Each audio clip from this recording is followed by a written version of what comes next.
that extra life event still going? Oh. What?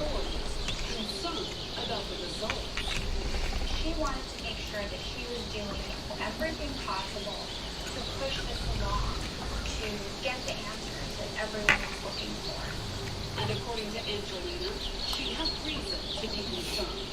On September 14th, 3 days after the autopsy, the 32-year-old sat down with investigators from the LA County Sheriff's Department and told them she believed that Frank had been murdered.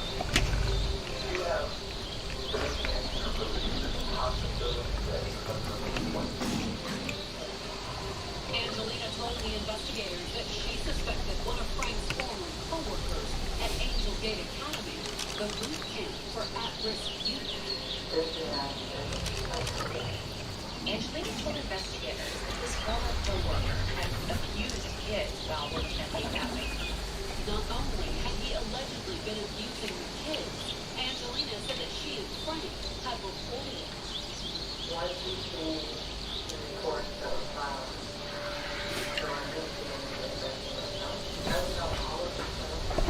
However, Angelina said that their superiors at Angel Gate had dismissed those reports.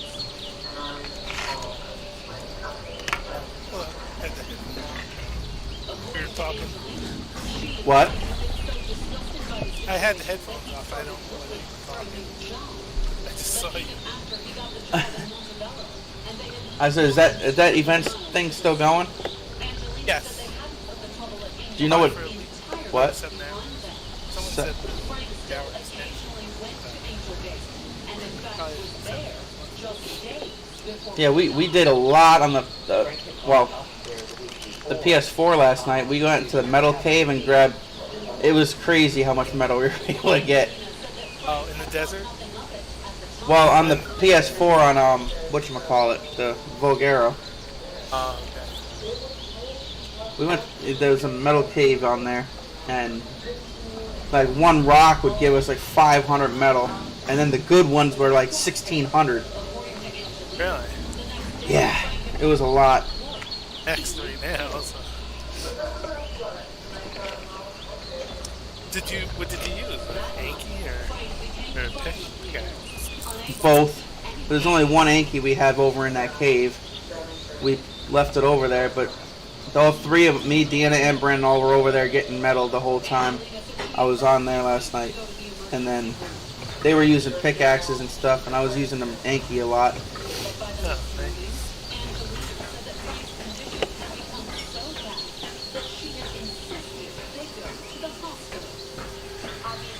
He dismissed it.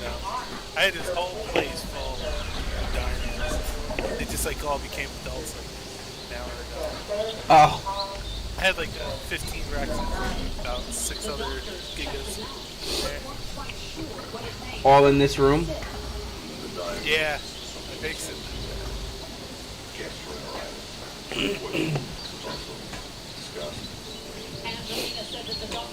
Yeah, this one is. I got like. You see that reddish color? Yeah. The event color is called vermilion. It goes on 3 different. There's 3 regions. You have color regions.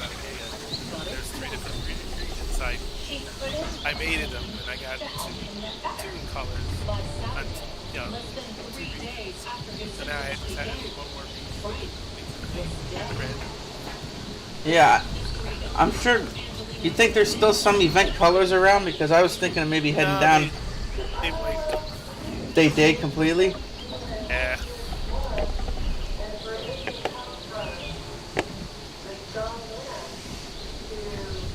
I was hoping there'd be some straggling. Do you know if the other 2 are gonna hop on it? Like, if you want to level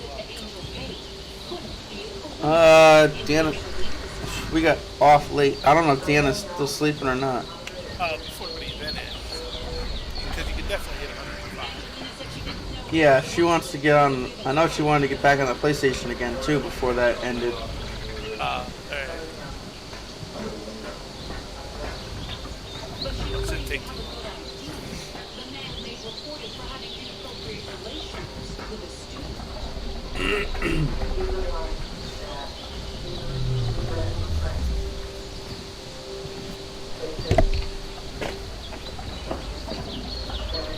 funny how quick you can raise a giga.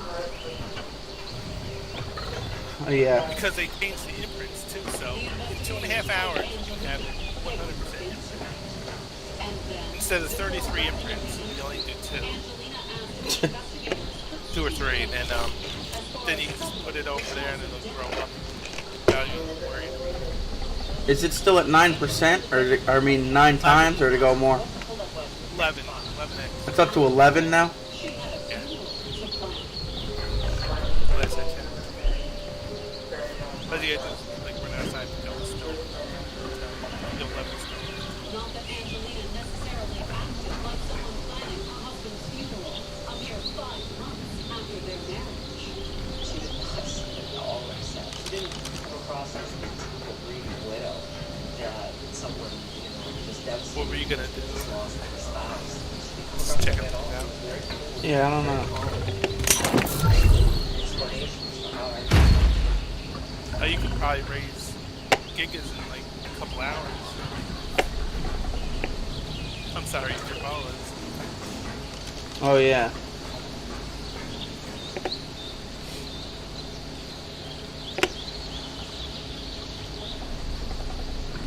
That's right. I should try to put 2 together and breed them.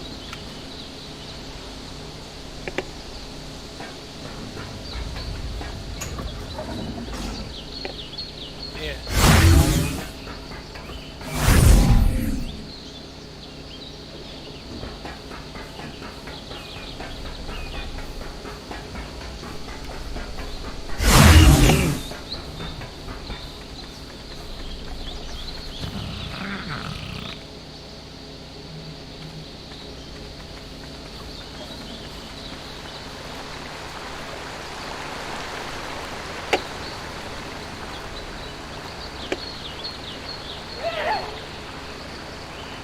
Now,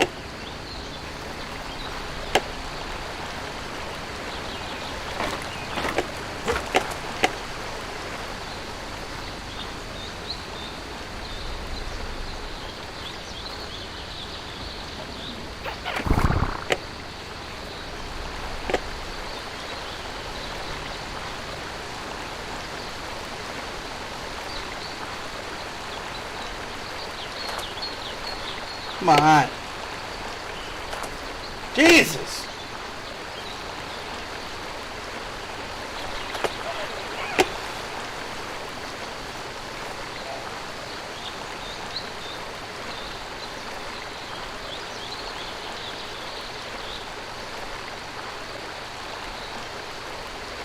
How come I can't throw them?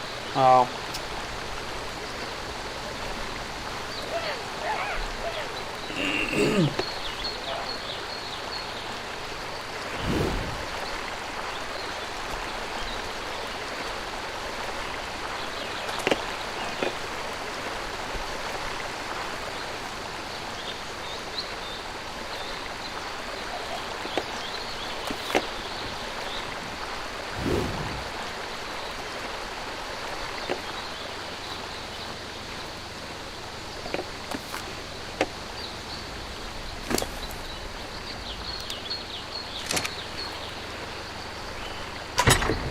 Come on. What the? How'd it go over there?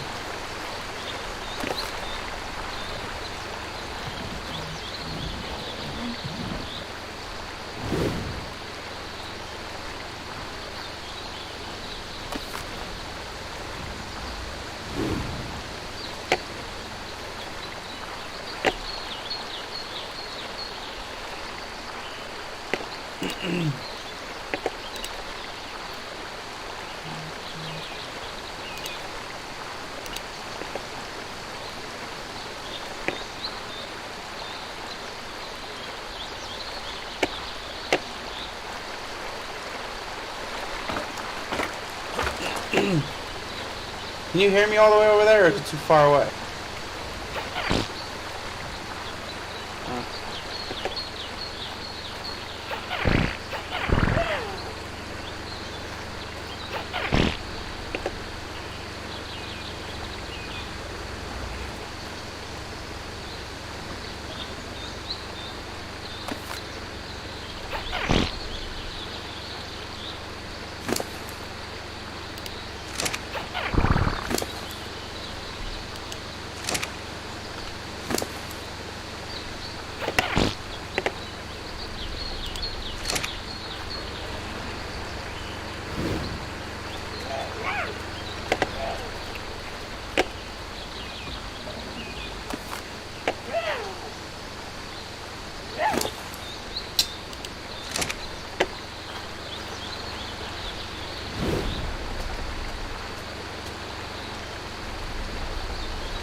Why is it not throwing it over there?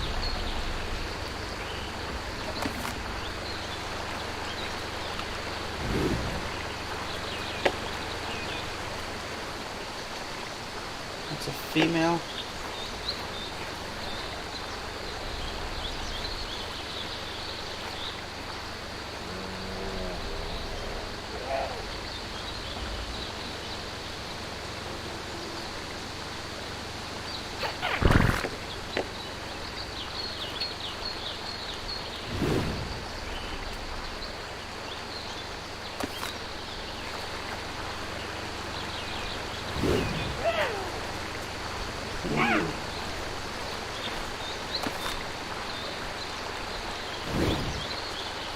Oh my god.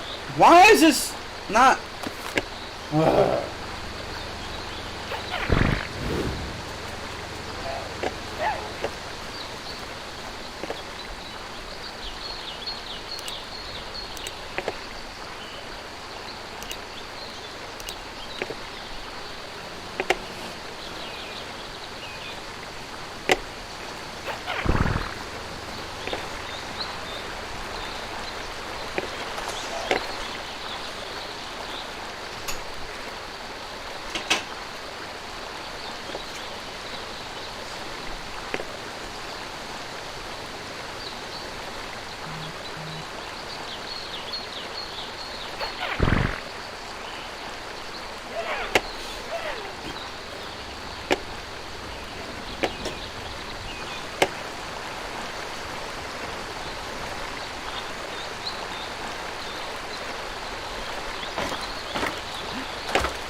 Can you hear me in there? Shirley was convinced based on something Angelina had said.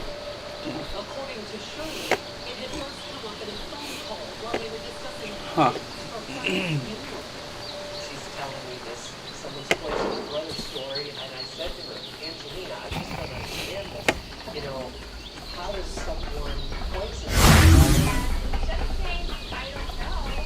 Angelina says, oh, you can do it a number of ways. Although according to Did someone else hit follow me by accident somewhere? one poison in particular, her answer to me was, oh, I don't it's easy. think so. Why? Oh, well, all the Jerboas were in one corner. Very Oh, must have them on Active and Target. has properties A couple that can be years. poisonous to humans. Different. Oh, and Pepe Le Pew isn't over by the house either. He's in the middle. Yeah, Pepe Le Pew was running on the highway, running out the Oleander once it attacks one, they go. Who's ever on it. Oh. I mean, you want to keep a couple on so in case something attacks them.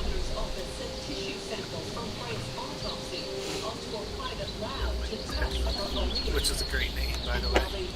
Yeah. But all the Jerboas are passive. Probably.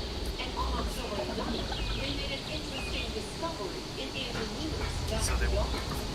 Angelina had fully underplanned throwing over the fence. However, just as the investigators were beginning to suspect Martin poison with opiates, Angelina called them on October 19th and sent the investigation spinning in an entirely new direction. Angelina told investigators she had just received an anonymous call. Where did you put all the broken things again? But what? The what is it? The electric prod. Was it possible the Oh. investigators were looking for the wrong Well, you should outlast. Did you keep the broken ones? Yeah, I still have them all in here. Hey, just go up, throw them in the fabricator. It's undetectable. It was reheaded in other drinks.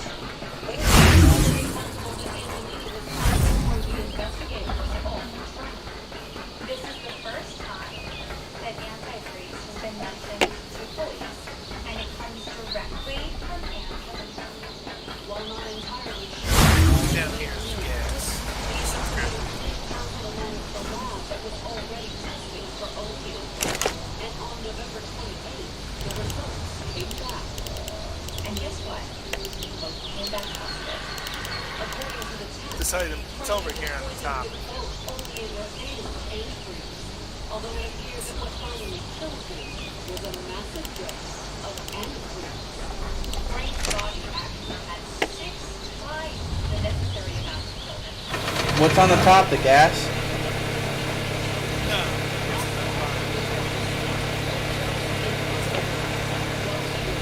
Oh.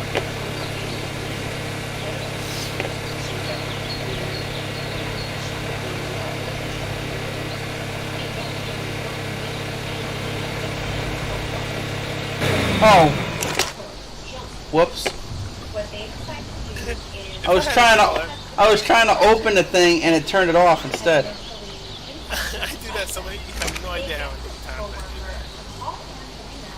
And the investigators were listening in when he placed a call to Angelina on December 13th. Yeah, E is access inventory, and then that's what I was trying to do, and then it said turn off. That was empty. Okay, we both hit it. Angelina might be so caught by surprise that she'd say something incriminating, but she refused to obey. She didn't have a dialogue with him. She just told us that you need to call the investigator. It was a disappointing turn of events for the investigators.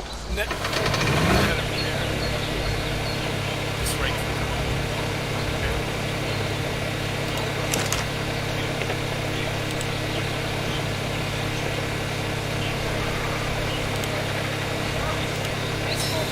Yeah, okay.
Our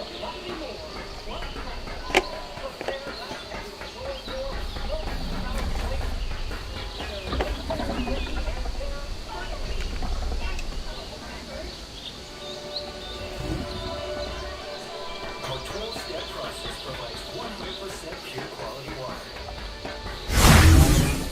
Now,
try water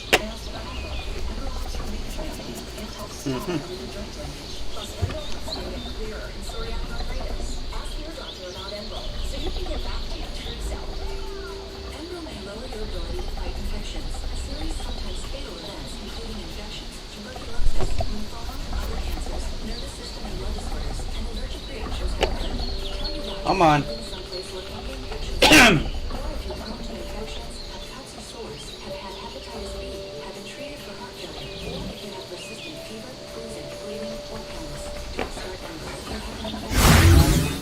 Gotta hurry.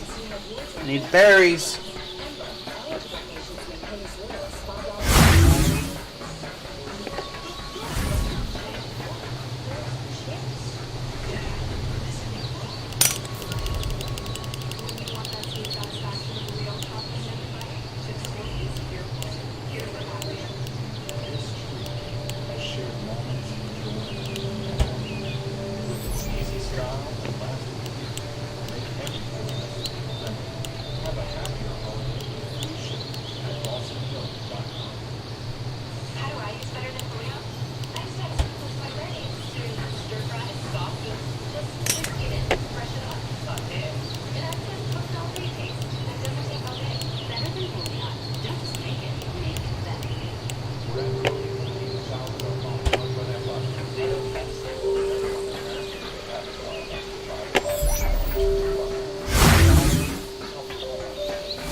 forgot to put the freaking berries in it.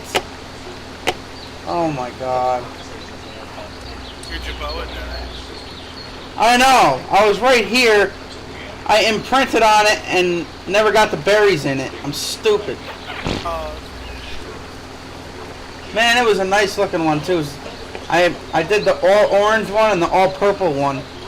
Oh, really?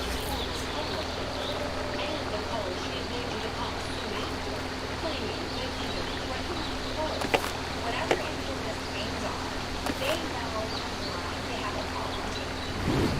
Most of all, they have plenty of evidence about how Angelina had not only pushed the medical examiner's office to issue a death certificate, she was testing the insurance company too, anxious to collect on Frank's $4 million insurance policy. Within only a few hours, Angelina told the insurance agent to ask how quickly she would get her paid. She's doing exercise, stupid, selfish, but she's really not thinking. I'm glad everybody said it's me, it's me, no more. The jury didn't have to take the prosecution's point of view. They put Angelina and Frank's insurance agent on the stand to explain how the government taken out the $4 million policy just 2 months before Frank's death. According to the agent, Frank initially hesitated at buying the policy. He said that he didn't know that he needed any additional life insurance because he had insurance with his daughter. But the agent said that Angelina wouldn't take no for an answer. She started to beg him over the reason why that she felt that they needed insurance. But she was doing such a good job that I just had to shut my mouth and say I really decided. Frank had agreed to take out the policy according to the agent. And nearly 2 months later, Angelina had done the repairs. But She called me and she said that my husband my husband's dead. I said, wow. the insurance agent wasn't the only witness the prosecution put on the stand today. They also called a woman named Tom Weaver, a friend of Angelina's from Paso Robles. Valmira testified about discussions with Angelina that mirrored the ones that she had with Frank's sister. She had discussions with her about bullying. However, unlike Frank's sister, Valmira said that Angelina had started discussing other things with Frank before Frank's death. That wasn't all, because Valmira also revealed that Angelina made all those weekend trips out to Paso Robles. She was happy and fair. Not only was Angelina having fun, but Frank told her mother that she'd soon be free to spend even more time with him.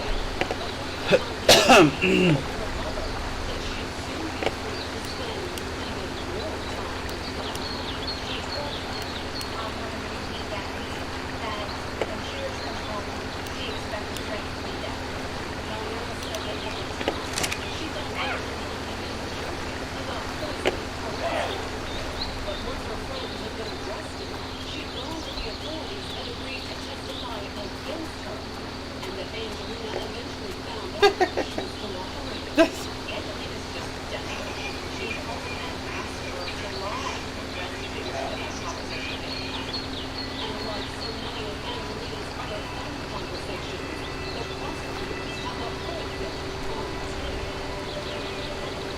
However, Angelina's friend Valmira wasn't the last person who turned against her.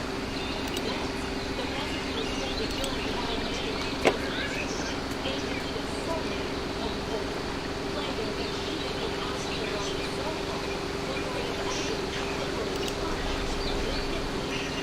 The target, of course, was Arthur, the friend Angelina had already talked to somehow cooperate with the police. She told her cellmate she would give $20,000 to whomever would play out the case. The cellmate told Angelina she might be the cellmate. But that was a lie. The very person that Angelina asked to do a hit had like In theory of what Angelina was asking, the authorities decided to play along. First, they had the cellmate tell Angelina it was all traditional. And then, they sent an undercover cop to visit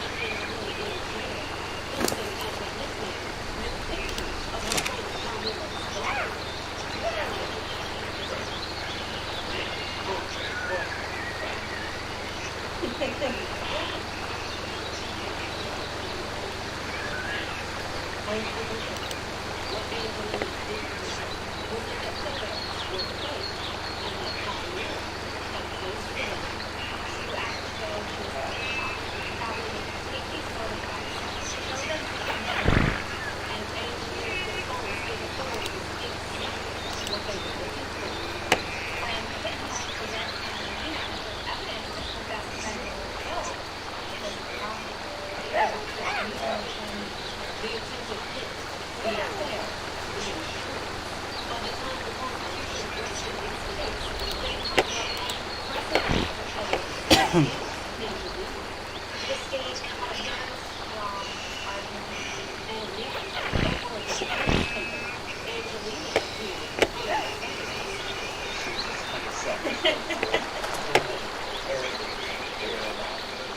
the other hand, her attorney was feeling anything but arrogant. I was tough spot. So tough that when it went to the defense's turn to present its case, Angelina's attorney didn't understand or help any other witnesses. There was so much evidence stacked against Angelina that there was not much they could do to prove or say otherwise. And after one day of deliberation, the jury found Angelina guilty of first-degree murder. Coming up, the events of the shocking secret of Angelina's childhood will earn the jury's sympathy. She's a very traumatic person. But the prosecution counters by accusing Angelina of intimidation. Every so often, you come across these criminals that seem so monstrous.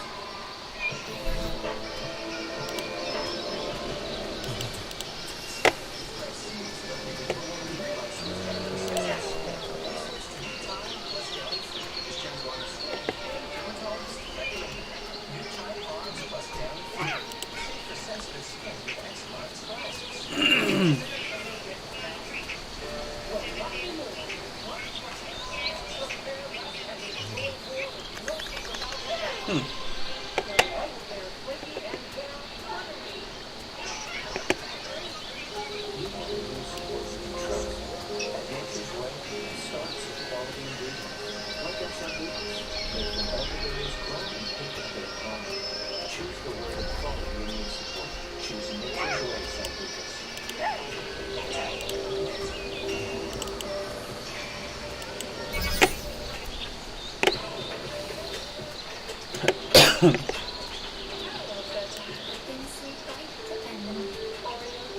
This just in. The gift of science is Science Junior from Jerboa Passports. An all-new super fun subscription for kids with curious minds. Each month a new package is delivered right to your door with a whole world of action-packed activities and projects. Discover what makes lava flow from an erupting volcano. See how chimpanzees swim in Tanzania. And explore the science of sound with your own singer. Science Junior is the perfect gift delivered. Buy now at littlepassports.com for each assigned price must be 18 advanced retinol lip concentrate from America's #1 serum brand. 5 times more retinol than the #1 retinol serum. Yet formulated to be gentle on your skin. New level 7 advanced retinol lip concentrate. Our 12-step process provides 100% pure quality water. Now try Nestle Pure Life Plus. Water enhanced with milk with a splash of flavor.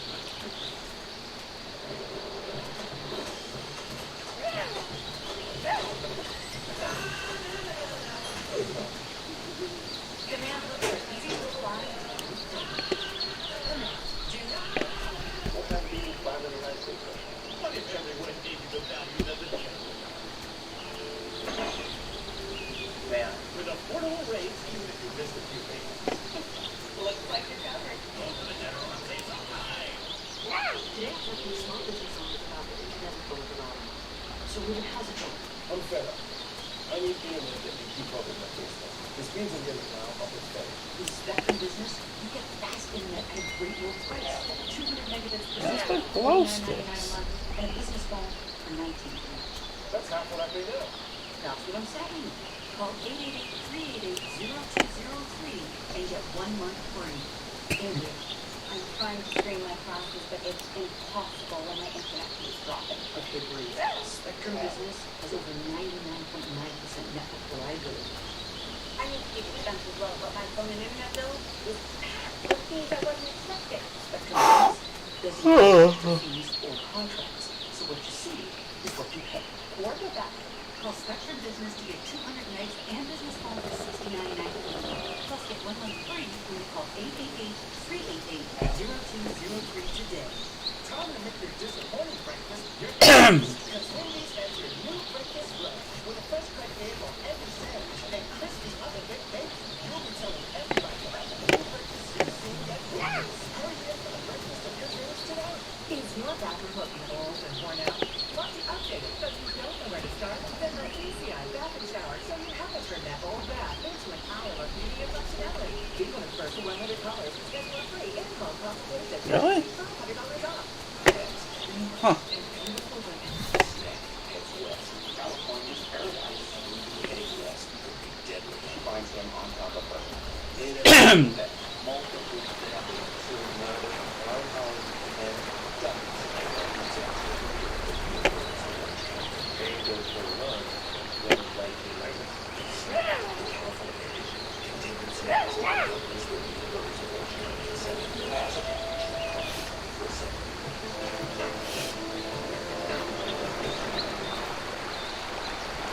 On October 31st, 2003, just days after being convicted of murdering her husband Frank, Angelina Rodriguez was back in a California courtroom. The jury that had decided she was guilty of first-degree murder still had to decide whether or not to sentence the girl to death. She was just so cold-hearted. We're really turning up against her. So during her sentencing hearing, the defense did its best to create sympathy for Angelina. The strongest defense that Angelina had Oh my. was corrupt child. In fact, according to the defense, Angelina had been fighting for a secret her entire life. The grandfather who practically raised her had also abused her. Maybe it's such a monster. She was a flashback. And this continued until she was in her teens. The defense even claimed that he had gotten Angelina pregnant twice. She had, as a result of that illicit relationship, been forced to have 2 abortions. She tried killing herself as an escape. All this misery. It was a sad story, one that might have earned the jury's sympathy if it weren't for the prosecutor's accusation about the other horrible trauma in Angelina's past, the death of her infant daughter. Suspected killing her own child. Because just like in Frank's case, Angelina had received a huge payout from her daughter's death, larger even. Over $750,000. The defense denied the accusation, reminding the jury that Angelina had never been charged in her daughter's death. She just thought that was ridiculous. But prosecutors argued even the possibility that Angelina could have been involved put her in a different class of criminal. Every so often, you come across these criminals that seem so monstrous. The rest of us have a really hard time understanding. Though the jury had no trouble reaching a decision. They decided that there was only one fate for Angelina. She should die. When the decision was handed down, Angelina's stern face. She just never ever showed any remorse. She had no conscience. She just really did not. Cold-hearted killer. The term truly applies to her.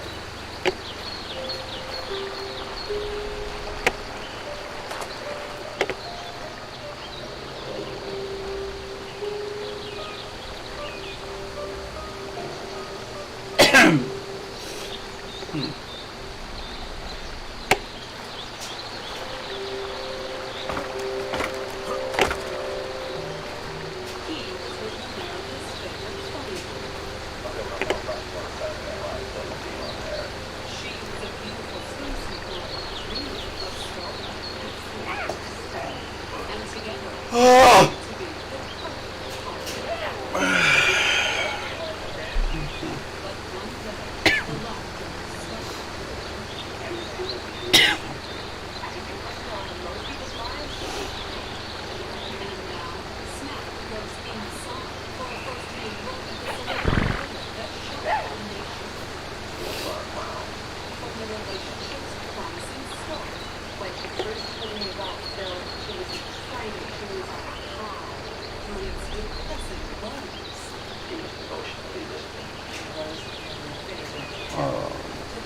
No.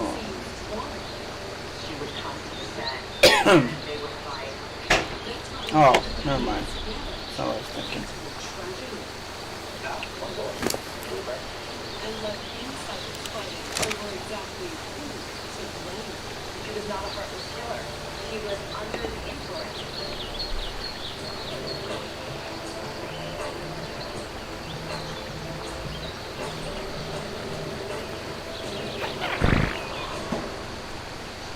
Damn, that's a male. Los Angeles, California, May 28, 1998. So is that? 6 a.m. on a quiet Thursday morning, when a 911 call came in from the San Fernando Valley suburb of Encino. It was shocking news. An upscale enclave just over the mountain from Beverly Hills, Encino was a place many of the city's show business elite called home. And based on the way the caller described the room, the shooting was likely. Why can't I? It's obvious that he's dead.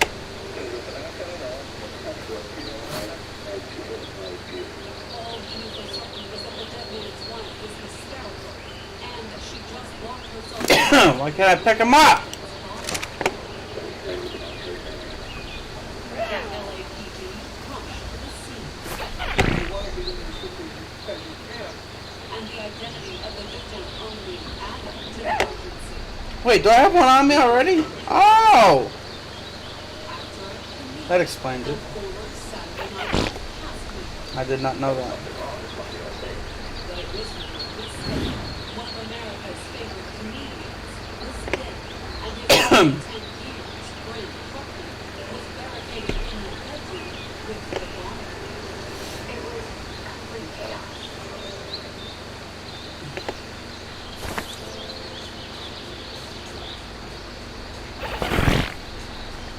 Born Vicky Jo Ondal in 1958, Bryn grew up far from the Hollywood spotlight in East River Falls, Minnesota.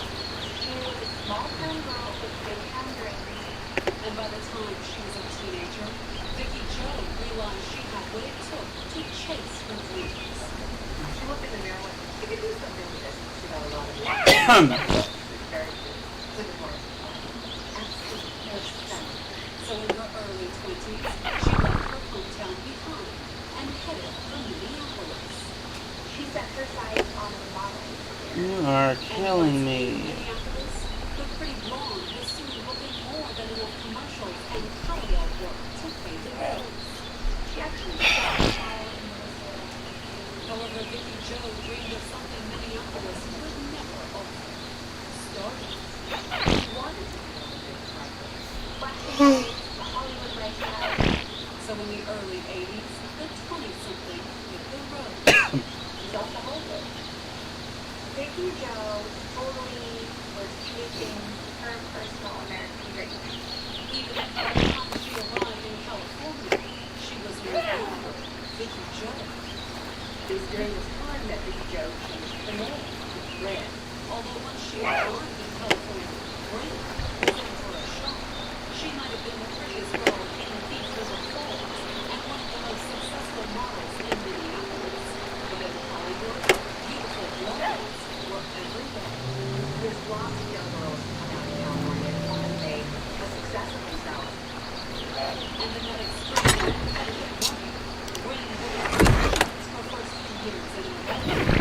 She had to really Oh God, that was not where I threw it. Not until 1986, 20 years ago, landed a long-term contract with Valley Swingwood.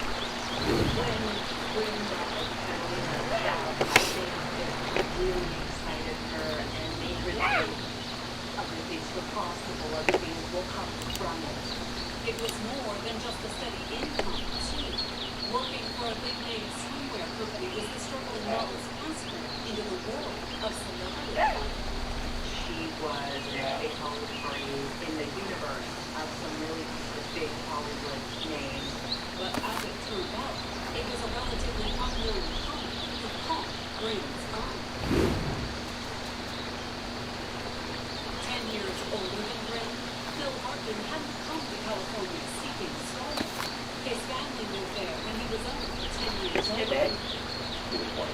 Babe. California, got a lot of years of service.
I'm guessing you did these recently?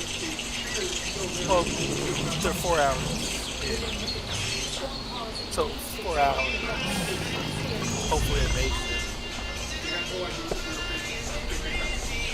It'll be 100. Let's see if they were 8. They did every 15 minutes instead of every 8 hours. Oh, Since yeah, this will be more than 40 minutes. It'll be close, but it's still.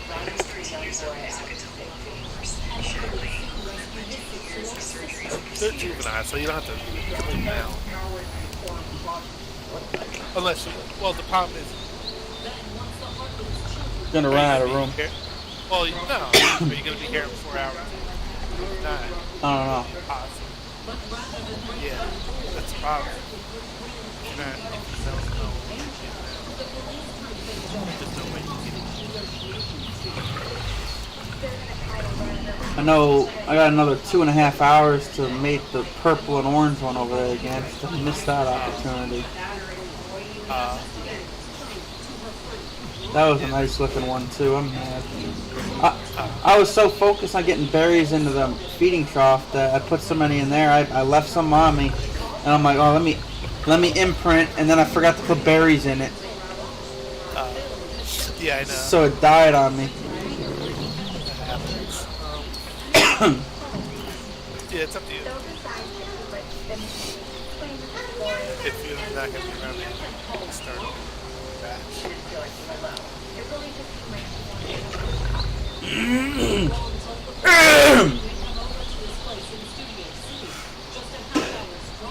So,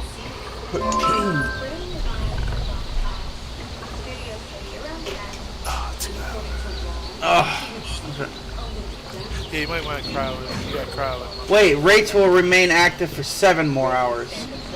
Just say that. Oh, 7 more hours after the 2-hour stream, or 7 more hours from now? no, they did that last year. 5 to 6 Sunday last year. So, it's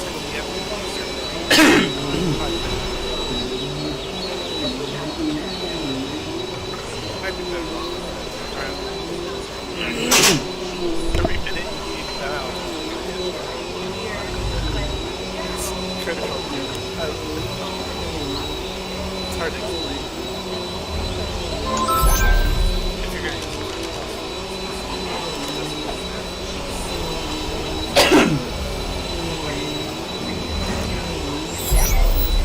Wait, now it says 8 more hours.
hysterically at the sight of her husband's body, as if she was a it was so black. And if she really killed her or not. Ron said that once he realized that Bishop was dead, he stepped out of the bedroom to call 911. Locked the door behind him. And while Ron was on the phone with the police, She's also simultaneously on the phone. She's calling the family of friends. Calling people in order to just make it more real. Hello, I just shot Phil. Yeah, still doesn't seem real. Shot Phil. I can just see her trying to make it like, how did that happen? So that's kind of going on at the same time. Ron's in the hallway. but by the time Bryn heard the sound of the approaching sirens, the reality of what she had done finally sunk in. Phil was dead. She spoke to her sister and said, please take care of the kids. By then, the police had the Hawkins and Cedar home cordoned off, and just in time, And it turned out to become a huge media circus. This is a huge story. however, just before the cameras went live, the hostage negotiators managed to get through to Bryn's cell phone. So they don't just decide. They want to know what happened. They want to talk to her. And her colleague told her to unlock the bedroom door. They were concerned for their safety. They were concerned for their own safety, too, if it came to breaking down the door. So moving quickly, the supervisor of the scene sent 2 officers around the back of the house to the bedroom window. What normally happens in a situation like that is trying to get a diversion is somebody will break a window to divert the person's attention, and then they get you. The time to act was fast approaching, too. The negotiators were making little headway with Bryn. She told them, I don't know what to do.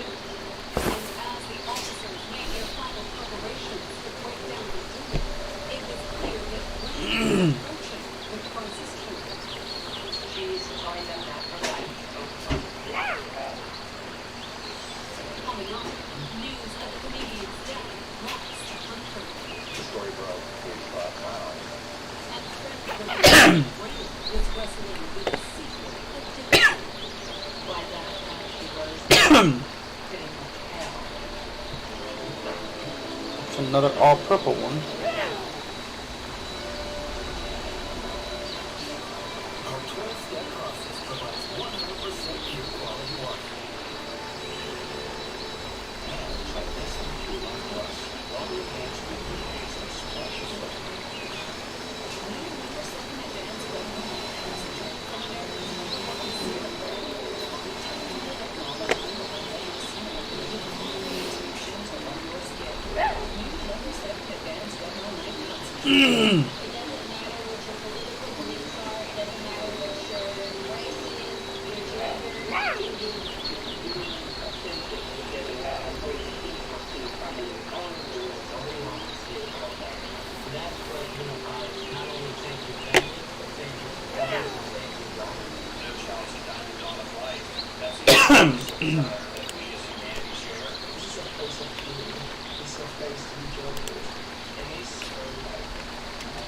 Spoiler alert, Incognito's chicken nuggets aren't chicken.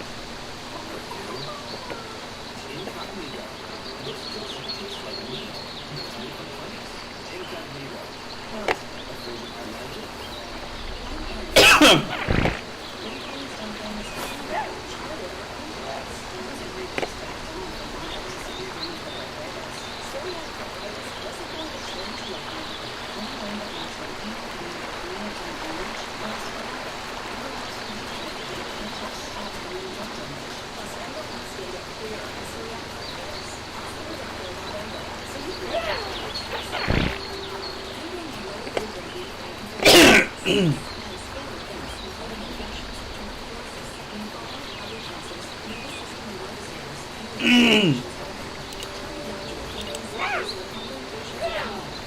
Look at this little baby.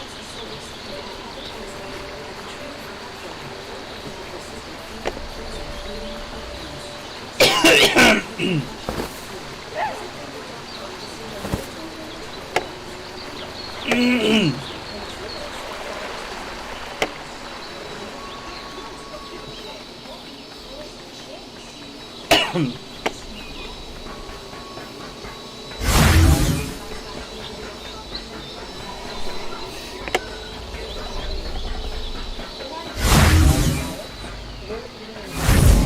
you see the baby Jerboas before? Just once before it. Been a while. It's an all purple baby.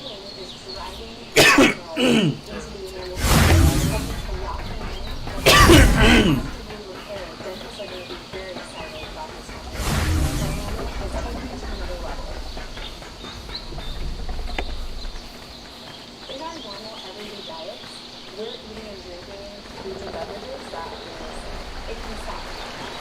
But the good news is that it can be repaired. Terminal repair is really interesting. What it's doing is driving the Nice. mineral deep into the immune surface, helping to lock the immune, that's going to help. There's two others upstairs that are babies. I didn't see them in the daylight actually. So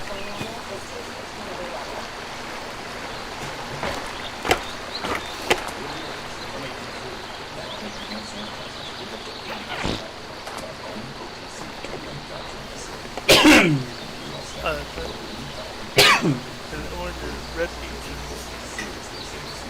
Reddish.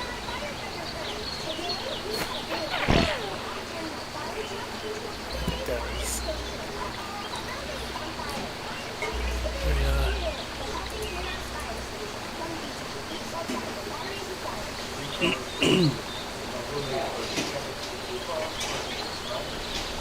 Look at all. They're all together. This is what you meant. They all. yeah, They all. yeah.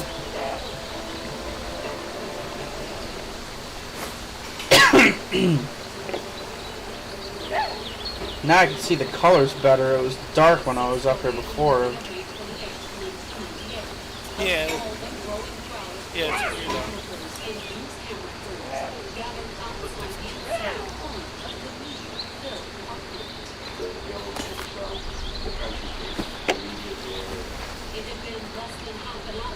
And you just did these, and they're 39% done already? Yeah.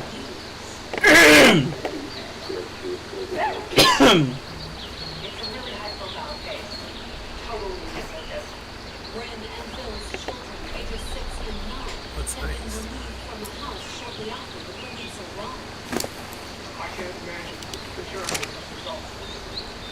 You're gonna imprint that? Oh, they said they're gonna up the weight. Or they did. Yeah, they did. Yep. On Jerboa stuff. What did they do? They changed the weight to 100, or somewhere over 100 pounds. They used to be like 50.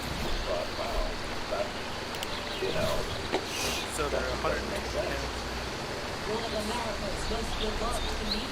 All of them for good now, or they just? Oh, So I think these are the weight on them. I've got. No! The one downstairs? wait, which one? Purple one down.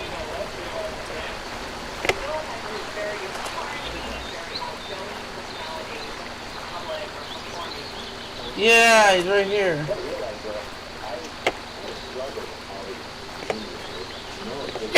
Oh, yeah, you gotta.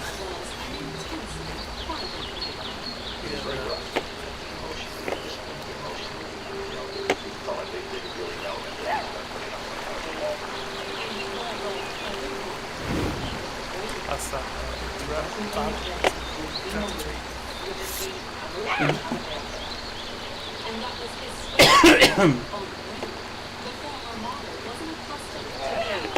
She was used to a lot of attention. According to friends, the more filled with gloom, the more insecure Ray had become. It was a dark time. She is feeling unsafe, insecure, and concerned about her marriage. And to make good worse, she was very sick in the first place. In 1986, Ray asked Ray to come with him to New York. Aye. She I can't win. As a citizen, but she had always intended to be more than a wife and mother.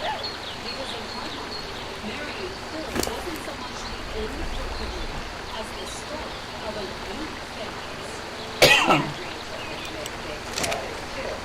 when she went to New York, she wasn't just following Phil. She was still following the same dream that had already taken her a long way from her tiny home. So while Phil joined the cast of Saturday Night Live, Wendy had started going on auditions. She was trying to stay on top. She also started writing.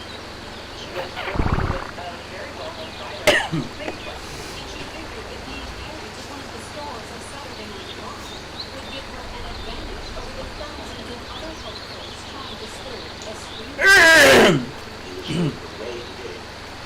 He was trying to Phil to help her, but he had his own unique career to consider. I think that Phil would have liked to have helped with him, but he was so busy with guest jobs and movies.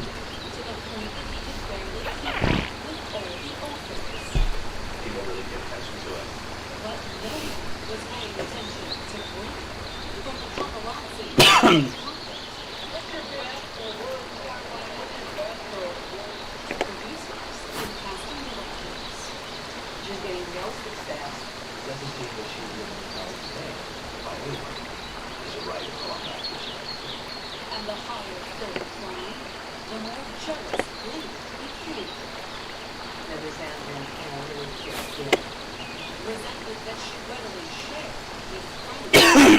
that Phil won't help her, that she is now stuck being a housewife, and she doesn't want to be a housewife. He couldn't turn her into a star, and that's what she wanted. In fact, she did little to hide her resentment to his partner, Where Phil, interviewed and she was all criticized. The look on her face told me, yeah, he didn't think this. and she made it known even on set. She would come to the set, and they would fight. Things got so bad that some friends even wondered if Brent was actually trying to sabotage Phil's career. Brand affected his performances in that she could master his head.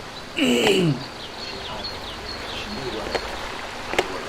And by the time Phil left SNL in 1984, the entire cast and crew knew that his marriage was a serious trouble. The product, legal couple started to crumble. And even when Phil returned to California, Brent and Phil's relationship continued to falter, especially as the former model's 40th birthday approached. For Brent, very important time. Youth was so important to her and seemed so important in terms of her appeal. I'm still trying to find. I must have. Whatever berries I put in it, it must have ran out of it before it can get to the feeding trough. Always use mejo berries, Surgery could only do so much. the purplish ones. Yeah, I They know. get more Brent fell or into this berries. And that led to something worse. When Brent first hit Hollywood in the early 80s, drugs were everywhere. Whalers and cocaine, it just became so accessible. Like almost everyone else at the party, she had a hard time saying no. It's a little bit of a cliche in Hollywood. Young girl comes into town, dreams, and Do you have like a greenhouse for the berries once you run out here? That appeared to be open. What was that? She meant Did you make like a greenhouse and grow the berries? If you take the dairy berry out, you get thousands of berries. About 2 minutes. in a way that Oh. when she was younger, drugs and alcohol. and only made her jealousy, resentment, I'll empty it out. fall The ugly part. Not what she drank. It's cocaine. This is very concerning for Phil. He knows that this isn't good for Brent. It's not good for the family. Yeah, just take that out front for 2 minutes. So we're wondering what next. returned to California. Bryn spent the next 12 years seeing psychiatrists for depression. Last time she was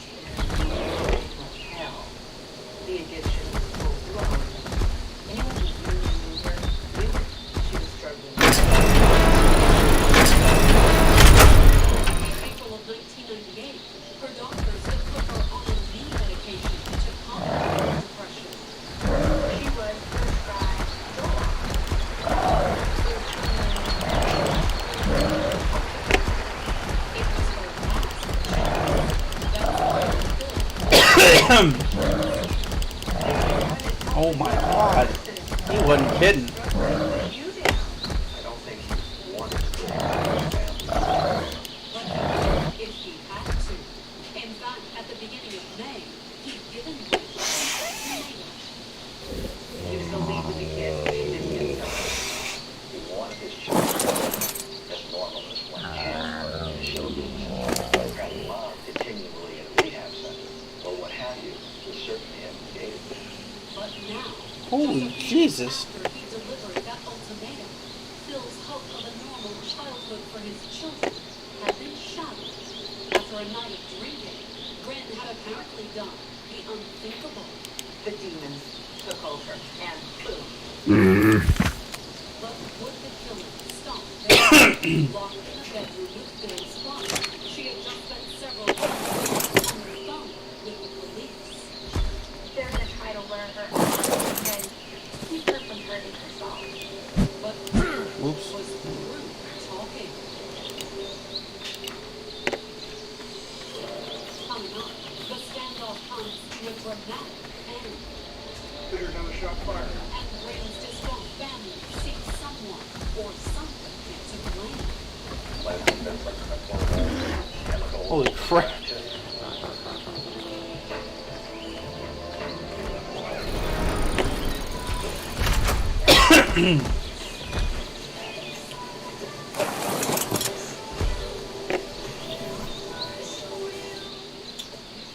The goodness of real strawberries, the crunch of real almonds, how chocolatey chocolate.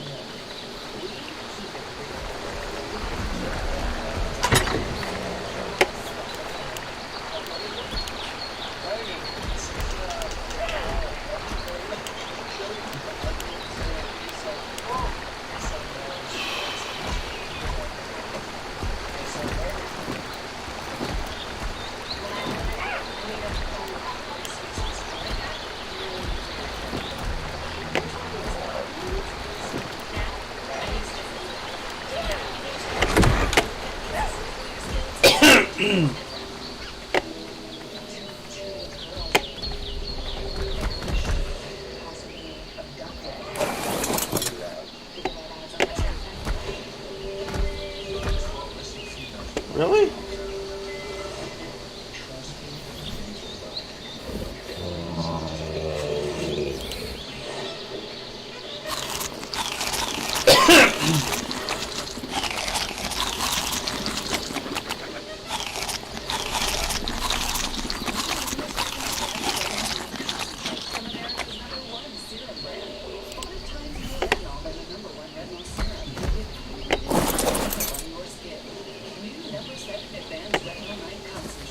Today only shop goals for Black Friday deals that are too great to wait. Take an extra 20% off Food Network colors. It's just $51.99. Save on the Step 2 Kids Kitchen. And get a blood juice 30%. Plus, get Gold Gun. Plus, free store checkout. Goals.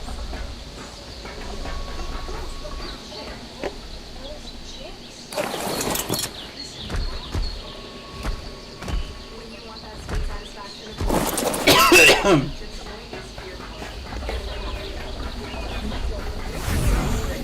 celebrate the holidays your way with up to 60% now for November 14th. Shop low prices with curbside pickup and same-day delivery. My dermatologist was raving about pure retinol. It's amazing. Night serum with Jill Retinol, international patent pending, for most potent retinol.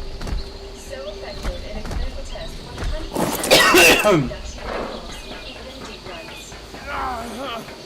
Powerful results, validated by it's an anti-aging.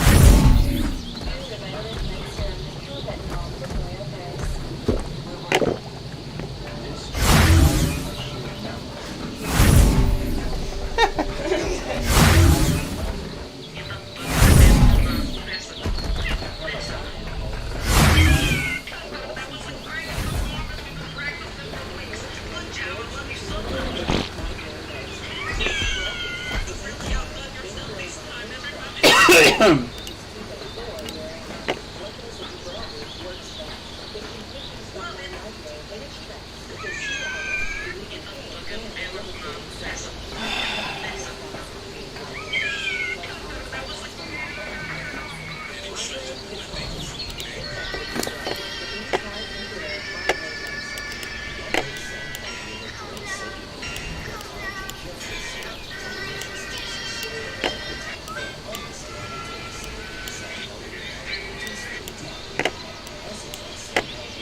Oh,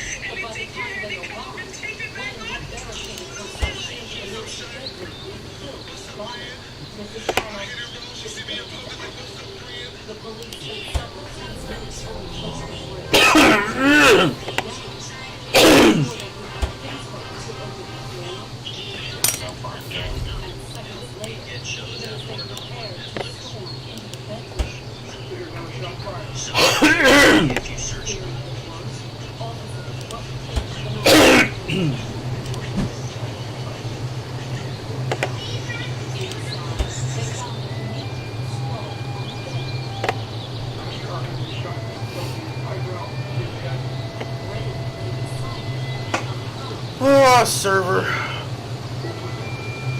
What time is it?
Get ready to level up.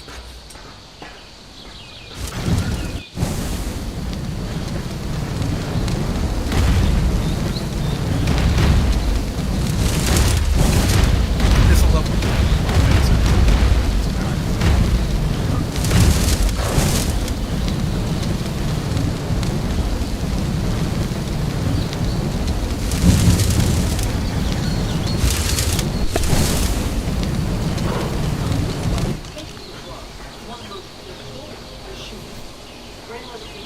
Oh my god. How many? 15. 15 level? Yeah.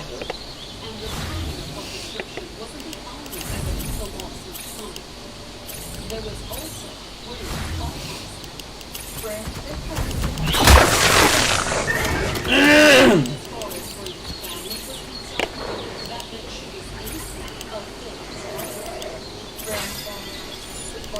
disputed that she was capable of killing her husband.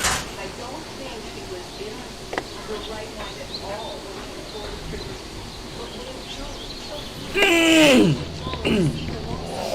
But what if Joe the pain of having a family member perpetrate a violent and What's the max level you can get to? so difficult? Unfortunately, it's only 105 right now for you. Oh. That was only 9 dinos at 165 to kill. You have 165 more? Well, 156 now. But, so you're going to max out next patch. While we're on medication, it changes everything within the medication. And there was also plenty of other evidence suggesting that Frank and Phil's relationship could have come to its end. There were plenty of witnesses eager to talk about the tumultuous relationship between itself.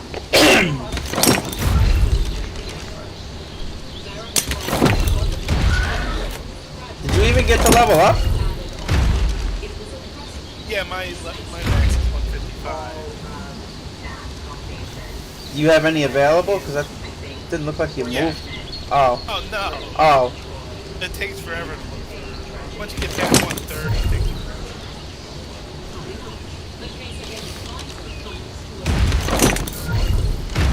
I might get 1 or 2 levels. Either lower level.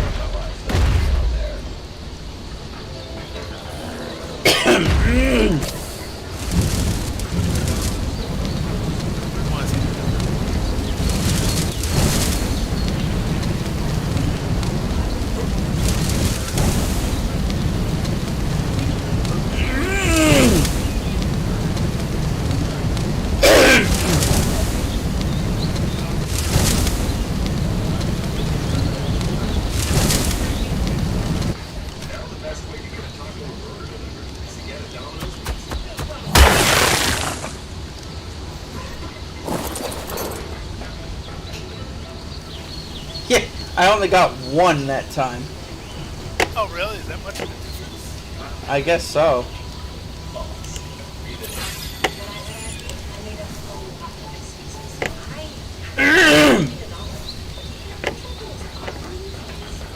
He's overweight already. 1 second.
I'm upstairs. What? Let me come back down. Where's the mortar and pestle? I don't think I have one down. I use the chemistry bench. Up. You might get the XP from there. I got plenty. So, I was looking because I grabbed all the narco berries out of the thing. I was gonna put them in. yeah, use the chemistry bench. You get more per berry. In our normal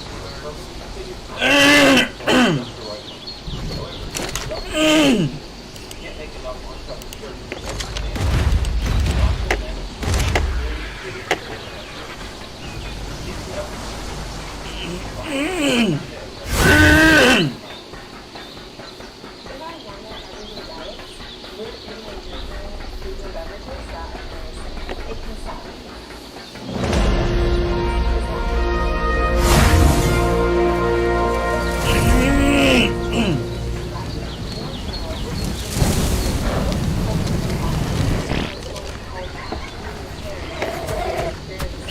Now I went up 3. I don't get it.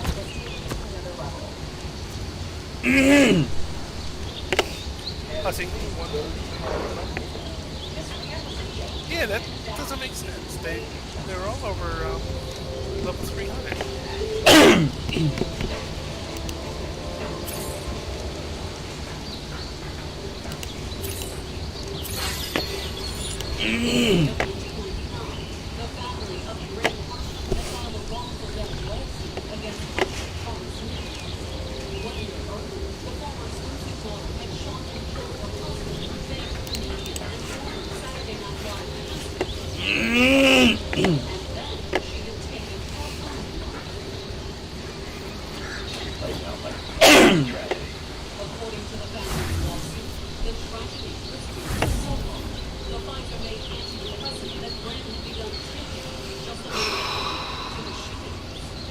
The family claimed that Pfizer had really been down, like the side effects were so long. Side effects such as violent outbursts and suicidal thoughts. The Brent family just was proved that she was in the store. She was under the influence of prescription drugs. Chemicals in her mind that made her believe only to take this drug. But if your husband, Although according to the pharmaceutical company, those actions weren't their responsibility. You could also blame cocaine and alcohol for in your system. We never know in the end Pfizer settled up for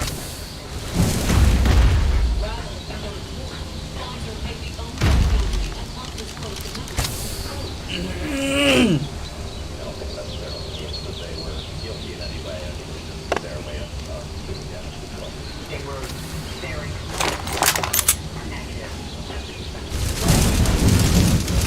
I grabbed the shotgun and shot.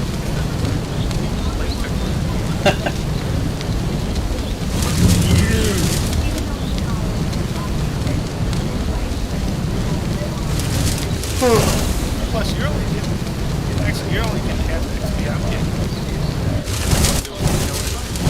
So it doesn't matter. I just got the 1.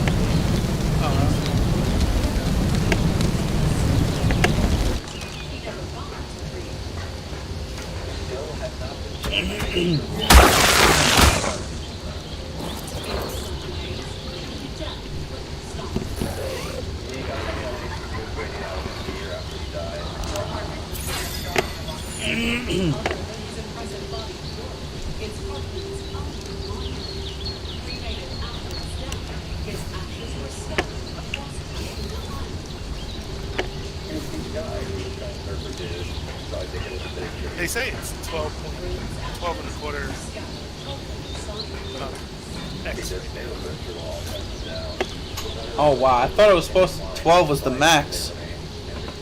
No, actually 100 is. If somebody donates $1 million, it goes to 100x.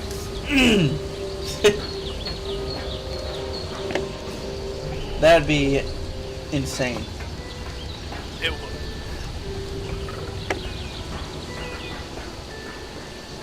Young Larry's first crush was a boy Well, that'd help you with extra weight and stuff. I mean, the awesome mom. I adore her. Spark was very, very strong. Yeah. I have my weight on 350. That's pretty good. Yeah, I saw how many trips you were going to the bear, back from the bear to the fridge, back to the bear, fridge. I was separating all the berries. Yeah. Thanks for doing that. Now I want to get the fiber out of it because there's a lot of that in it. Oh yeah, that's right.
What is this?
Oh, what?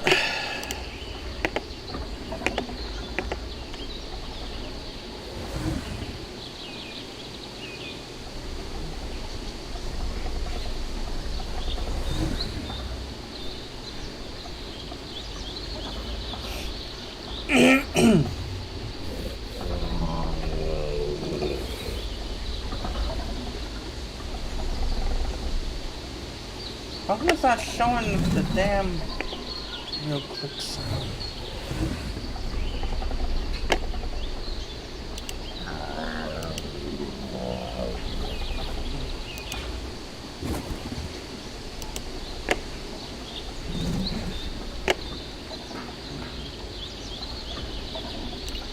Oh.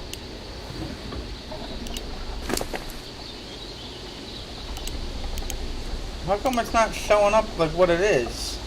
I already know what they are, but still. There was that bubble that popped up, remember? What happened to that?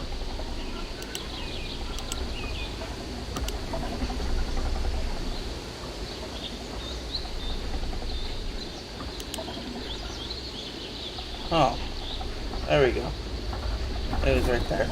Toggle tooltips. Okay. Never mind. We're good. Let me...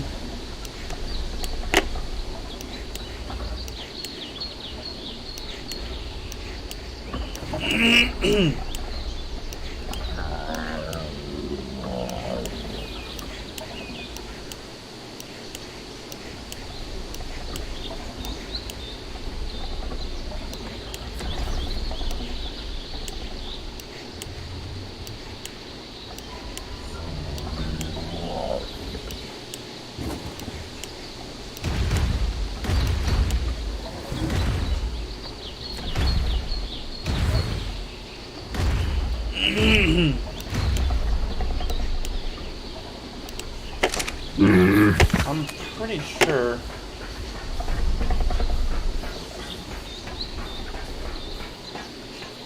Am I really like that much on weight on just freaking berries?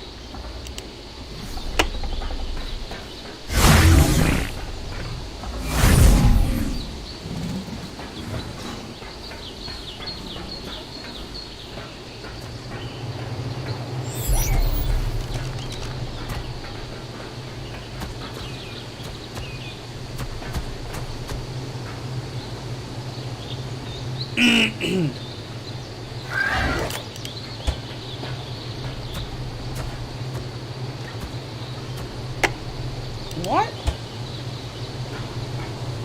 Oh yes, yeah.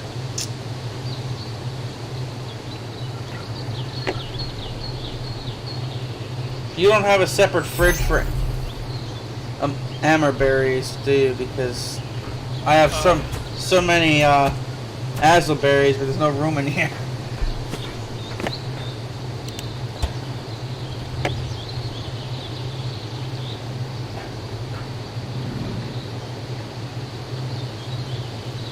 Use that one. Wait, how's 88? How's that one have 88 out of 80? The spoiled meat adds to the slots.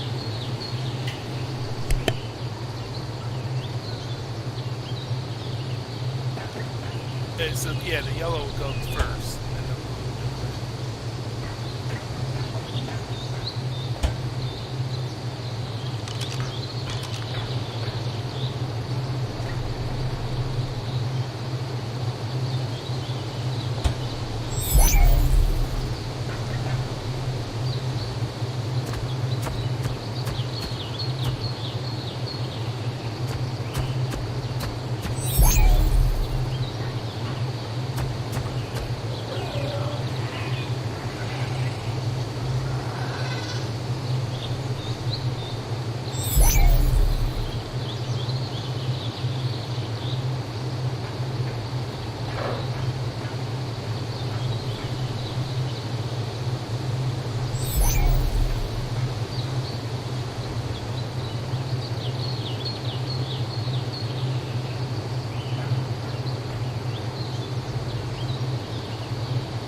What the hell just happened? I just got... Oh, here we go again with the display 100. It just kicked me out. It just completely kicked me out. Huh.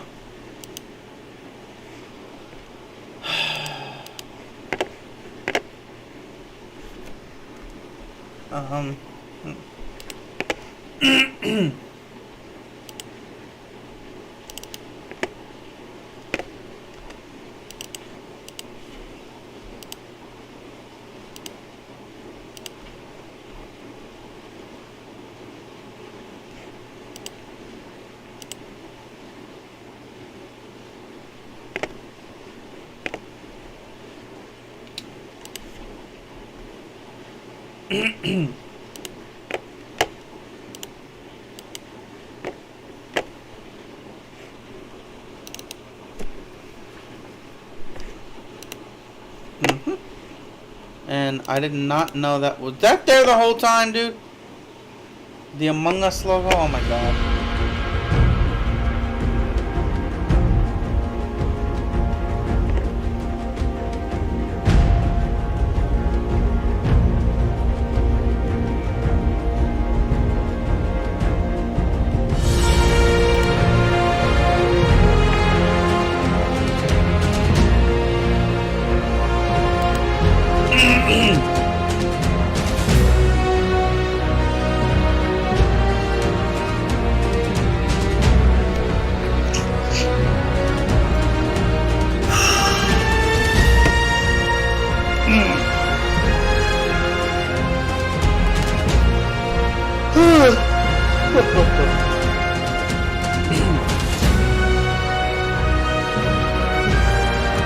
What?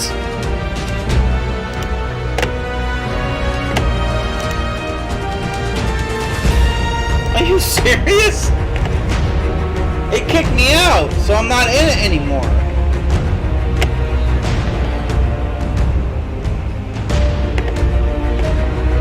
How?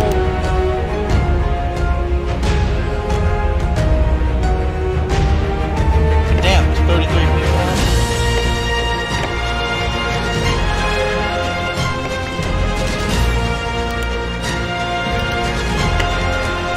What is going on?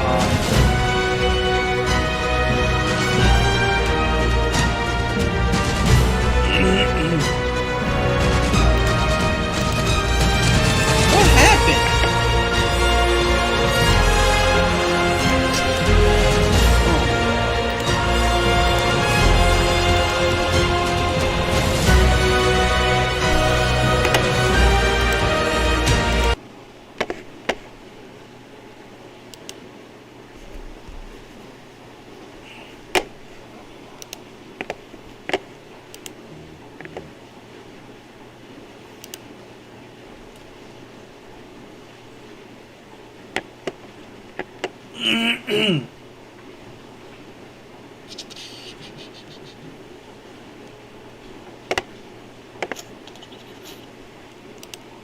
I don't know, man.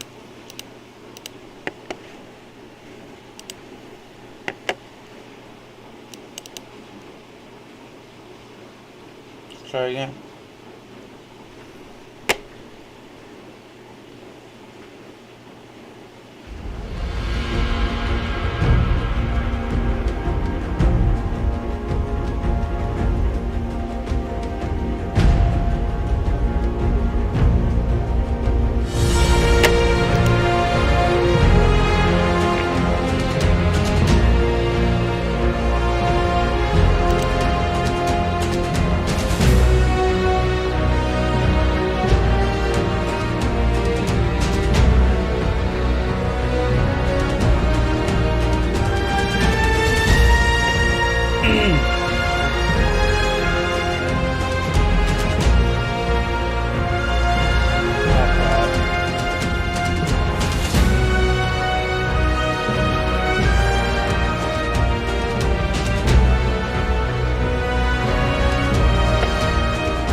son. She's now on the PlayStation playing ARK, I'm guessing, as of 5 minutes ago.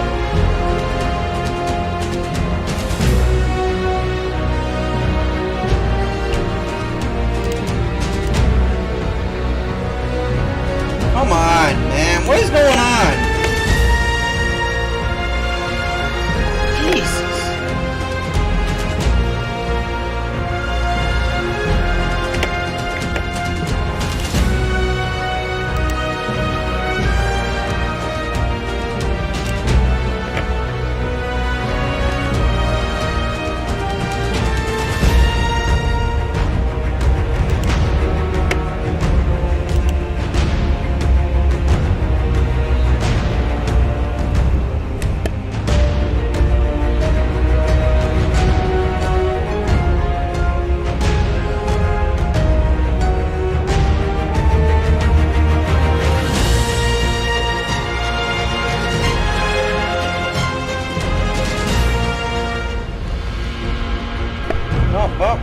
Oh, maybe? Hey!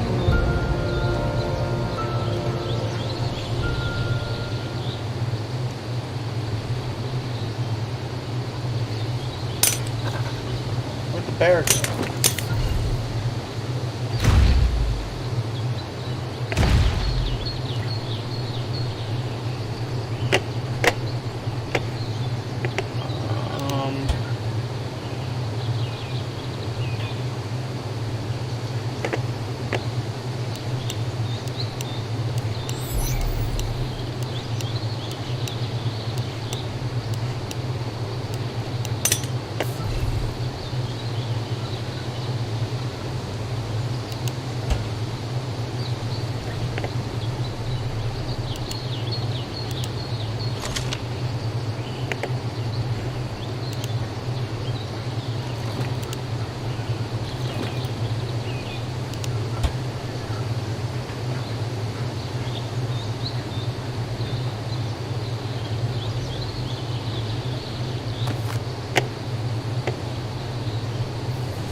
That's great. I just lost whatever I had. What the hell is going on?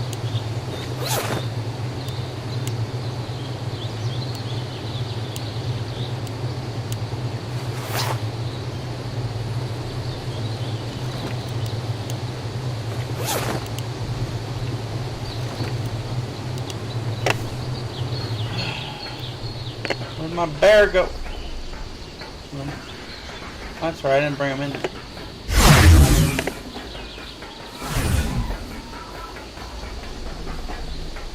So, with that little hiccup, let's get in the party with Deanna here.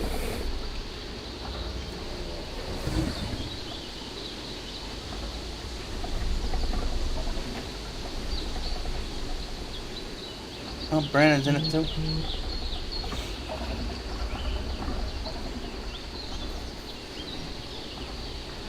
What the hell?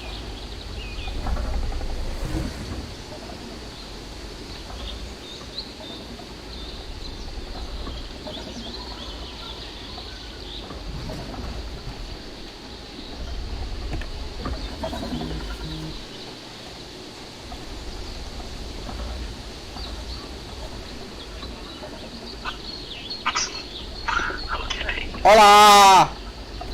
Oh, hi. Did not get a notification you joined. Sorry, because I'm on mobile. Oh, you too? I'm on mobile too. Oh, that's right. Yes. Say hi to Wes, guys. Hey, Wes. Hi. Start here. Oh, my broadcast decided to stop on it. Oh, well, let's see how many broadcasts today will be. Oh, wonderful.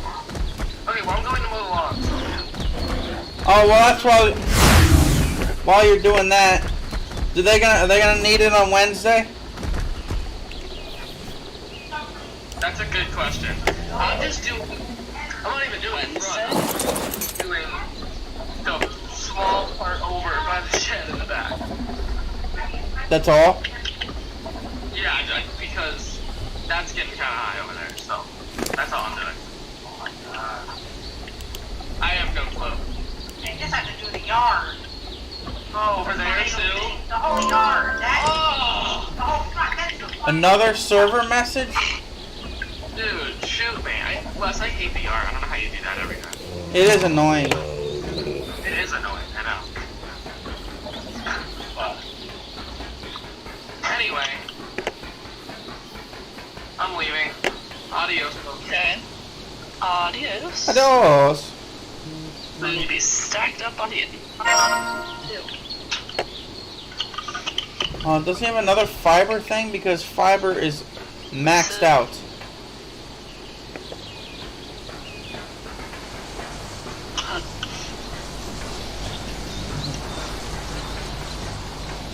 That's right, we should get fiber too. I feel like we're always running out of that. That shouldn't take very long if it's 12:09. We should have really got a bear. Because the bear here gets a lot of fiber and berries like crazy. Well, there's some things that you, but like, I think just walking around and picking them right up, it's up. Why does my broadcast keep stopping? It's not kicking in, it's just stopping. I was doing this the other day, and I don't know why. Getting annoying. Alright, let's try this again. Gonna be one of those days where it just keeps stopping. I might have to end up restarting everything. Game and server again.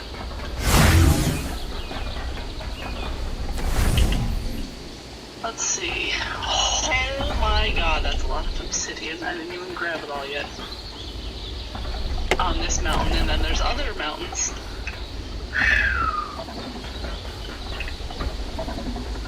This is ridiculous.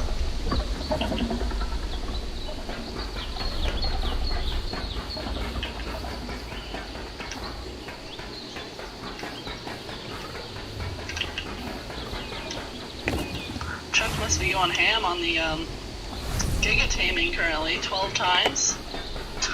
Yeah, he's doing. He's got a lot out here.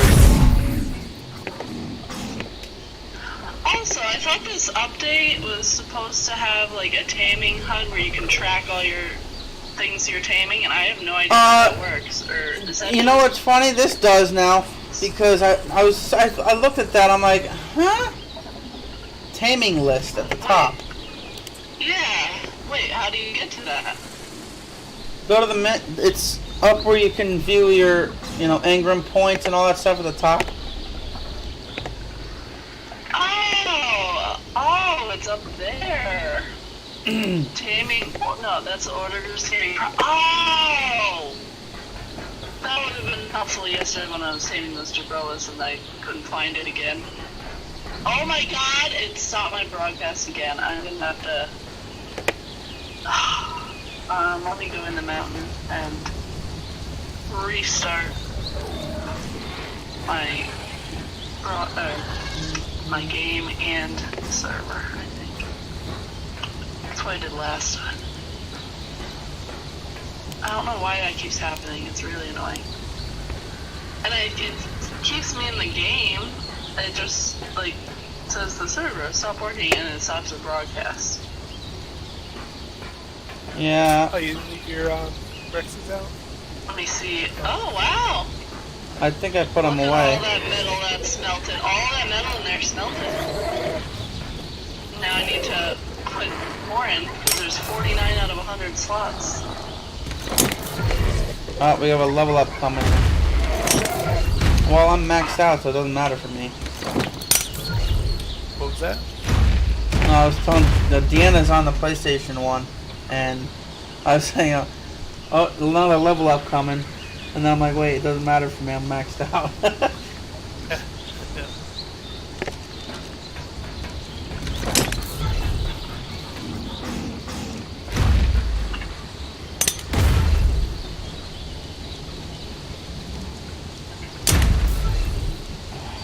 one of these blue ones.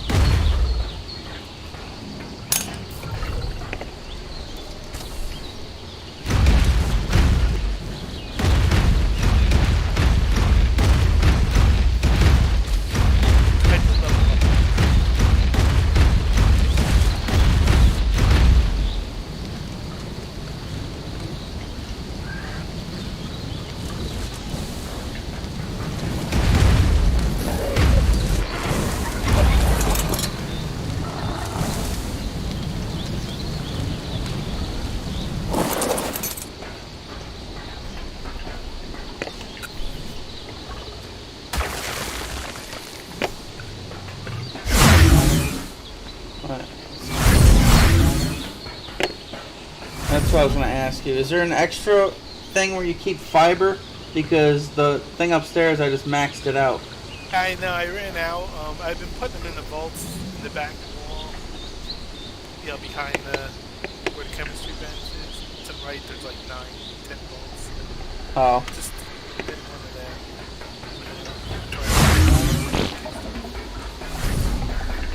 I'm gonna need to restart the game and the server, I think, to see if that helps the broadcast problem.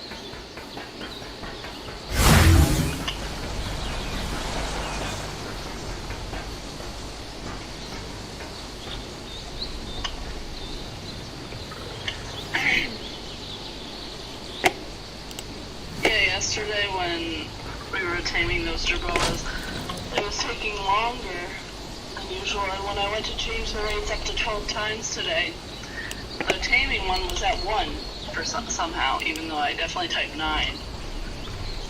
So I don't know how that happened, but now it's up to 12. That would be the perfect time to find some 150 Rexes, of course, but I don't kind of luck.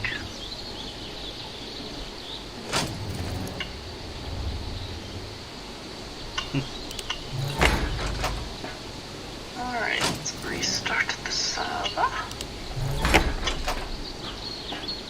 That's even full. Oh my god.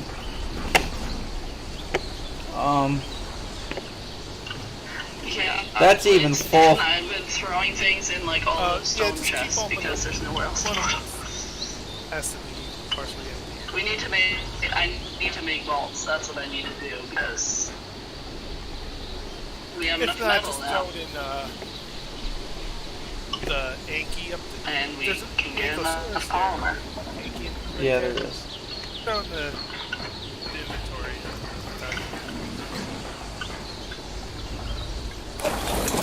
I didn't want to hit it.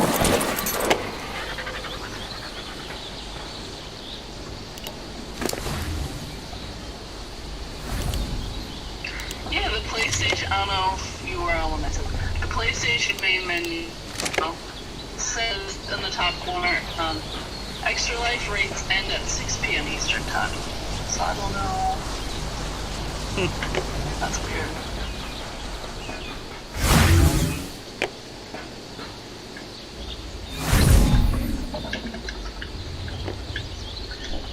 Well, too bad we couldn't send fiber from here over to there because there's 540,000 fiber in here.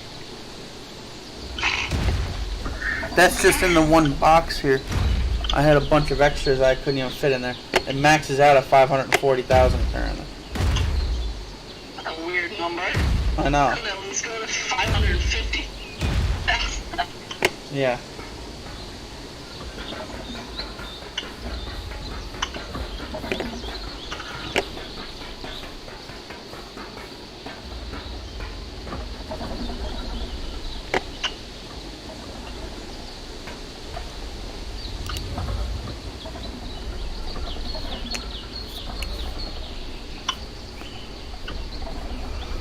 Yeah,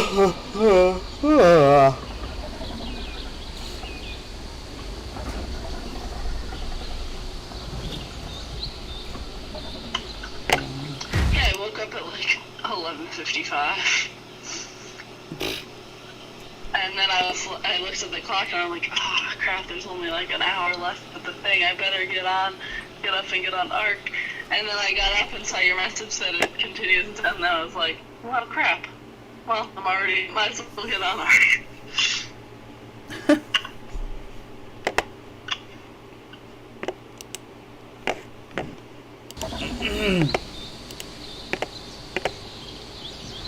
Oh my god, I'm still over.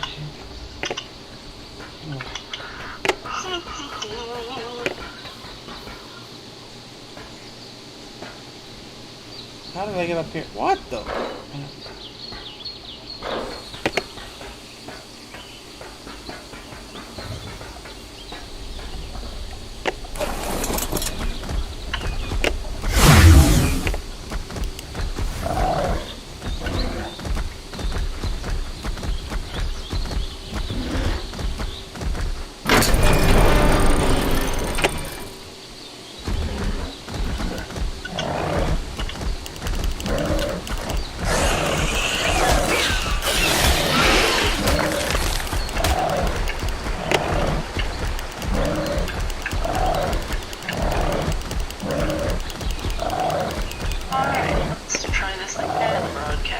So this bear just picked up 11,900 fiber in about 15 seconds. I can't even move the bear already. I didn't even get all the... Wow. That's insane.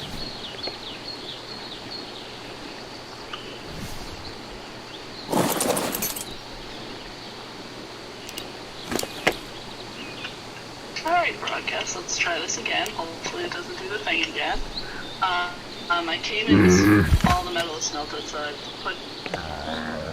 I've been putting some metal in it.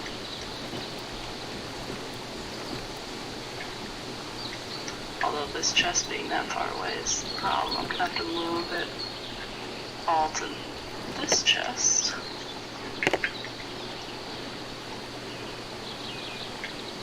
And stimberries aren't that effective, are they? They make you thirsty and dehydrate you. Yeah. So what are they good for? If you're knocked out or if you're about to get knocked out, like torpor wise, it lifts that. I'll just no. There's enough of And them they're now. used in stimulant.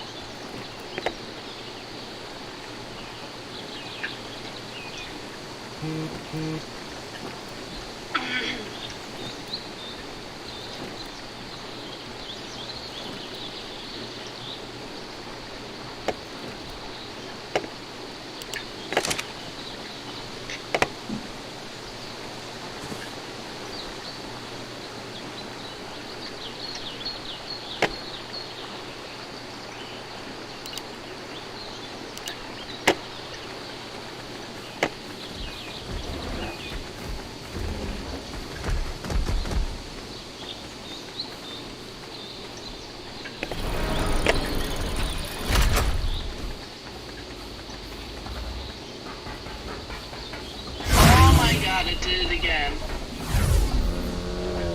The broadcast thing just doesn't want to work. Why?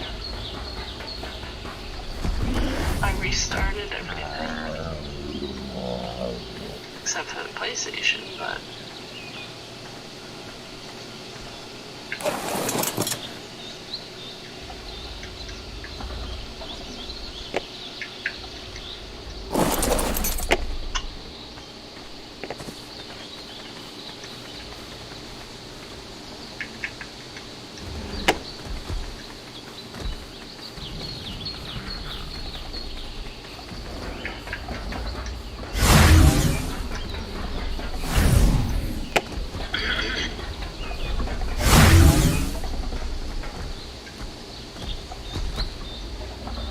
Oh. When did you get in here? I didn't even hear the bear follow me in.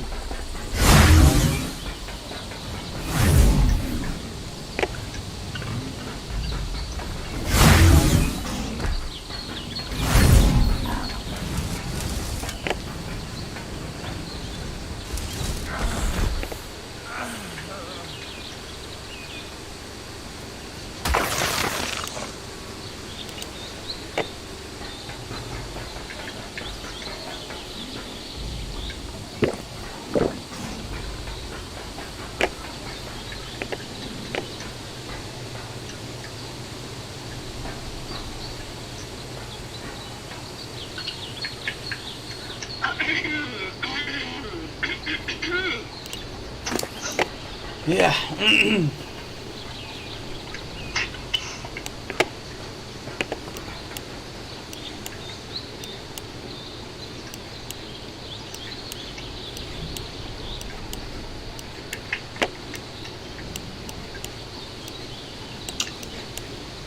Should stick a vault over here too. Yeah. You back at the metal cave? Yeah, I'm putting all the raw metal into the forge since. Wow. Did you That leave? did it perfectly. Did you leave the server on? I did. I didn't mean to, but I did. So all the metal in there was smelted. It's still in there. I just moved all the raw metal in there too. Wait, I think I'm gonna have to restart my PlayStation and everything. I might restart the router too. Just to see if that helps, because this was happening the other day to me too, and then I restarted like one thing and it worked, but it's still doing it, so I'll be back, Arjun Davis. Hold on. Ow. Oh my god, I filled that? Jesus.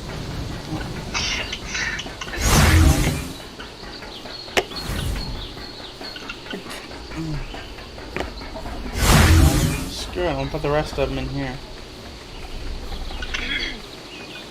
Alright, well, I'm gonna restart my PlayStation, so I'll be back. And I'm gonna restart the router too, actually, so. Adios for now. Yeah. I'll be back in a couple minutes. Couple minutos.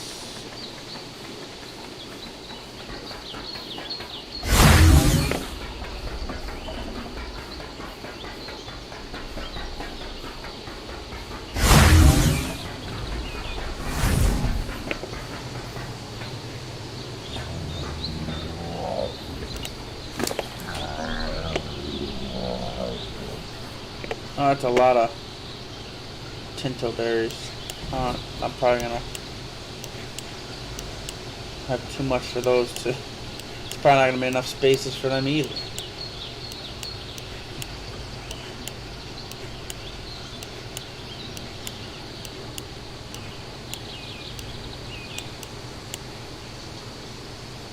And great, more fiber to figure out where to put.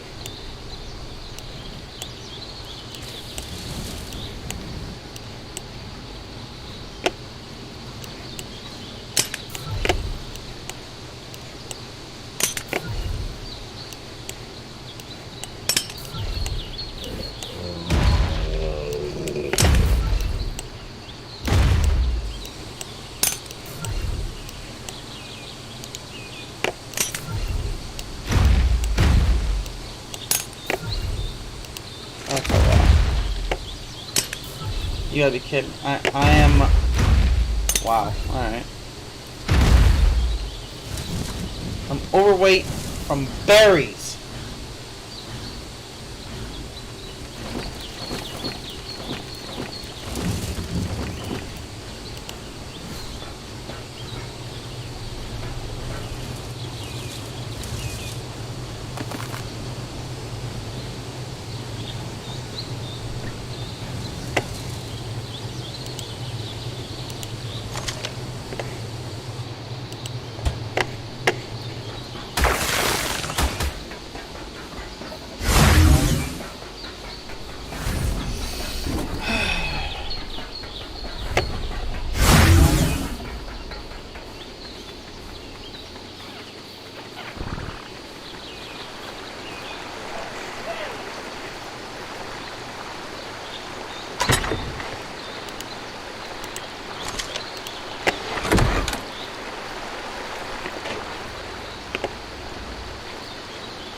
$14 for 9 a.m.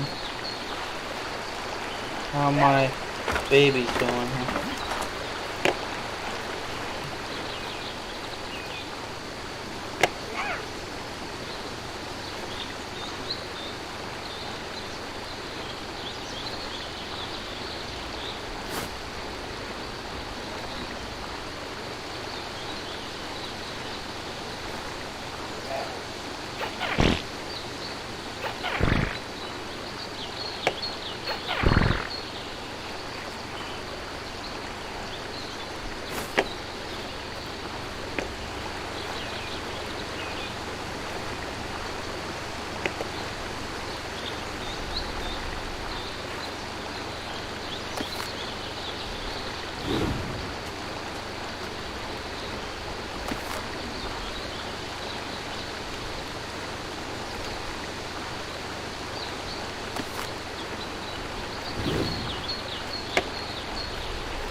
What?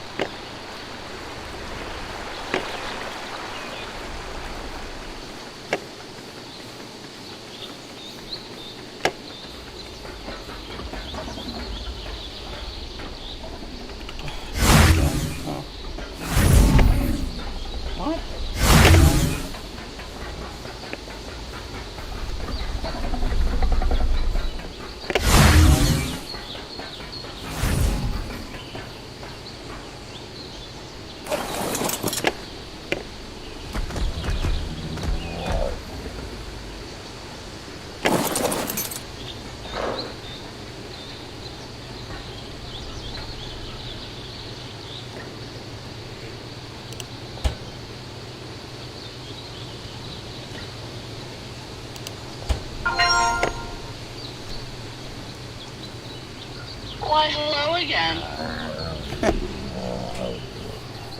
Let's see how this goes. We'll have to do the same thing. I won't know what to do. I'll just not have to broadcast or something. I wonder if that affects the video recording back an hour or two. I don't know. I don't know it.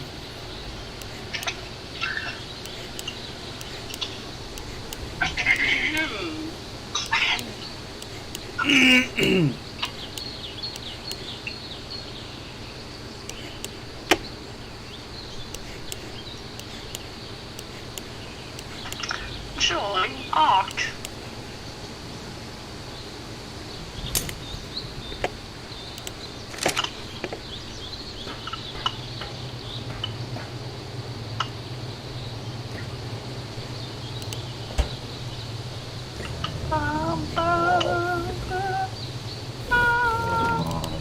Oh, last I heard the regular music.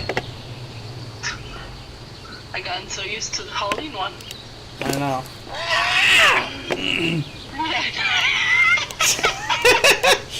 Thank you for that.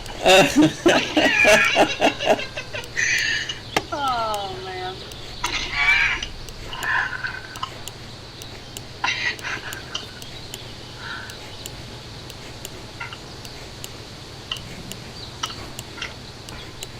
You don't plan on running out of berries, do you? No, I don't. Well, I got a couple of them full. That the ones I ran full, I just ran the rest of the berries over to the feeding trough over for the jerboas. I used to have raised the mejo berries in the bottom of the town. I stopped.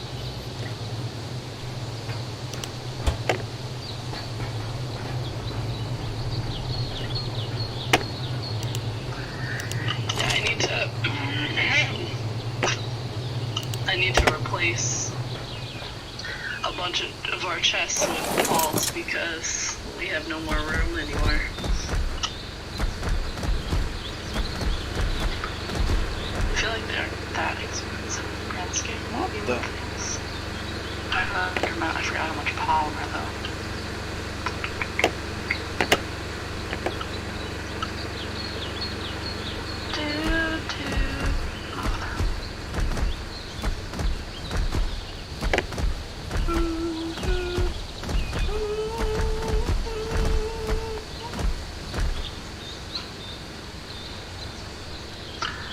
PS5 only comes out in 4 days.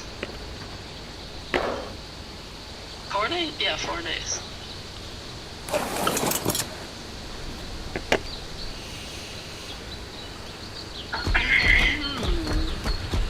Why can't I turn the bear?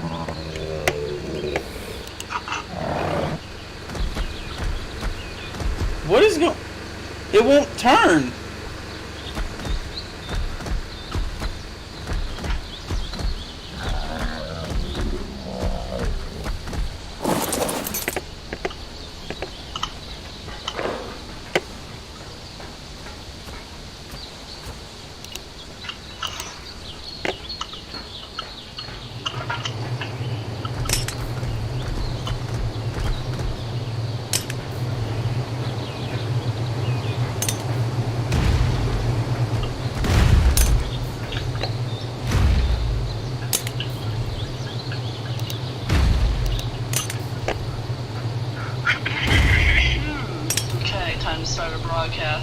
and I'm scared to do that because I have a feeling it's going to do the same thing.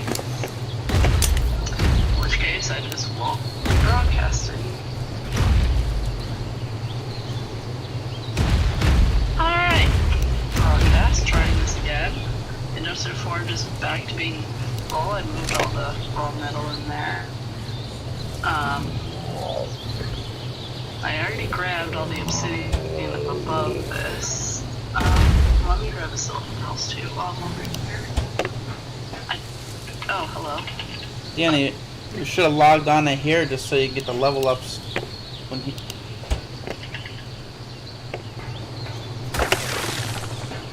He's still killing them. He's still going. Yeah, I can't turn. That is weird. What is going on? Why can't I turn the bear? There goes the broadcast. Okay, well, so I did all that for nothing. Crap, I did not want to hit this dead body. Now I just got 600 Actually, if you use a just about. you get more berries. It's too slow.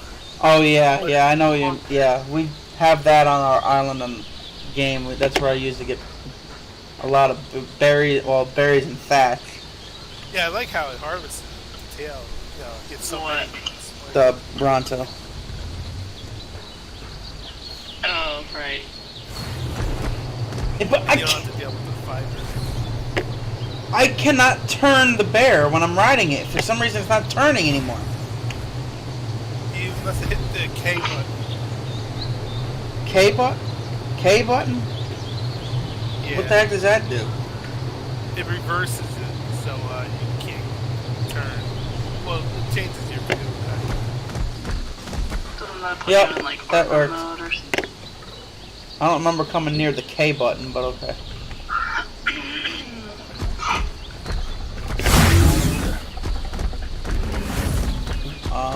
Where did I put the fiber again? Oh yeah. Do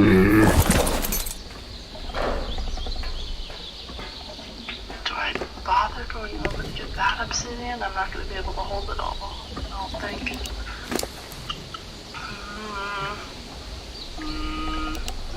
Might as well.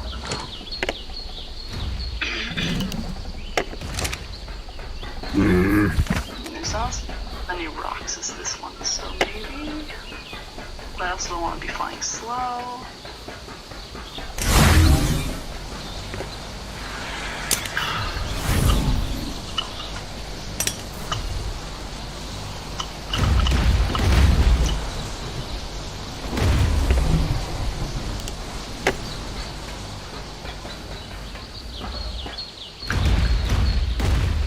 You gotta be kidding me. I think that's maxed out too. I just remembered something too. I was thinking the video clip is an hour, but when that whole ARK thing was happening the other day there, where I had to reset everything, that probably reset to the default too, which is what? Probably like 30 seconds.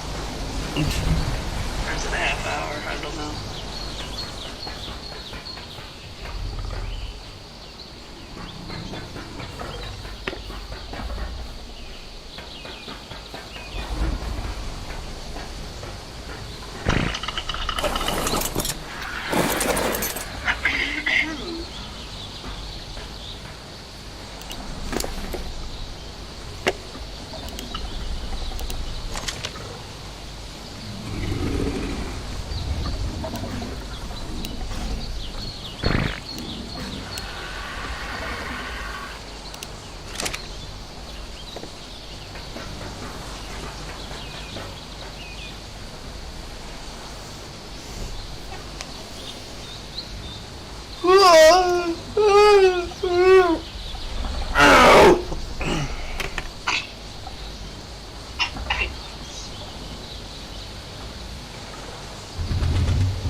this. No, this is already getting too full for my liking.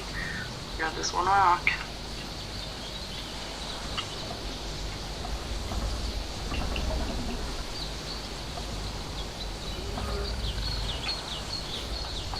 I don't want to be super slow.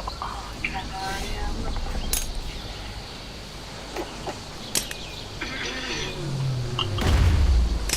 I'll have to come back over here.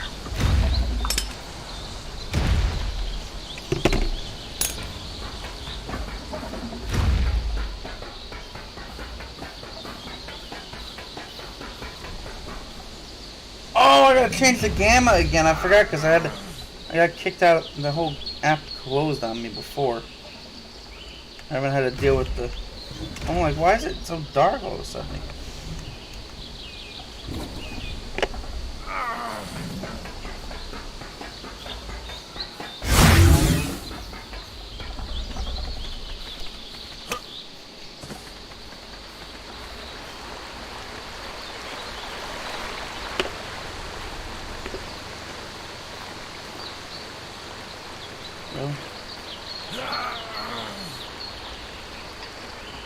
What? Food. Damn it, I was just in there.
I leveled up 3 times.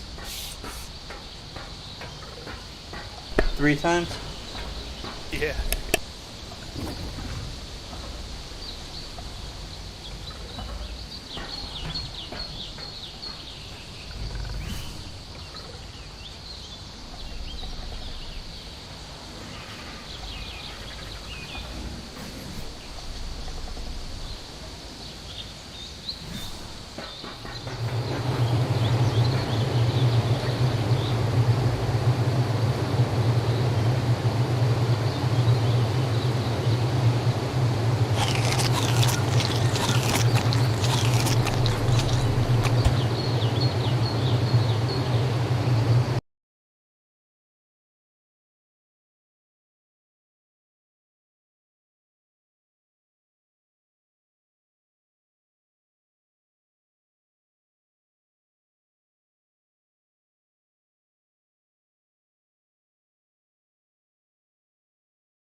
Wilson.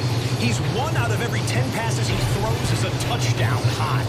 The favorite for the MVP at the midway point of the season brings the Seahawks to Buffalo.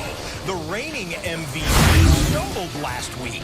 Lamar Jackson tries to turn last week's turnovers into today's touchdowns in Indy. MVP, don't forget about me, says Patrick Mahomes. KC against CMC and Carolina. And Derrick Henry and the Titans trying to snap a 2-game losing streak, same as their opponent today, the Chicago Bears. It is time to bring everyone together for 50 or 60 touchdowns on a football Sunday. Hi, everyone, and welcome to NFL Red Zone, presented by Amazon. Scott Hansen with you as we begin week number 9. And when you factor in the bye weeks, we will reach the exact halfway point of the regular season during the show here today. 128 games played, 128 games remaining in the regular season. And this season, what might be called the year of the comeback. We've had 8 straight weeks where at least one team has erased a 13-point or more deficit and won. 26 total comebacks of 10 or more points. So it's never over until the clock hits double zeros. The menu of games kicking off in a matter of moments looks like this. 8 games in the early window. Atlanta does not have Calvin Ridley. They're at home against the Denver Broncos today. Seattle and Buffalo, the only matchup all week of teams with 6 wins coming in. Baltimore and Indianapolis, a couple of 5-win teams that are jockeying for playoff position. Houston goes to Jacksonville. Someone's got to get out of the basement in the AFC South. Carolina and Kansas City at Arrowhead. The Chiefs trying to stake their claim as one of, if not the best team in the NFL. Detroit and Minnesota in the NFC North head-to-head. Nashville is the site of the Tennessee and Chicago Bears game. And the Giants and Washington. The NFC East always in play. You've got Washington 1 win away from being a half-point or a half-game out in first place in the division. Well, there was the first kickoff. That was at US Bank Stadium in Minneapolis, where the Detroit Lions are trying to snap a 5-game head-to-head losing streak against the Minnesota Vikings in Western New York. This might be the matchup of the day here on NFL Red Zone. The 6-win Buffalo Bills breaking open into the clear, and one man to beat. He'll get knocked out of bounds. Where was he? Probably past the 50-yard line right there after a huge kickoff return where Josh Allen and company are set up as we go to the Octo Box. 8 games have kicked off across the National Football League, ladies and gentlemen, and 7 hours of commercial-free football start now. And you know we are going back to Buffalo, where the Bills are in business after the opening kickoff. That was a 60-yard return. And 13 on punt returns, but what a setup for Josh Allen and this Bills offense. And they know they need to score. Seahawks #1, averaging over 34 points a game this season in the NFL. Caught at the 41-yard line, Devin Singletary gets out of bounds. Christian McCaffrey has been out since week 2 with the high ankle sprain. Back in the lineup, and so the first snap of the game, you give it over to him. Little catch out of the backfield. 7-yard pickup for CMC. We'll keep you posted.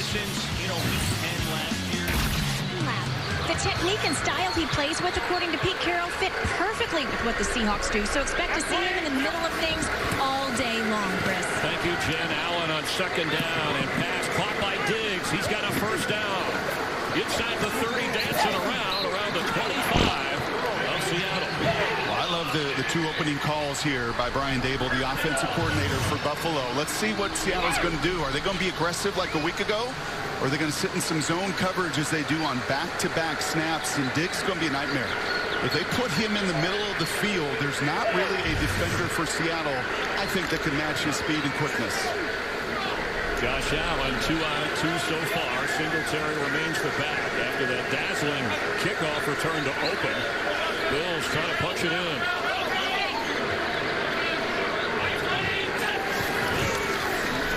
Plenty of time for Josh Allen. Wide open. It's on. Touchdown, Buffalo Bills. Isaiah McKenzie hauls it in. That was He's quick. dancing.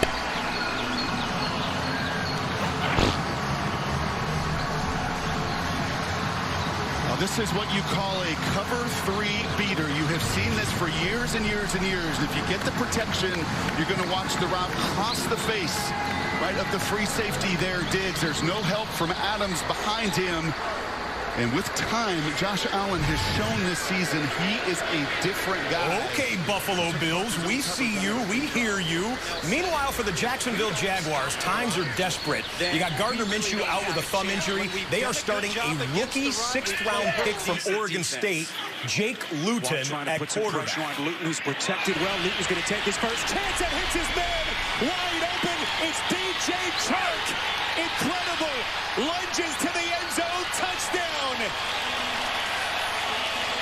Welcome to the NFL, Jake Luton. 73 yards on a perfectly thrown pass by the rookie.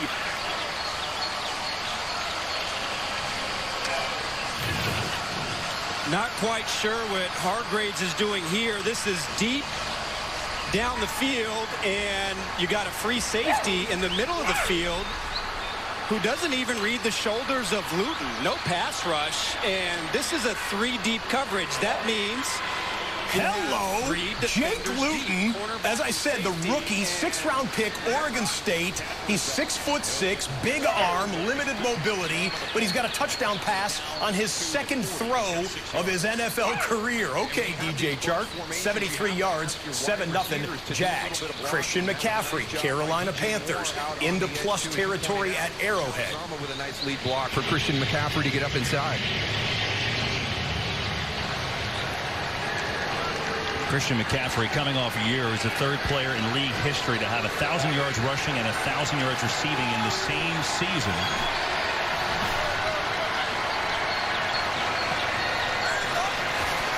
Fake to him here. Pressure on a blitz. Bridgewater eludes. Pumping, looking, throwing away. Charvarius Ward in on the blitz, caused the pressure, and it's incomplete. In Tennessee, it's Nick Foles trying to limit the interceptions we've seen in 2020. That pass to the tight end will help. Jimmy Graham, catch, run, out of bounds, fired up for a 24-yard completion in the first quarter.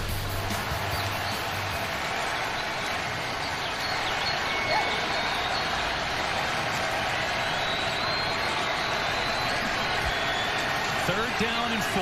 Panthers 11th in the league on third down. Opening drive of the game.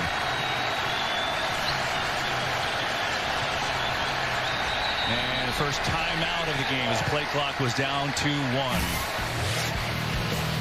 At FedEx Field, fans in the stands for the first time today, or this year, I should say. Fourth down, and the Giants are going for it. Dion Lewis, not the biggest running back, and they would mark him short. Washington's defense makes the FedEx faithful happy. 3,000 fans in the stands today. They had family and friends there at FedEx Field in games prior.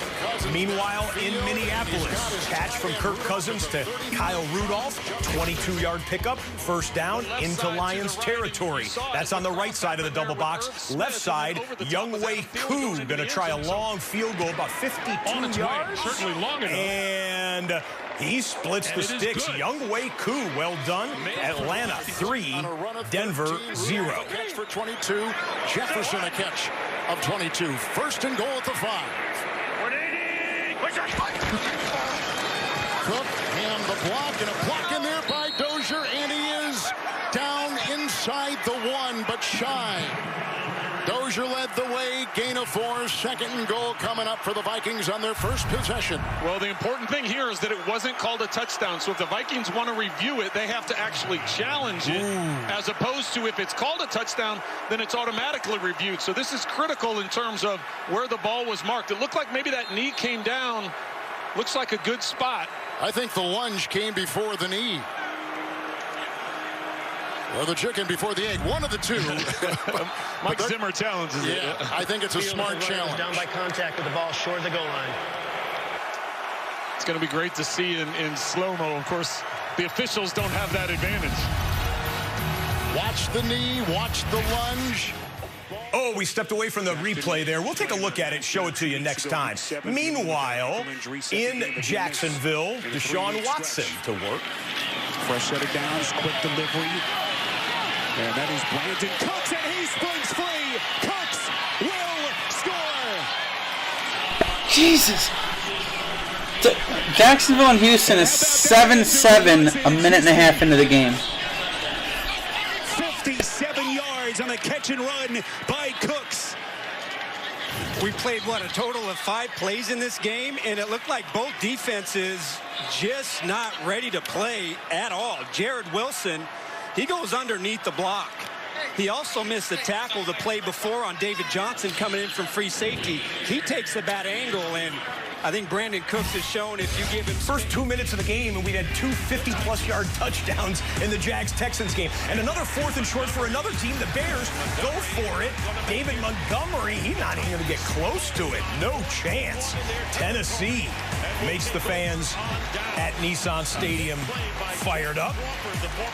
Clear angle there shows he didn't even get close to the first down. That's a turnover on downs. Here was the play. So Dalvin Cook, this is being challenged by Mike Zimmer and the coaching staff of the Vikings.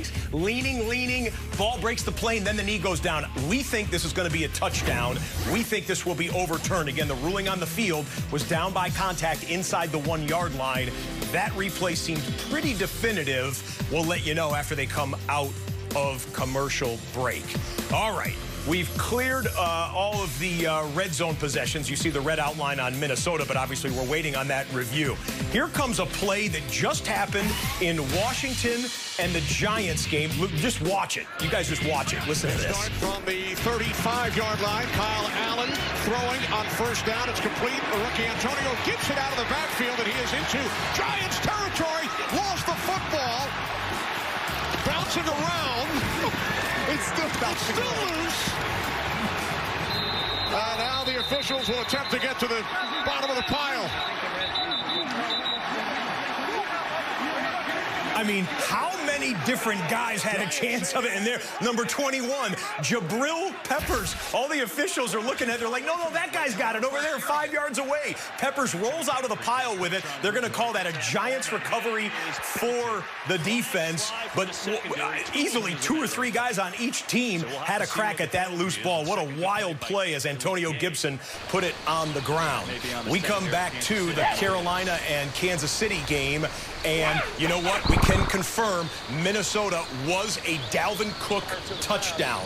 Dalvin Cook did score the touchdown. The extra point is good. About Minnesota to have a 7, baby Detroit Jerboa. nothing. And Dalvin Cook continues his league-leading pace of touchdowns. 4 last week for Dalvin Cook. He's got 12 to lead the NFL in total touchdowns. Defensive side of the ball. We're seeing all these crossing routes, and you're trying to bump off coverage not all or make it purple like the really other one was, challenging for the defender to sort his way through that. And right there is Charvarius Ward got knocked off. He reached out and grabbed a hold of DJ Moore. Curtis Samuel now at running back. Had a rushing touchdown last week. Gets it off the left side. Good cut, Samuel. Oh, what a run that was. Didn't look like there was a lot there. He's going to end up coming right back to the Panthers' red zone possession after we show you. This is what happened before. It won't add more than 5. Recovery by his defense. Throwing it up top. Man in the clear. That's Austin Mack. Wide receiver number 81, Austin Mack, and that goes for 50 yards. Good start for the Giants offense. Injury for the Chiefs. Defensive end Taco Charlton is down. Trainers work on him. Good opening drive for Carolina. Back after this. Injured Kansas City defender, you saw it right there. We're going to show you Drew Lock and the Denver Broncos. Outside completion to Noah Fant, and Fant gets tackled here at the end of the play. Watch Fant. He gets up and limping immediately, and Fant comes straight to the sideline after that 32-yard completion. Looked like he was favoring the right ankle as he was limping off. Back to the Giants. It's actually that one with the orange stripes on the back instead now. That one just had, like, I don't even know what color stripes. It's just got same thing, but it's orange stripes. By the Washington football team, secondary sat back, did not allow anything deep. Cameron Curl doing a better job staying deeper in his zone. And then I like Daniel Jones. Don't force the issue. Throw it to your check down. Wayne Gallman didn't catch it, but throw it to your check down, get the 3-4 yards, and then look for another down.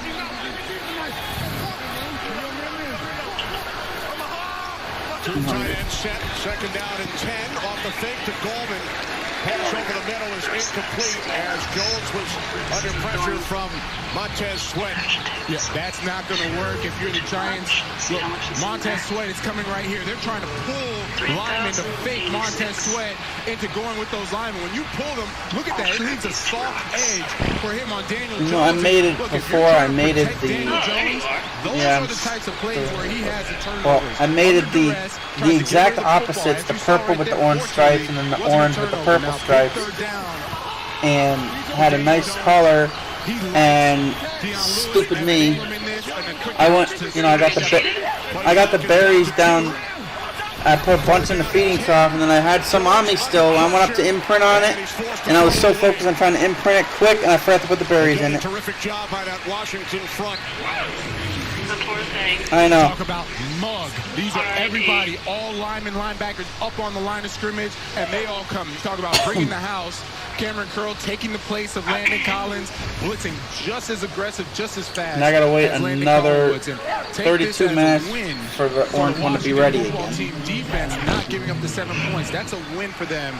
It was like 3 hours ago too. So, well, 2.5. I don't remember what it was, but line up the field goal on the left side of the screen, right side of the double box. We are out of the injury timeout for the Kansas City Chiefs. Field goal is good for the Giants. They're up 3-0. Opening drive for Carolina all year. They've got a 2nd down and 3 from the 9. And Bridgewater fooled his own guy. I think Robbie Anderson moved. Full start. Number 11 offense. 5-yard penalty. 2nd down. Detroit Lions on a 3rd and 1 in Minneapolis or in Minnesota territory. Hand it to the Vikings all-time great Adrian Peterson with the Detroit Lions now, and he plows forward for a couple of yards. The man nicknamed AD has played against the Vikings in years past as a Washington football player and as a New Orleans Saint for a while as well, so it's not a super emotional game for him today. Play clock winding down. Bridgewater sees it. Does he get it off? I don't know that he did. May have called timeout from the sideline, and they did. So the 2nd timeout on the opening drive. And even though it's been a good drive, I'm sure they didn't want to use 2 timeouts this early. And now we'll take a moment from this, from Progressive. Commercial timeout there. We're going to cut to, let's go to Indianapolis. We haven't checked in on the Ravens and the Colts just yet, but you see Indianapolis is just outside the red zone at Lucas Oil Stadium. Southern Miss, a high school running back and track star. You just saw those skills, CD, on display. Watch him coming from the left side of your screen to the right. It's a jet sweep, and you mentioned those skills from high school. He was a running back, wide receiver, track star, and he did the same thing as Southern Miss. And there's Trey Burton, his tight end, helping lead and getting a little bit of a block there to gain additional yardage at the end of that run. He stepped in today because of the injury to T.Y. Hilton. We got 2 teams inside the 20-yard line, back and forth, Colts and Panthers. Burton could play a role. 1st and goal. Taylor carries to the 5. 7-8. Bridgewater goes far side of the field. Anderson up and did immediately. Oh, Bashawn Breeland all over it. And now a 3rd and long. Matchups initially, because Jimmy Smith's a pretty darn good corner.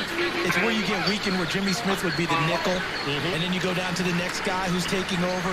Those are the matchup Phil Rivers is going to be looking at. Deeper into the depth chart, where do I have the advantage? That's where he'll try and go with the ball. Spreading it around, 7 players have touched the ball already, 11 total plays. Rivers throws, end zone, incomplete. Mo Alley Cox got a hand on it, flag on the play. Oh my goodness. They'll get it off. Chiefs rush 4, coming near side, and Samuel is tackling Pass interference, defense, number 36. The foul occurred in the end zone. The ball will be placed at the 1-yard line. Automatic 1st down. Thinking about going here. Sure looks like it. Really nice job by Rashad Fenton. He actually funnels a receiver that he's covering and then breaks up to make the tackle on Curtis Samuel. As you pointed out, Kevin, a real sure tackle, because that's a shifty guy that can break away. Darrell, knowing how many points Triple box for the first time today. We got 3 teams in the red zone. It's first and goal. Jonathan Taylor for the Colts over the top. He broke the plane. Touchdown, Indianapolis. Upper right-hand corner. 4th and 3. Teddy Bridgewater in the offense. Still on the field. Play clock down to 3. He barks out the signals. They snap it. They are going for it. Blitz comes. Christian McCaffrey wide open.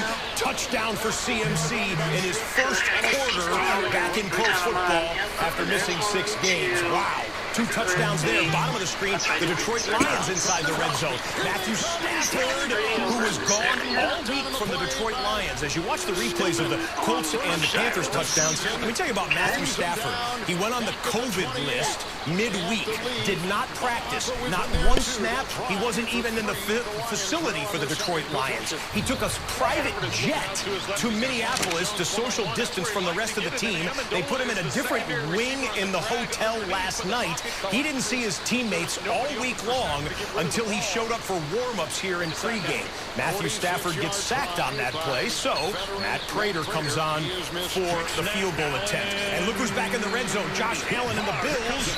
And penalty and sack there will sort that out. Suddenly, the Bills are and no good by Matt Prater. Left side of the screen there, the Lions miss the short field goal, so it's still 7-0 Vikings in that game. 7-0 here. Let's reset and listen in. Josh Allen, going to be a hold.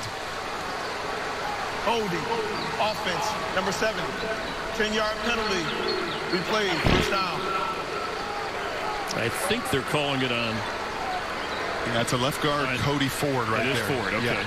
And that little pressure coming. So you say, how did they get in the red zone that quick? Well, a lot of short passes, including Josh Allen flipping it over to Devin Singletary, and Singletary runs it in for a 22-yard gain that set up the goal-to-go opportunity.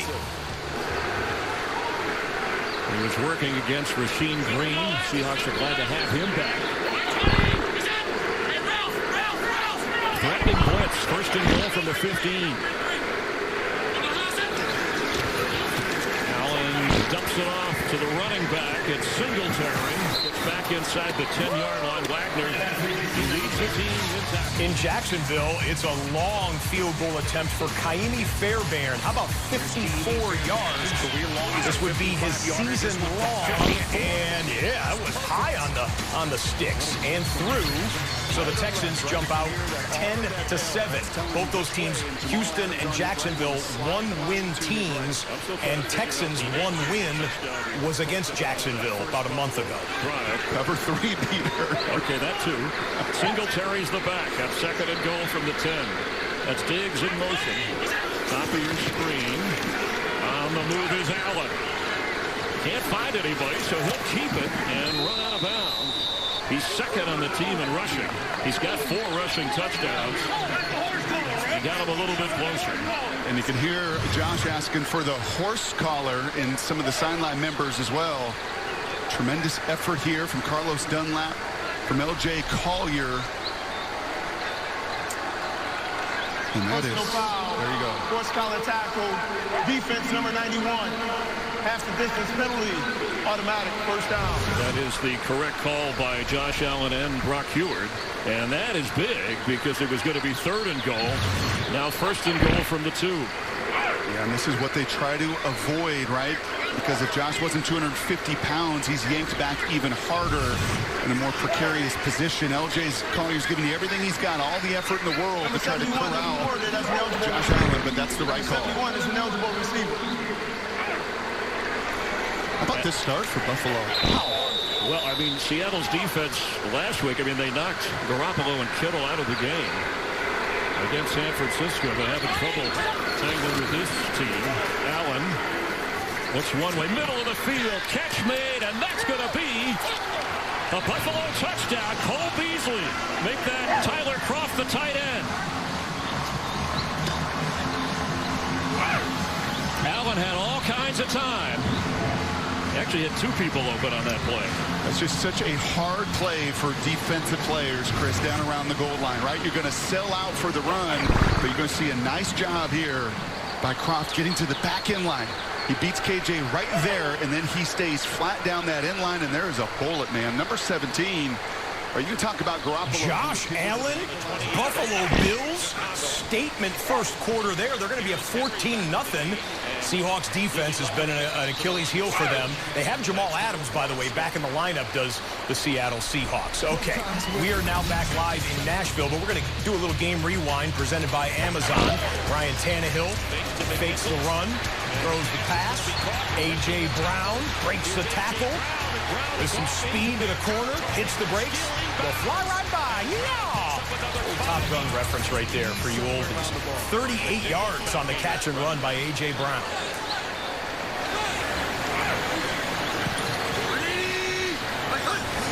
On 2nd and 10, Tannehill's pass, and it's going to be caught by Cameron Batson, one of the new faces this week for the Titans.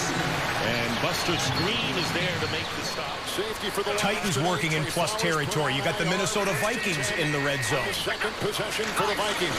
Cook, beneath a block, squirms inside, brought down from behind by Evers. So far, this is a great drive by the Tennessee Titans. They started off with the run. They're mixing in with the pass, off of the run, play action a bit, getting their rhythm back underneath them.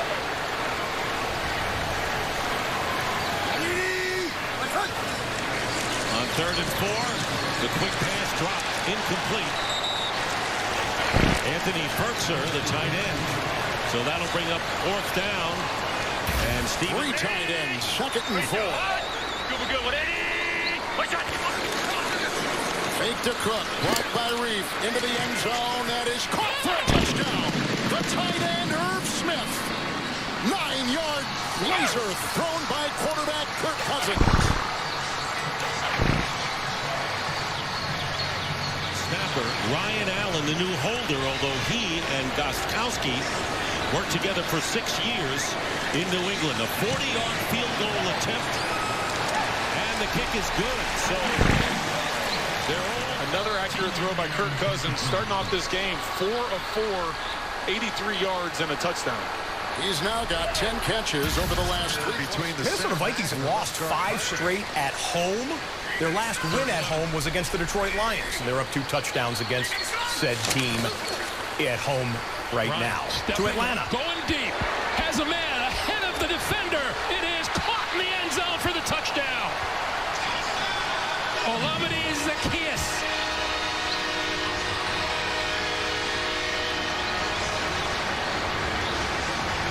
51 yards. And there's a penalty flag down inside the 5-yard line. So you get a real feel for Zaccheaus' speed, Greg. Pass interference. Defense, number 27. This penalty is declined, the result of the play. Touchdown. Keep the points on the board for Atlanta. We've seen some deep shot touchdowns so far here in the first 20 minutes of the show. How about Patrick Mahomes? Haven't checked in with him yet today. On the fake, RPO coming near side to Hill, and right over there right away is Rasul Douglas, and we get a penalty flag too. Douglas back was on the COVID list, missed the Atlanta game, and he's been their best cornerback, but maybe committed a foul. It's touchy. He didn't slam him to the ground. Is everybody all the way into the white? It's pretty close, probably right there. But the big thing is, don't give the official the opportunity to make the close call. After the play, personal foul, unnecessary roughness, number 24 defense, 15-yard penalty, first down. Yeah, it's a tough one. Let's do a game rewind. We hadn't checked in on Patrick Mahomes because, would you believe Kansas City's first offensive snap came at the 6:07 mark? That was a 9-minute touchdown drive by the Carolina Panthers. The rewind we just showed you there was a 14-yard catch by Tyreek Hill from Patrick Mahomes. I told you about no Chin, no Okun, the left tackle. For the Chiefs, they're missing their great tackle, Mitchell Schwartz. And Sammy Watkins was supposed to play, at least we thought, still out with a hamstring injury. On 1st and 10, empty set for Mahomes, gets it out to the far side. Edwards-Helaire makes a man miss and another. And the rookie out of LSU has a nice gain. He got right by Dante Jackson. Baltimore Ravens struggled a bit on offense last week with turnovers. Lamar Jackson, couple of fumbles, couple of picks right here.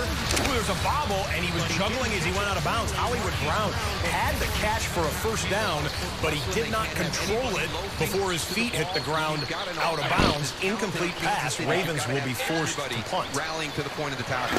See the numbers for Edwards-Helaire. Don't forget, Damian Williams had a great game in the Super Bowl, opted out this year. Edwards-Helaire has more yards this year than Damian Williams had all of last year. That's the kind of impact he's had as a rookie. And it's funny, even, as you're leading up to the draft, and, Kansas City's going to pick at the end of the draft, and you just heard afterwards, they're like, is he really going to fall to us? Is he really going to fall to us? So it's a guy that he fits the mold of what they want to do with this offense, and I think when that pick was made, you had a lot of people going, wait, I would have thought you would have gone defense right there, but I think he's just such a perfect fit to what they do here offensively with their scheme. You couldn't pass him up. Good drive for the Chiefs. 9th play of it. Mahomes fakes the swing to Harden. Looking, a lot of time, fires, and it's incomplete. Looking for Edwards-Helaire. Surprising that the Seahawks are down by 2 touchdowns in the first quarter.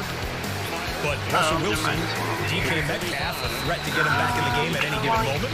Shoot it over the middle on a second down for a 14-yard pickup. Move the sticks for the Hawks. Edwards-Helaire down the sideline on a deep pass. So Cornelder did a really nice job sorting through all of that and being step for step with him. Le'Veon Bell checks into the game for the first time at running back.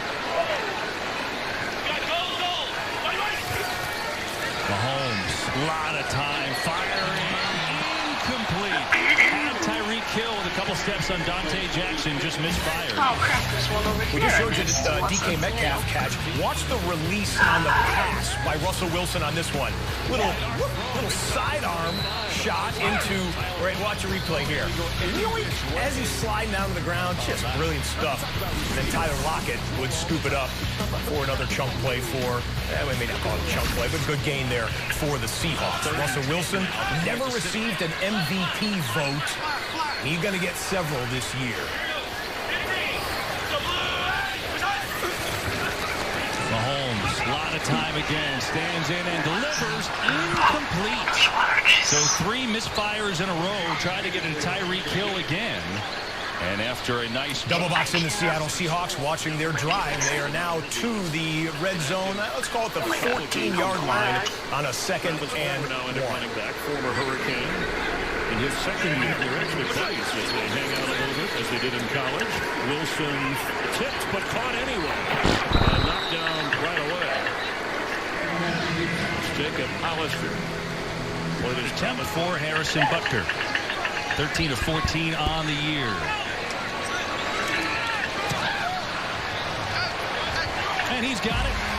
And so the Chiefs. A lot between the 20s, but this is where Seattle, this is why they're 6-1. Gone on the road a couple times in this early time zone and won already. 88% would be the NFL record by a long ways if they can stay with that efficiency. Almost been like a brand new one. Like definitely. Okay. A 2nd and 9.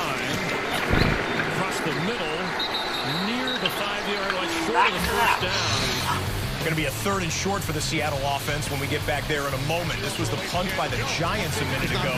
Washington back there to receive it.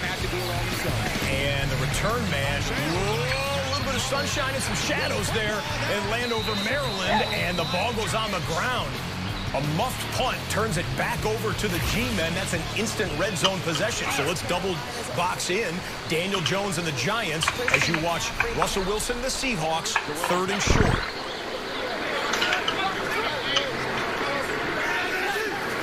Travis Homer, the first down is shut back. Once you got inside the Looking to take advantage of the 2nd Washington turnover.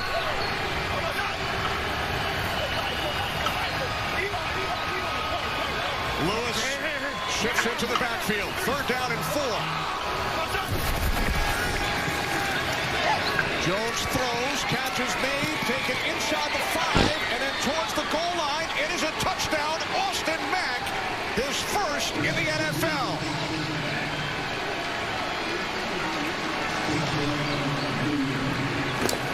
Great play design.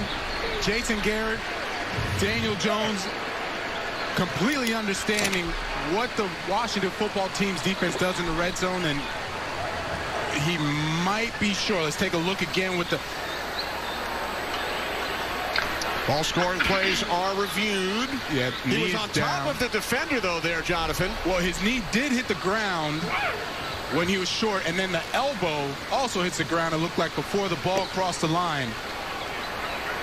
The ruling on the field of a touchdown. They will is take under a further look. Review. Watch the knee. There's here. a left knee down right there. Right there it looks like. It looks like it is down. And it's pretty clear that he's going to be down. No touchdown there for the Giants. You did not miss anything with the Seahawks. Pete Carroll called a timeout before fourth down, and you see Russell Wilson going back to the huddle. They're going to line up to go for it. By the way, congratulations to Pete Carroll. Just agreed to a multi-year contract extension just today. It was announced. Pete Carroll going nowhere, maybe ending his coaching career as the Seattle Seahawks head man. That would be fitting. Always keep it himself. He does. He's looking and moving around. Throws for the end zone, and it's intercepted. Floated in, and there's Jordan Poyer with the takeaway. What a defensive stand as the Bills defense celebrates. Russell Wilson, just his 7th interception of the season. Buffalo looking good first quarter. Tennessee State. Winding down in this opening quarter. Cutting it to the outside. Taylor keeps the legs churning. And he lost the ball. Ravens have it. Down the sideline, Chuck Clark hurdles and still going. Clark goes all the way. Touchdown, Baltimore. That turned in a hurry.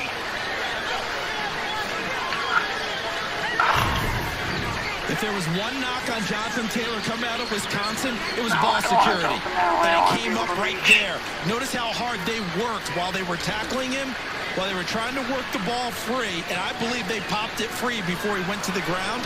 And Chuck Clark picked it up. There's the last hurdle. And we could be all square here after this extra point. An alert play, Chuck Clark with a great play, but did you see Phillip Rivers on his back, kind of flails his arms up there in his back like he's playing with one of his 9 kids in the family room on the carpet? Yeah, wasn't going to tackle Chuck Clark. He takes it in for the fumble 6, waiting on the extra point to tie it up at 7 apiece. Adrian Peterson, little catch there against his former team. That's a first down. Detroit Lions, they're creeping ever closer. Washington and the Giants are still in a TV timeout. They're reviewing whether or not the touchdown on the field will be overturned. We think it will be overturned, and we'll check back at there in just a moment. But Adrian Peterson with a nice little gainer there. Yeah, the call was reversed. We just got out of commercial break. Call reversed. So Giants with it. First and goal at the 2-yard line. For a catch and run at 10, first and 10. Fake to Peterson. Look at the time for Stafford. Underneath, it's Peterson. Way late on the play by Wilson. And he picks up about 5, Mel. And a good job by replay to put the ball actually inside the 2. All right, thanks, Mike. Mack did pick up the first down. His first NFL touchdown is erased.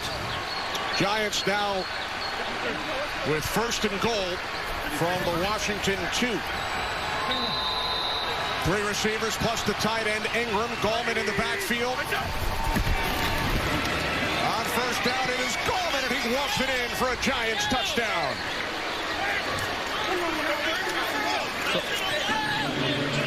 Going back to Austin Mack's catch, that was just like having a check down, a running back checking down. Dan Jones did a great job there. And then now having first and very, very short on the goal line over here for the easy touchdown. And, man, the defensive line, they all widen out. That's wow, the size of that hole. You don't see that on a goal to go from the 2-yard line. Credit the Giants' offensive line plowing the way for the Gallman touchdown. It would be 10-0 pending the extra point. Okay, it was a 1-yard gain here for DeAndre Swift. This is 3rd and 3 live. Into the nickel and a quick slant. Caught by Amendola. With Galladay out, he slices inside. He gets a first down, a catch of 12 on 3rd and 3. First and goal, Detroit. We're coming back to the 7-7 tie. Phillip Rivers gets the football right back after the defensive touchdown by Baltimore. Nyheim Hines, Mr. Twisting Flip touchdown celebration, one of our favorite of the year from last week with a catch and a 17-yard pickup there. Rivers is 6 of 6 for 68 yards. First and goal at the 8. Swift cutting, driving, and waylaid in there by Jalen Holmes. Gain at 2, and Trent down to the 6. Well, and Swift wasn't real happy with the finish there by Jalen Holmes. After the play had already been blown dead, the little extra shove you get at the end, that always gets guys fired up, and the officials quickly came in and diffused it. 4 in the Vikings secondary. Swift remains. Second and goal. 7-minute drive. Stafford. Right now the block. Jackson the block. And Swift to the pylon. Inside the 1. And hit over there by Boyd. Gain of 5. The official had too many things tucked in there. He's trying to get out of flag here. You got a flag there. The beanbag, a flag. It appeared that he had stepped out. It'll be interesting to see where the ball was when he stepped out. There was a double move to the outside by Marvin Jones, and Vikings didn't fall for it.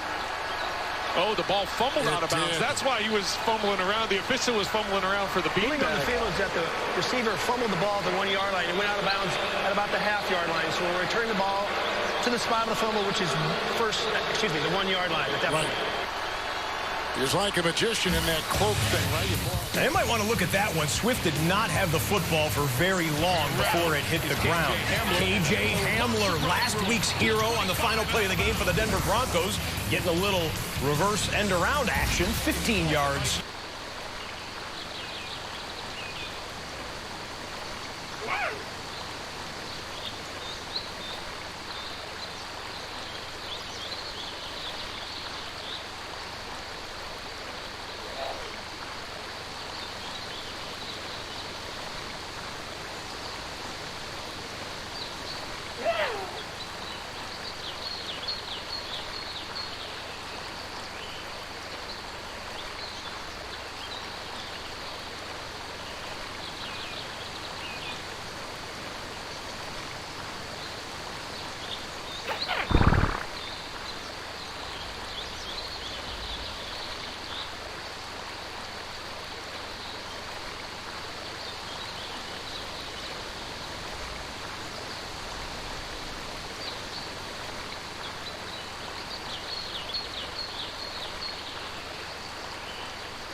Watson on 2nd and 12 to the end zone, incomplete.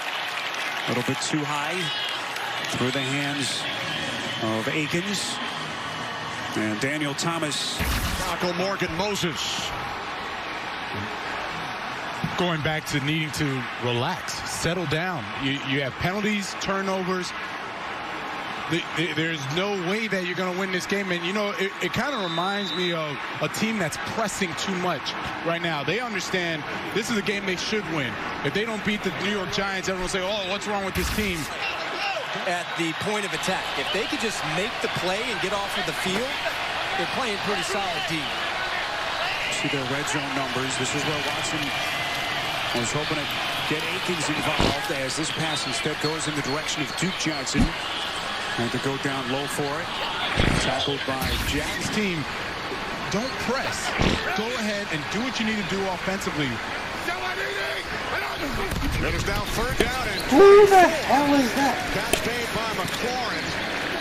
But he's been immediately tackled. We'll come back to the Houston drive, and we're going to let you know that Duke Johnson got that last catch. David Johnson for the Houston Texans is being evaluated for a concussion right now. David Johnson in concussion protocol. We'll keep you posted.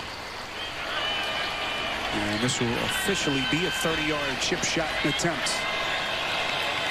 John Weeks, the long snapper, Anger the holder, and Fairbairn is perfect again. The details up. When you talk about the details, you got to clean that up in order to try to have a chance to win. 48-yard attempt, Dustin Hopkins from the right hash. Hopkins is good. Washington on the board. Early 2nd quarter. Cut live to Buffalo. You're going to see a replay of DK Metcalf going to work. And Russell knew it from the snap. Double cadence, he gets the picture of what he wants. And then what did Josh Allen call this to us? This is one of those skyscraper throws. Skyscraper. Yeah, Allen said he admires. They've been called everything from rainbow throws, quick snap, and the handoff to DK Dallas, and the Bills smother him in a hurry. But, yes, that did look like a skyscraper. When you're throwing to another tall building, that's pretty good. And the key is watch the tip of the ball come down. That's what Josh Allen said, too. You want to make it easier on a receiver, right? It's like a punt that turns over. You want that ball to come down in that downward action. And Collinsworth calls it a moon ball. I like skyscraper as well. But you just give the receiver with that kind of arc an opportunity to go get it. Beautifully done once again. Collinsworth, I tuned in for Al Michaels. My kid, Chris, we carry it. Pick up a 41. Dallas as a receiver, bottom of your screen. Saw Metcalf motioning as Russell Wilson throws and caught inside the 5. Knocked down around the goal line is Tyler Lockett.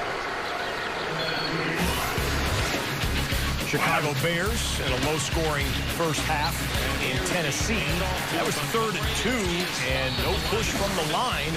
Titans, for the second time here in the first half, have stopped them on a short down and distance. Dallas powering forward, did not get in. And it looks like another 4th down. On a 4th and 1, inside the 5 previously. Russell Wilson was forced to just throw it up for grabs when they failed it.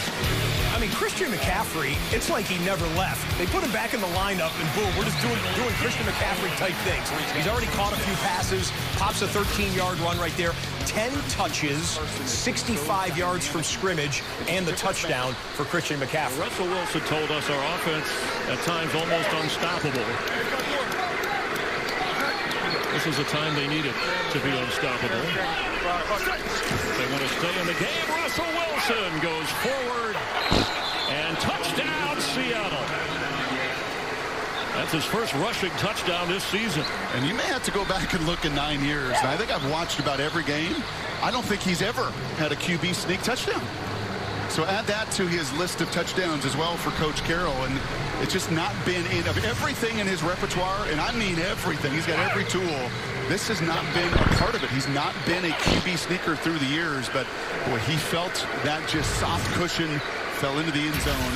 Drew Brees, and I think you're seeing some of that. First rushing touchdown of the year for Russell Wilson. I mean, the Seahawks are down to their 3rd string running back, and so just let the QB do it. He knows it so well, even in the first year here for Carolina.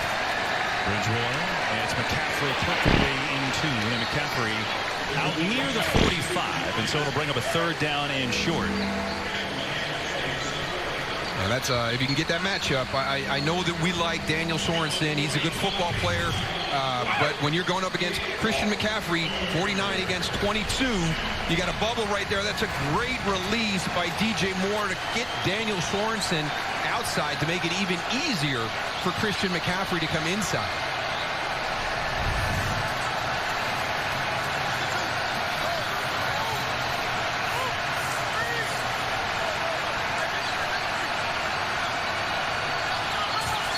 On 3rd down, Bridgewater delivers. It's caught by Moore for a 1st down and a penalty as Moore was being tackled. And so let's see if this holds up. Right now it's a 1st down, but the Chiefs say it's on Carolina. Pass interference. Number 10 offense. 10-yard penalty. 3rd down. And it is. It's on Curtis Samuel. Detroit Lions, Matthew Stafford, 2nd and 5. Told you Stafford took 0 reps all practice week and zipped that out to Danny Amendola for a 1st down. Matthew Stafford is 14 of 15 passing. Practice. The receiver, that's not Curtis Samuel interfering with Anthony Hitchens. That's Anthony Hitchens coming up and saying, you're not going to be a part of this route any longer because I'm going to knock you off your feet. And what it does is make it 3rd and 13 as these fans here in Arrowhead get on their feet. And now a timeout is called, the final one of the half by Carolina. The Jacksonville Jaguars have a 6th-round draft pick rookie quarterbacking them and an undrafted free agent rookie at running back. James Robinson, though, has done some things in the first half of his first NFL season. Right there, it's a 12-yard gain. Move the sticks for Robinson and the Jags. James Robinson, 34 scrimmage yards. 4th place in the NFC North, and they know time is running out. They have got to make a move with that 2-5 record. We are at the 2-minute warning. The Lions are moving and down by 10. This is the NFL. That was a lightning quick on 1st down. This first Hill and Hill across the 45. Almost first half there. That's the first game to go to the 2-minute warning out of all 8 that we're playing. We come back to Mercedes-Benz Stadium. Boy, they've just stocked their teams with early round picks. Yeah, they've got a ton of first-rounders on offense. 9 of their 11 starters are former first-round picks. I mean, when you start breaking down the opponent, that gets your attention right there. This one going nowhere. The clamps are put on Brian Hill by Bassie. Saying Bassie again. Well, part of the problem is Little game rewind here. The Atlanta Falcons trying to get the yardage out of the passing game. Heavy play fake by Ryan, and just flips it out to Luke Stocker, who was in pass protection, but safety valved out at the last moment. Stocker goes for 12 yards on the ad-lib play. Pressures on early downs by this Denver secondary. See what Matt Ryan has in mind here on 3rd and 6. This sideline pass, and that is incomplete. Intended for Julio Jones. Count of 1, 2, 3 penalty markers. I was just getting ready to say that was really good coverage. And I saw the flags come. It's Devontae Harris who's going to have his hands full today. Pass interference. Defense, number 27. Spotted the foul. Automatic. First down. You know, Julio Jones is just such a different player.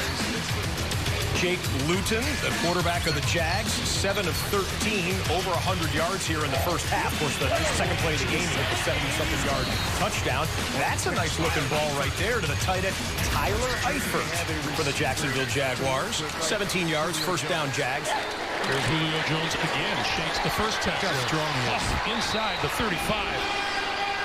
And enough for first down yardage at about the 32. Number 11 for the Atlanta Falcons, making a play and moving the sticks.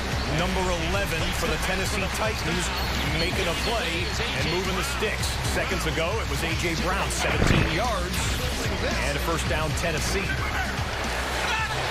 Yards after catch, big part of the reason why he has been so productive.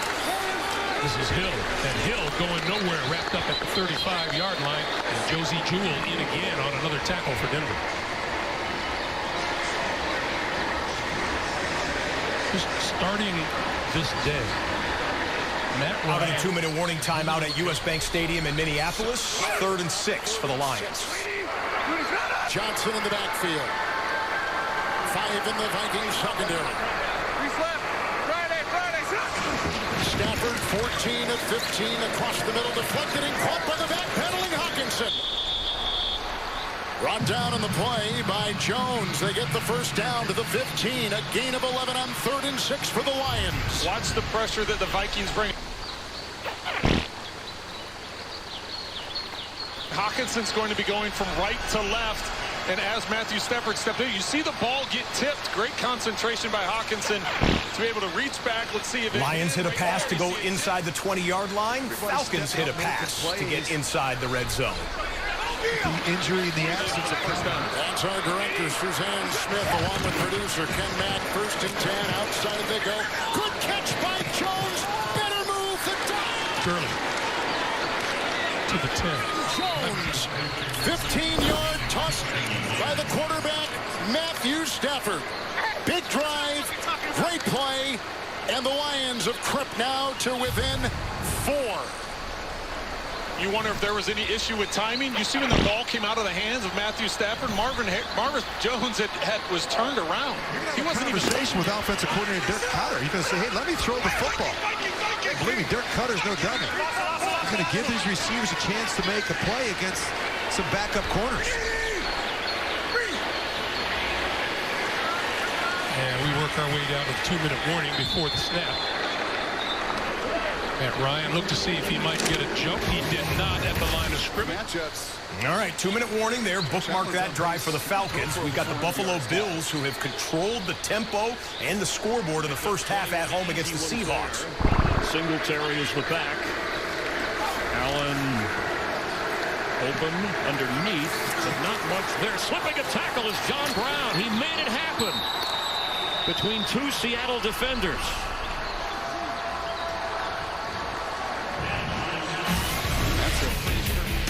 I watch the Ravens, who have not had much on offense at all today. Their touchdown was a defensive touchdown, remember. Lamar Jackson scrambling and diving forward. Oh, boy. Penalty comes in. They called that one a late hit. I mean, at that point, on a run, Lamar Jackson is a running back. He's not really a quarterback anymore. At least that's the way they've taught them to officiate that. But they called a late hit, so a 15-yard penalty tacked on to the end of the Ravens' run. When it looked like maybe he'd get a yard or two. And we're going to have a timeout here. Buffalo calls it. Buffalo, 30 seconds. They'll have one remaining. Well, don't tell it to the 49ers, but the historically bad defense, you touched on the numbers, which gives credit. Still looking at that. Jacksonville. And his return, not been updated, still questionable at this point. James Robinson gets close to the 15-yard line, and that's going to be enough for another Jacksonville first down. There's Chenault trying to get that left hamstring loose. And it's been a theme. You see the total snaps, Adam, by first-year players. Jacksonville by far the most in the league this season. And Houston at the other side of the spectrum. There's Omenahu. Had to limp his way to the Houston sideline. We'll try to get an update on his status. Thinned out Houston defense. Missing 3 of their linebackers here in Jacksonville. There's Robinson. Ray Flowers coming back in. Still Shaquille Griffin. Benson Mayoa out. Josh Allen. It's a throw. That's going to be a Buffalo touchdown to Gabriel Davis.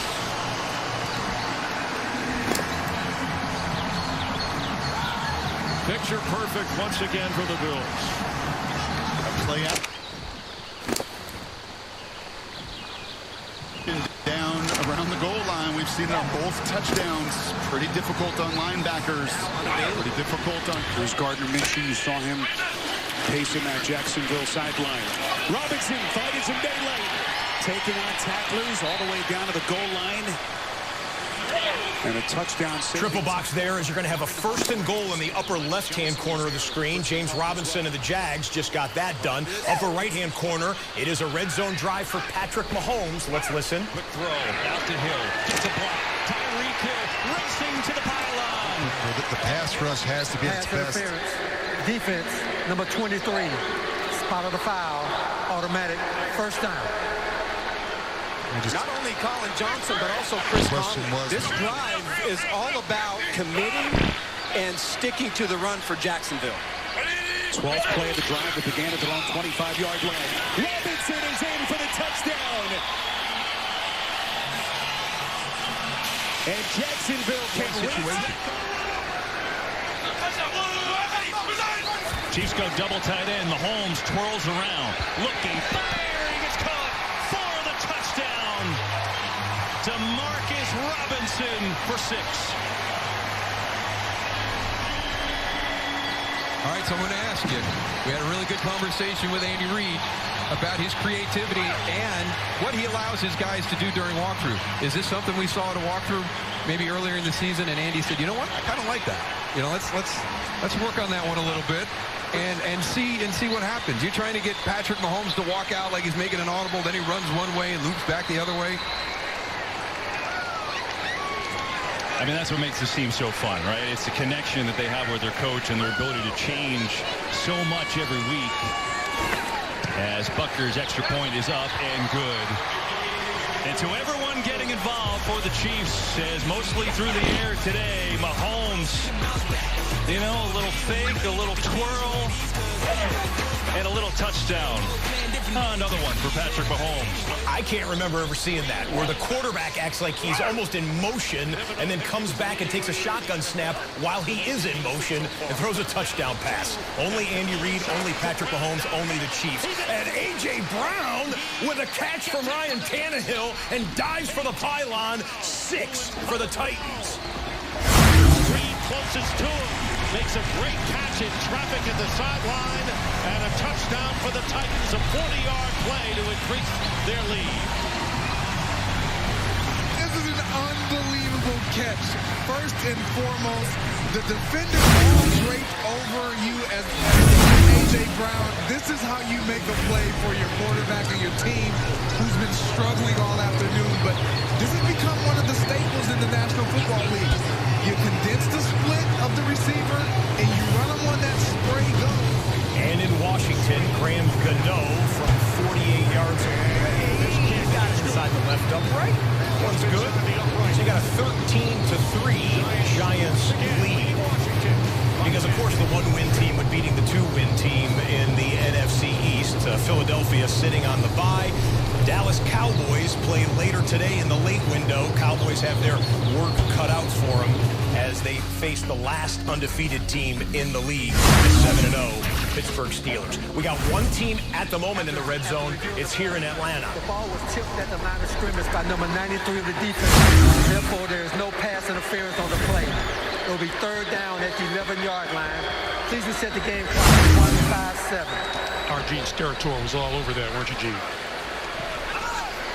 Yeah, I think I was on that one pretty good. It's a good challenge, and, you know, the downfield officials don't know it's been tapped at the line of scrimmage like that.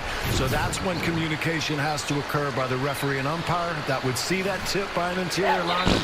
We see Draymond Jones tap the ball. The rotation of the ball changes, and there is pass interference down there if there wasn't a tip. So a great challenge and a good job in replay to correct that. All right, Gene, thank you. So 3rd and 7 from just outside the 10-yard line, and Ryan to throw. Running out of time and goes down at the 18-yard line, and that's Draymond Jones. Minnesota with 37 seconds remaining in the first half, trying to add to their 13-10 lead. Check down Dalvin Cook. He's got ahead of steam. He's directing traffic for a block. Adam Thielen did his work there. And Dalvin Cook, catch and run for 29 yards. Cook is right around 100 scrimmage yards and a touchdown in the first half. So Denver uses a timeout here. Stop the clock with 1:48 to be played here in the first half.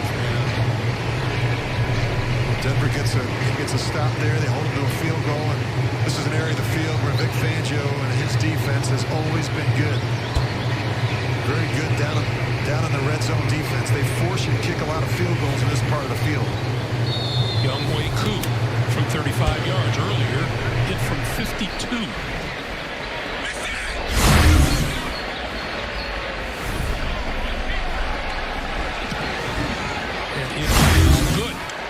Well, he's got lots of leg, doesn't he, Rich?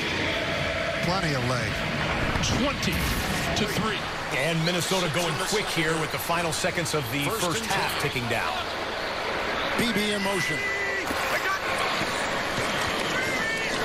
Walk in there by Abdullah, the former Lion, got the ball. He's got an open path to the end zone and to the pylon and out of bounds at the 1. They closed quickly. 21-yard. Oh, it's a touchdown! How about that? Handshakes for everyone. It looked like it was a touchdown. Why the hesitation of the official that was right there at the goal line? Talked to an official that was about 20-25 yards away to confirm something. It's a touchdown pass. Look at the blocking ahead. Dozier and Rudolph to the pylon. And a 22-yarder by Amir Abdullah, the former Lion, a former second-round pick by Detroit, gets it across in flight over the pylon for 6. Maybe there was some discussion if the ball came loose, but the ball came loose after he hit the ground. I think that may have been Abdullah's first snap of the game. Gene Steratore, rules analyst. What'd you see on this, Gene? What they're looking at is that official we can see right at the goal line. He knows the ball breaks the goal line. What he doesn't know, and with Abdullah not touching in the end zone, is if the football crossed over top of the pylon or inside. That official that is 25 yards away is looking right down the line, the out of bounds, and he will see where the football is in relation to being over the pylon or inside or out. And that's the communication they had. They did a great job on the field and got it right. That's field judge Joe. The Seattle and Buffalo Bills game has seen some up and down action here with the Bills maintaining a strong lead. But here comes Russell Wilson right before the 2-minute warning. Jacob Hollister, utility man with a 19-yard catch. Wilson is 11 of 15, 138, 435 total yards between the teams in that game. Looking for a chunk yardage right there was Phillip Rivers. But they'll have to reload. The Seahawks game has gone to the 2-minute warning, so they're in commercial break. You're not missing anything, Seattle and Buffalo fans. Trying to locate the football. So he gives a little fake. He goes inside. Now he's got to find the ball, and then he has to turn and go get it. So I think it felt like to me like Marcus Johnson was expecting the ball to the opposite side, and when he had to turn back inside, that took him off the route and helped the incompletion. And I think Phillips saying, what is he doing? He's supposed to go back in that direction. So they'll have to work on that one in practice. 3 tight end formation. Colts go empty here. Rush coming. Rivers hits his man, Mo Ali Cox. First down to the 33. Matthew Judon with the tackle. Look at the eyes of Phillip Rivers scanning the secondary and finding his target, Mo Ali Cox, who had Matthew Judon on his back the entire route. And Mo Ali Cox used his size and frame to keep another big player on his back and make the catch. Ali Cox had missed a game week 3 because of a knee injury. Big part of this offense, they used the tight ends. Phillip Rivers said just playing tight end in this offense, the one that he played in San Diego, is really challenging. We had a fumble here in the Houston game. Looks like Duke Johnson had the ball ripped away from him. And I didn't see what the ruling on the field here was, guys. They called this a fumble on the field? Trying to wait for confirmation. Yeah, they called it a fumble on the field, and they gave it to Jacksonville. They were going to take a look at that one, but that was a minute ago. And we can confirm they have called it a fumble, and the Jags did come away with it there. All right, out of the 2-minute warning timeout. Running clock here with the Seahawks trying to snug it up a little bit with the Bills before halftime. They're giving up at times 20, 30 pounds.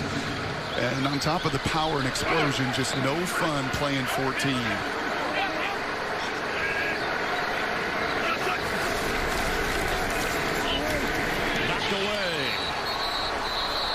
Ruled incomplete right away. Russell Wilson has been finding some success. Clock stops in Buffalo. Time enough for us to sneak in a 3rd and 5 update. Daniel Jones. Jones fires. It's a completion. C.J. Board with the completion there on a 10-yard play. Giants working into field goal range there before the half. But that is just his 2nd pass breakup of the entire season. Just one coming into today. Phenomenal awareness. And a 3rd and 3. Seahawks at the line of scrimmage. Daniel Jones has got it inside of the 20-yard line as Russell Wilson takes the snap. Had some time.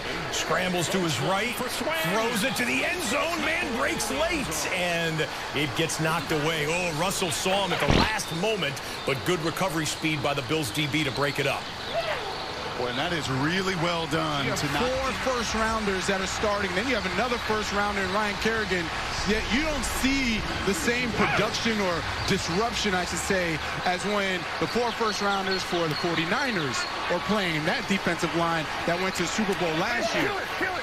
They need to be more disruptive up front and understand that the defense starts with them. 10th play of the drive for the Giants. 2nd down and 9. Jones with time throws to the end zone, and a diving catch is made by Evan Ingram for a Giants score.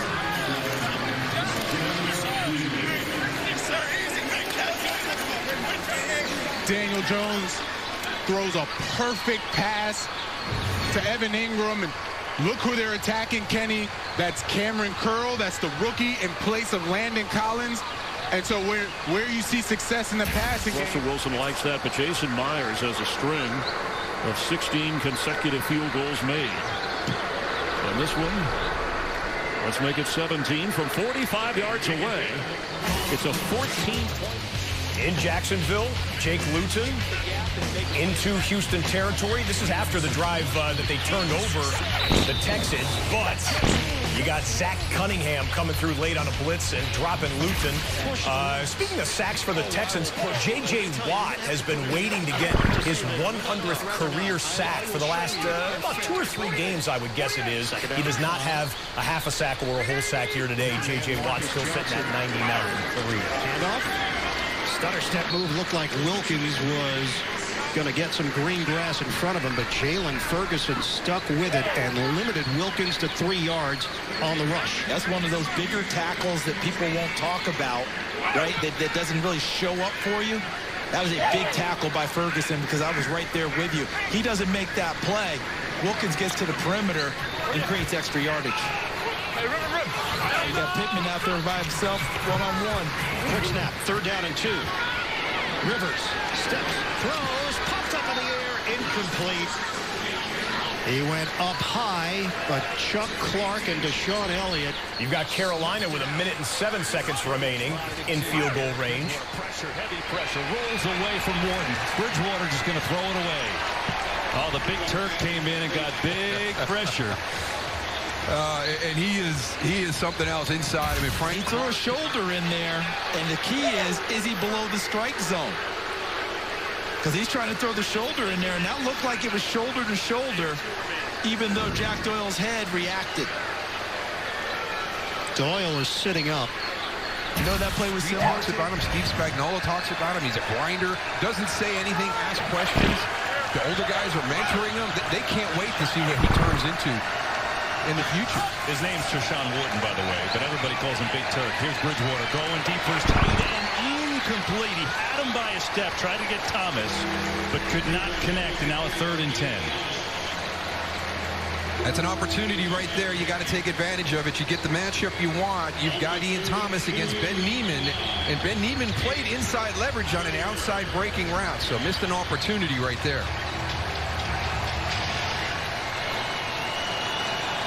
The Panthers on 3rd and long have not converted today. 0-3 on those types of downs. 3rd and 10 right here.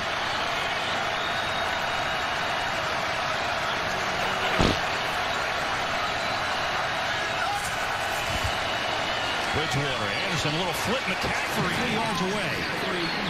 He knocks it through. Creative play, but the Chiefs were ready for it. And now looks like a timeout for Kansas City. Yeah, creative play, but maybe not enough separation from... Several teams working in the final seconds before halftime, including Tennessee. 2nd and 9, and oh boy, he goes down. They mark him at the 1-yard line. Helmet dropped into the end zone there. Not a safety, but it would eventually force a punt by Tennessee from their own end zone. So Nick Foles and the Bears will have a chance to get some points on the board before the half. The Bears are the only team that has not scored yet in the first half out of all 16 teams. It's the 4-man rush, and Allen slings it around the 29-yard line, falling down as Diggs. Sly has got it. And so the Panthers add some points, 17-13. 52 seconds remain before the half. Each team with a timeout. Let's check in. The guys out in L.A. Hey, Jay, what's coming up the Verizon halftime show? Well, we're down here at Marine Corps Air Station in Miramar. Turn the gang are up in L.A. They'll take us through all the first half action. And when is it? Next. When? Next. When? Next. It's good for the troops. I hope you saw Cooper Manning on the pregame show. His visit with DK Metcalf was entertaining. They covered the binky and earrings and everything else. Yes, man, look here. The blitz is coming on 3rd and 6, and Allen is on the move. Can he find anybody? The coverage not good enough. Low to the ground. Cole Beasley. And they are ruling that a catch. Saw the sideline indicating no, but he had to go low for that. Wow. That is a game-changing, huge throw. And they want to snap it before it would have to be a booth review anyway. But Russell Wilson, Josh Allen looked like Russell Wilson, moving and throwing on that play. You know, we saw this to beat the Rams on the final drive of the game. A huge 3rd down situation, and this is the trust that Josh has in Cole Beasley, who continues on his route, goes down, and I think digs that out appropriately. You don't make that play, it's incomplete. You're going to punt the ball back to the Seahawks with the timeout for Russell Wilson. Big time. Trying to get in field goal range with 1 timeout remaining. Or more. With this Bills offense has been moving. The blitz is on, he gets rid of it. The blitz was on from Adams, coming from, that's something he has done well in his career. He's got a little personal thing against Josh Allen. It goes back to when he was with the Jets. They were in that same AFC East. And you're going to watch him here, Chris. He does a nice job. Singletary is responsible for him. A, he doesn't get the late hit. B, he runs through the gap where Singletary can't go get him. And we finally feel a little bit of the impact of number 33.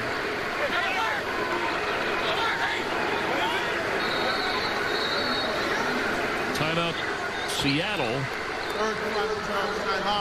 Seattle, 30 seconds. And they are out of timeout. So Saturday, 2 historic programs square off in Big Ten action on FS1. Sean Clifford leads Penn State in the Lincoln. All right, right before the half here, a little less than 90 seconds remaining with Deshaun Watson working into field goal range. He's going to scramble. You know he's effective doing this. And keep in mind that back in the year that Watson came out of Clemson, the Jags elected to draft Leonard Fournette ahead of Watson. They could have had Deshaun Watson on their squad. What if? 82 and 3 touchdowns. That used to be a historic full game. He's done in 30 minutes. An important 3rd and 3. Otherwise, it's a long field goal. Too long, maybe, to try. Unless it's the last play of the half. Allen from the pocket. Trying to run and brought down. Excellent tackle and then assisted afterwards. Wagner, of course. Field goal range, let's see where they spot this. It would be close to 58-59. We'll be watching next weekend. There's Fairbairn getting it right. Okay, we come back to Jacksonville. So the Texans taking their first timeout. They put 3 seconds back on the clock. You saw Romeo Crennel upset. Felt like he had the timeout called earlier. And looks like he won that argument. Where does Watson go here on 1st and 10?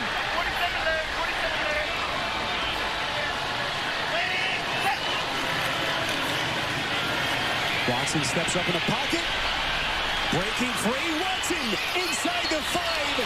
That takes a hard hit. Boy, putting his body on the line. Wow.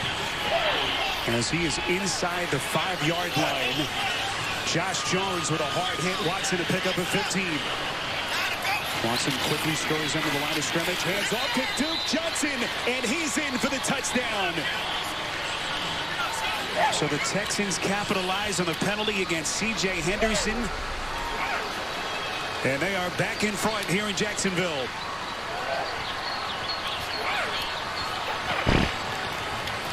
Boy, really just an incredible drive. And right before that drive, what did we talk about?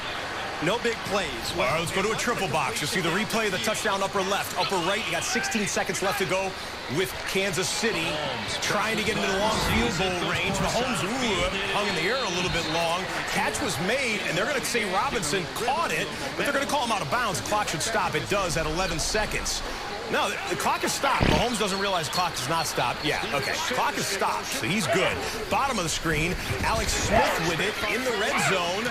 And, his running back fell down, and I think he threw a pick. He did. His running back fell down, and the linebacker happened to be right there where the pass went. Oh, that's a frustrating one for the Washington quarterback. Let's go full to Arrowhead. He was out of bounds. That's why the clock stopped. Just never saw the signal. 3rd and 5. Mahomes just gets it out and throws it away and try to get it to Darrell Williams with 8 seconds to go. And there is a penalty flag from the secondary. Look what we got here. A 61-yard field goal attempt. This would be the longest of the year. It's not going to make it. It's going to go wide right. And it did go out of the back of the end zone there, so Seahawks could not get a return. A little bit of an excitement there before halftime in Buffalo, but the Bills with a 2-touchdown lead against Seattle, and it's been legit. Buffalo has dominated most of the first half against the excellent Seahawks team. That one's going to be one to watch as we go into the second half. All right, 8 seconds remaining here. Do we want to show what happened in Indianapolis, guys, right before the half? We got a stop clock here. Well, they're in the huddle. Let's see how long. We can sneak it in, I think, real quick. And then you have that block. Or not. No, Mahomes is going to go in the huddle here. Let's watch this. And so Harrison Butker was hitting field goals from 62 yards in warm-ups. And now, well, this changes the dynamic because the Chiefs have to call a timeout here. That's their last timeout. So now they can't go middle of the field with 8 seconds left. All right, this is interesting. Right before the half, they put Jacoby Brissett in for what they hoped would be a Hail Mary. And, well, the drama was built, but Jacoby got rushed quite quickly, so he couldn't uncork one there. They actually called intentional grounding on that pass. Eventually, the clock ran out, and it's 10-7. Colts with the lead over the Ravens as they go into the locker room at Lucas Oil Stadium. Here he was, but this is a 69-yarder where it stands right now. So you need 7 yards to get to that, or at least maybe a few yards to make it a real chance.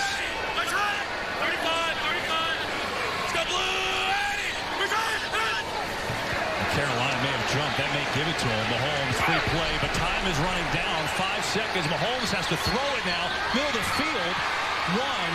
Time as Kelsey has it down to the 15-yard line, but time has run out. There's a flag on the far side of the field as well. And Mahomes is taking a free play. Now, obviously, if they take the penalty there, they'll get another play. Yeah. The half cannot end on a defensive penalty, and it sure looked like Derek Brown was offsides, but they won't get that play to count. Right. I think Mahomes knew that, just trying to take a shot there because they'll at least get the 5 yards. Because otherwise, if it's on Kansas City, time has run out. Let's see. Offside. Number 95 and 97 defense. Kansas City will accept that penalty at the previous spot to extend the half one on time down. Yeah, so they had to do that, otherwise the half would be over. So they do get one more. We're going to see Patrick Mahomes throw it very far here in just a moment, but that's before we see that. We'll see second half action. Vikings and Lions played a quick first half, so into the second, Dalvin Cook starting off with a good run.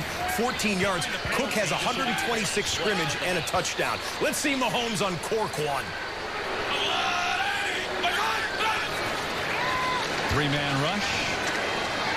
Mahomes looking, throwing, and he's got a completion. Robinson looking for someone to flip to. He's now running, fumbling, and it's recovered by Carolina, and that will be it.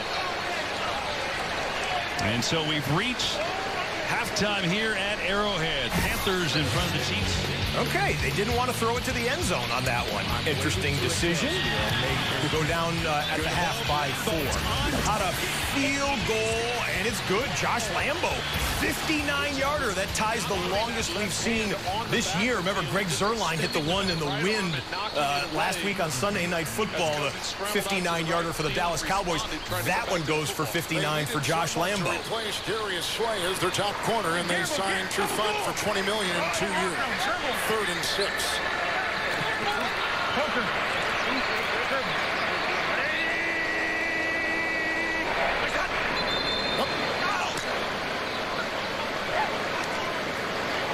Delay a game. Offense. 5-yard penalty. Remains second down. What did he see? Why was he so late getting that off, Trent? I don't know. He was trying to get a hard count. That's when he initially did the snap, trying to draw them off sides. They called delay a game before that happened. He must have just lost track of the play clock because, and that's a critical mistake going from 3rd and 6 to 3rd and 11. Cousins right now, 22nd in passing yards, 23rd in QBR, 22nd in completion percentage. 3rd and 11. Blocked by Dozier. Here they go. Bradbury with the block inside, and he's got his receiver, Rudolph, the tight end, gain of 8 on 3rd and 11, lunging to the 37, shy by a couple, and the Vikings will send out their punting unit.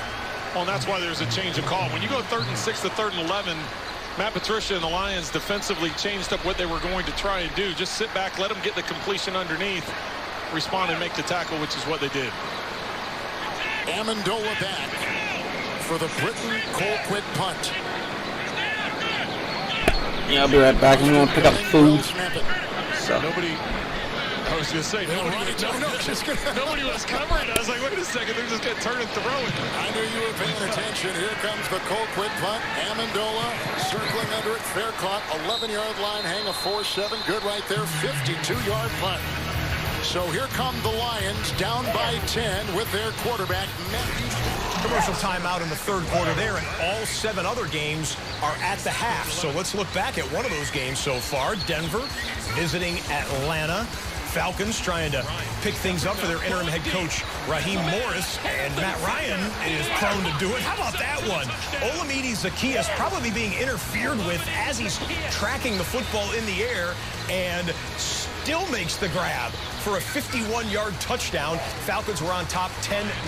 Falcons back in the red zone in the second quarter, and it's another Matt Ryan touchdown pass. Matt Ryan dealing there in the first half. Brandon Powell with the touchdown there. It was 20-3 at that point, and now we are into second half action as the Broncos get the first possession of the third quarter. Locke throwing, and that one is complete and across the 35, and he lost the ball out of bounds. Jerry Jeudy. Learn to hold on to it. Good catch by Jerry Jeudy, and then you'll see Kendall Sheffield. He's going to punch it out with that right arm. Watch the left arm, actually. Good job stripping the ball. Jerry Jeudy, first-round draft pick out of Alabama, and so far this season he's looking like the real deal. You know what? He's becoming a better practice player. We talked to Drew Lock on Friday. He said, look, and that's so important for a young wide receiver. The quarterback needs to see it happen in practice. This is Lindsey. Lindsey picking his way across the 35 to about the 38-yard line where Oluokun makes the stop. He's really worked at it in practice. He's learning to become a professional. Little game rewind. As they kick off into the second half here, check this out. Denver receives it, brings it out of the end zone, trying to get some yardage here. Now, Jay Feely is the sideline reporter for the CBS broadcast. And so there's a skirmish on the field behind him. He's going to do whatever the coaches told him at half. And he's like, no, I want to watch a little pushing and shoving right there. Keep an eye on everything for you on NFL Red Zone. That's a home run. Yep, penalty marker flies, and Jeudy is the intended receiver. Sheffield was grabbing him the whole way. You just get a real feel for Jerry Jeudy's speed. Good job. He's going to run the 7 route, the corner route. And you see Sheffield right there, grabs the hand, then he grabs the shoulder pad. Going to grab anything he can. Last thing you want to do as a corner is have a receiver run by him. Spot the foul, automatic first down. And this is what Denver has to continue to do. Make these corners of Atlanta cover. Take some shots down the field. Be aggressive on first down. Find out if they can cover. What Matt Ryan's doing to your corners. Find out if these corners of Atlanta can cover.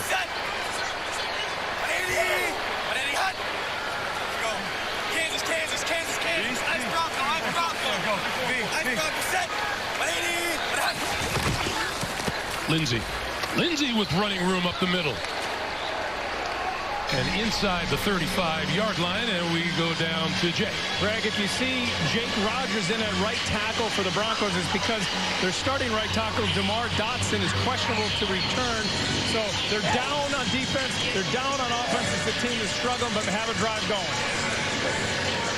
You know, Jay, if it wasn't for the masks, we'd probably see Vic Fangio going, what next?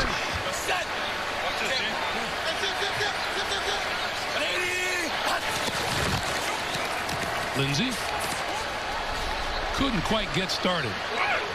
Inside the 35 to the 33. Third and 4 for Detroit. For the Minnesota D.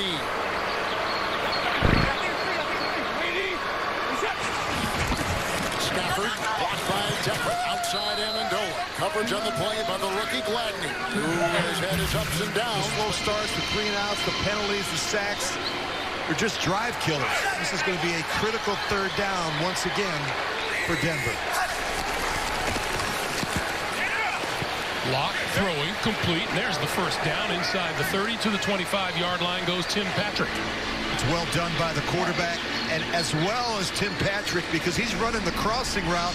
And he's just going to throttle it down and find the hole in the coverage. Drew Lock actually throws this one. Look at there's 4 different defenders there, and Tim Patrick just hooks up and gives the quarterback a throwing window. It's well done. So a new set of downs now for Locke and the Broncos, and Melvin Gordon in the backfield. Locke going to go for it all down the sideline. It is incomplete in the end zone, intended for Patrick. I like the fact that they're taking some shots. Bears and Titans have kicked off into the third quarter. Chicago gets the ball first. The Bears offense has 2 offensive first downs. They have 3 total first downs, but remember, one of those was the fake punt that we've shown you. Chicago, the only team being shut out of all 16 that are active at this moment. And then Foles fumbles a snap and gives it over to Cordero Patterson, who's going to lose 2 or 3 yards. Chicago struggle bus today on offense. Take shots. On 2nd and 10. And Gordon for a couple. Denver looking for its first red zone trip of the day. It's amazing when you start taking some shots on the early downs, how it can open up some running lanes for both those backs. Isn't it funny, Rich? We remember the day when you ran the ball to set up the pass, and the reverse is true now. It is. I mean, you look at these type of players that we get come out of college, the speed, the athleticism, these quarterbacks that pro ready because they throw the ball so much more now in high school and college. On 3rd down, Locke got rid of it under pressure, and it falls incomplete. Tuioti Mariner. Jacob Tuioti Mariner applying the pressure. Well, you've got a new tackle in the game, right? He takes a poor set, and you turn the end man on the line of scrimmage loose. So it's a poor set, and there's a mistake there. That just got a free rusher. Yeah, that just can't happen. Tuioti Mariner he gets a free shot at the quarterback on 3rd down. This is McManus from 41 yards out. And that one is right down the middle. And with 11:02 to play here in the 3rd quarter, another field goal to your playmaker. All right, so productive drive there for the Broncos, but field goals instead of touchdowns for them so far. We were getting kind of negative on the Bears offense. They just hit a nice play. We're live with them. Kenny Vaccaro trying to short up it there. It'll be 2nd down and 10. And here is David Montgomery. And Montgomery. Little game rewind presented by Amazon. We just told you that they had 2 offensive first downs. Nick Foles is like, oh yeah, Hanson? Fine, take that. Anthony Miller. Foles is a great guy, by the way. I've met him away from the game. Super guy. Obviously, the Super Bowl MVP accolades and whatnot. And now the man for the Chicago Bears offense. That was a 34-yard pickup on that one. Best chance of the day for the Bears to score here. They would probably say, I'm good with that. Let's make it happen. 3rd down and 7. Mooney and Miller are wide to the right this time for Foles from the 36-yard line of Tennessee. Foles flush from the pocket and going against the grain, completes the pass, maybe shy of the first down a little bit at the 30-yard line. Patterson covered by Desmond King, and the Bears are going to line up and go for it. I think the Bears might go quick here. It's 4th and inches, I believe, by the spot. And it looks like Foles was running up. Yeah, he ran right up to the line of scrimmage. I thought so. So they bark. Somebody moved. Who was it? Bears or Titans? Chicago. Ball start. Offense, number 71. 5-yard penalty. It's 4th down. And that was Arlington Hambright, the rookie from Colorado, who was active for the first time last week. This is his first snap today. The left guard. And this is just a killer once again, but you can't hang your head down. You're going to go for it. You got to execute. 4th down and 6. Now from the Titans' 36-yard line.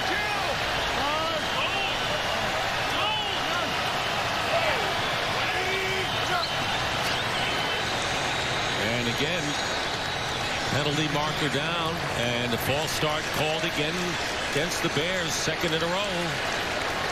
Ball start. Offense number 80. 5-yard penalty. It's 4th down. This time it was Jimmy Graham, the tight end. And his time got one of the better young wide receivers in this rookie crop, which was loaded with wide receivers. Justin Jefferson's been getting it done. Nice ball from Kirk Cousins, linking up for a 35-yard first down. Minnesota with that 10-point lead.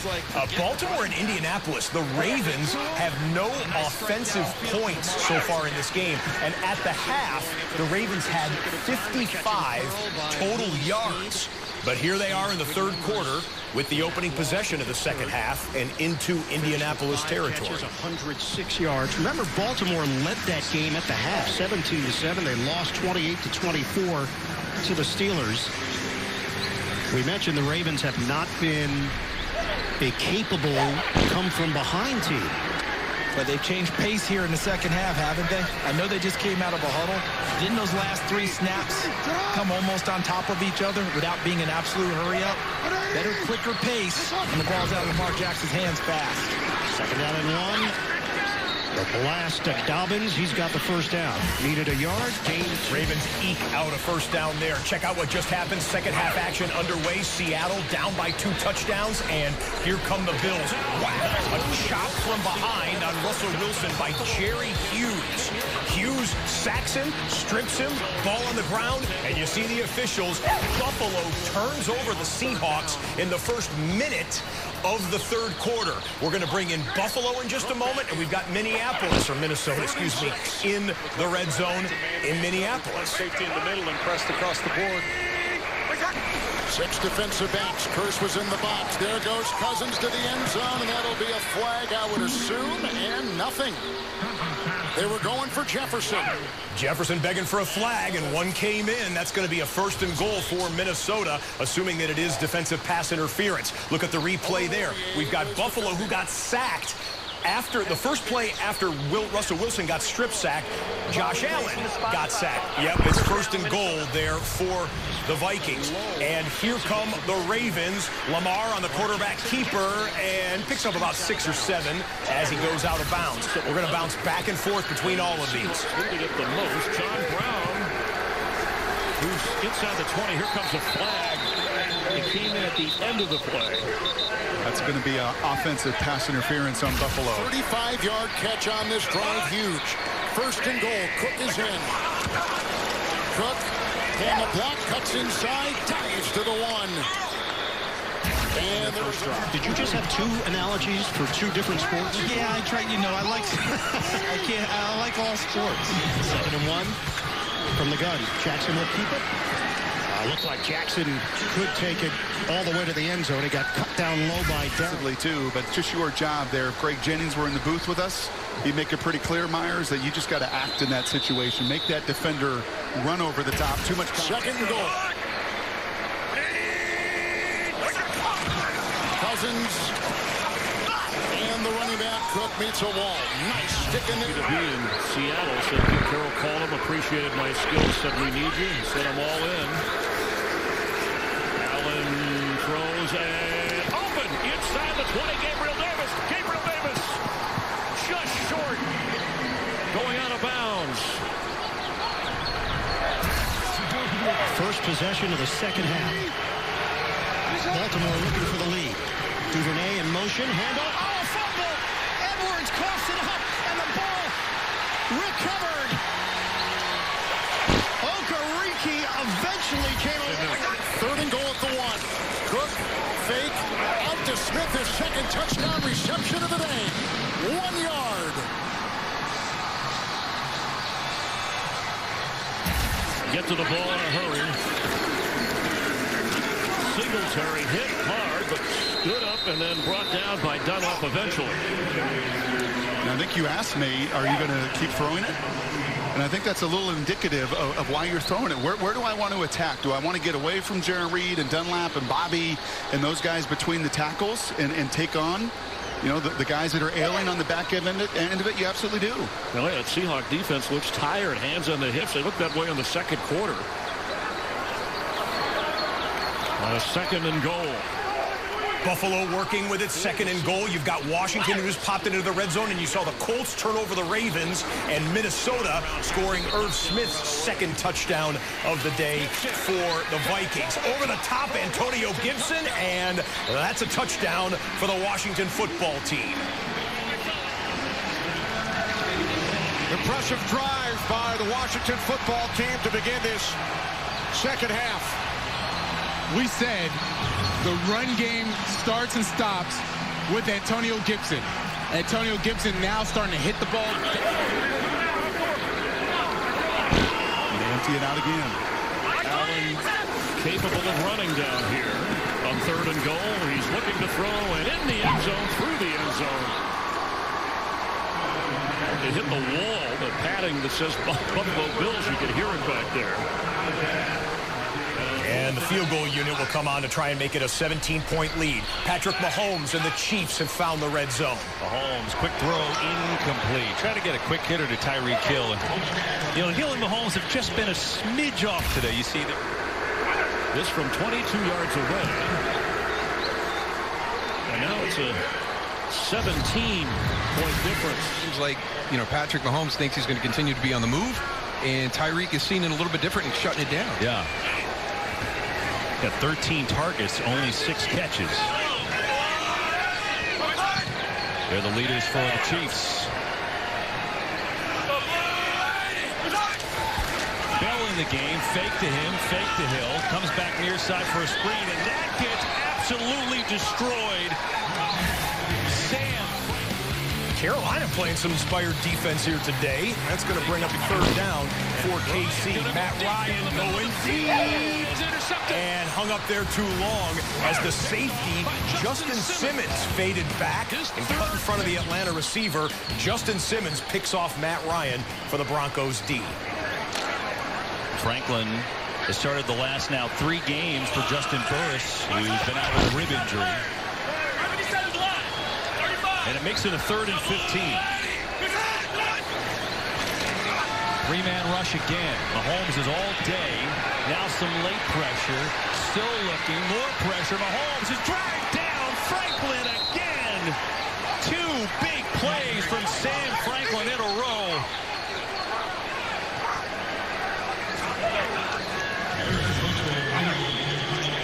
He's going to drop down in and kind of mirror Patrick Mahomes right there. You'll see him.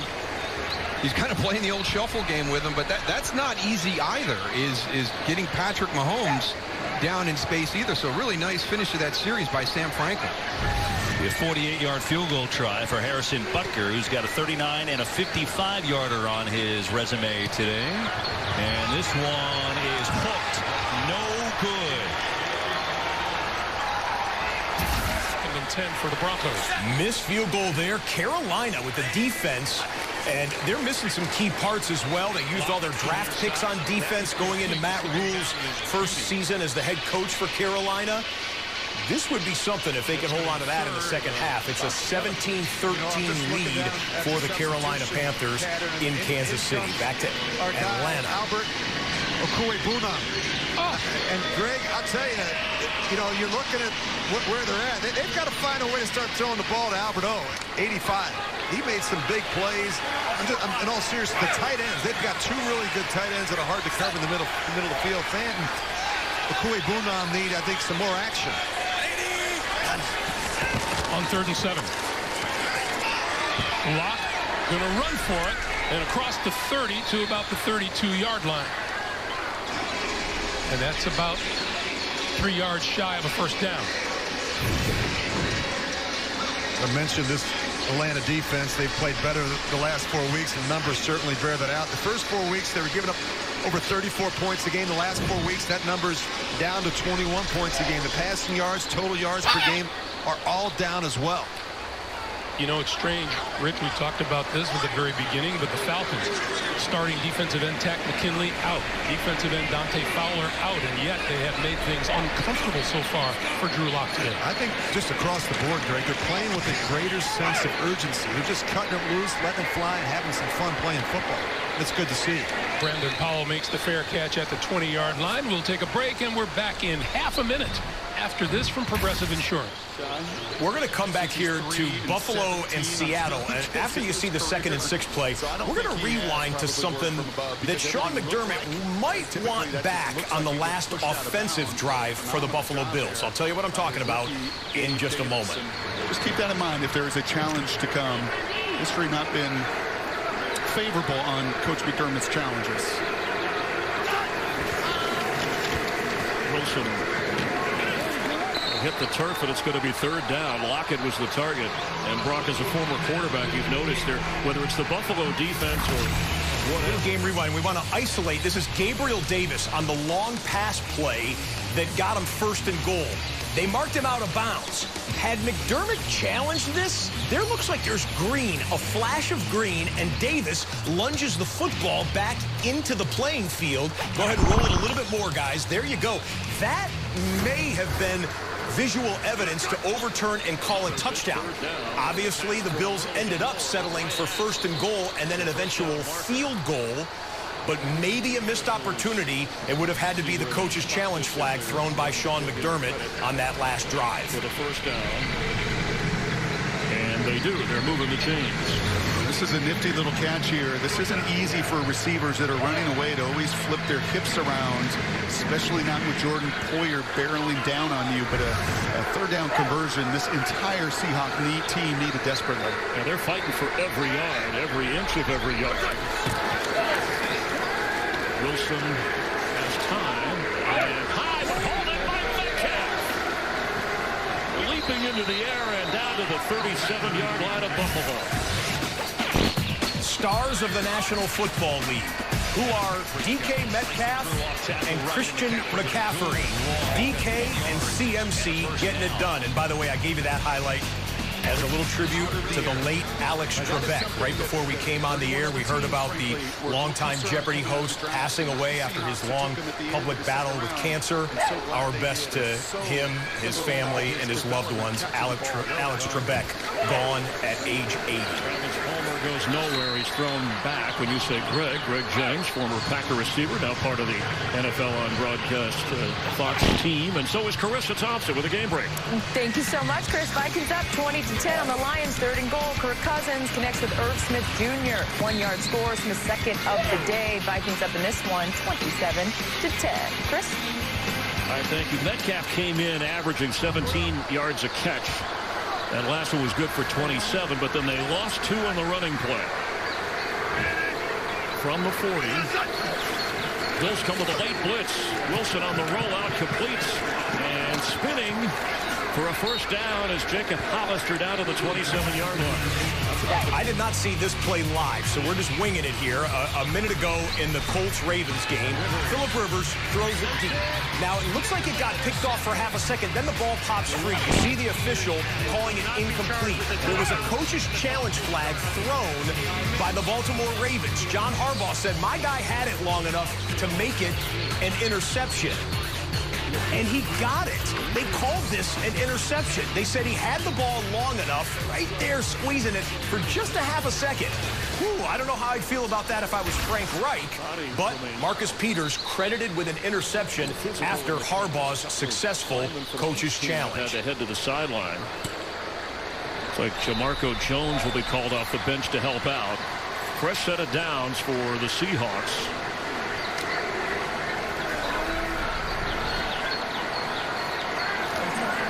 Alex Collins is in at running back.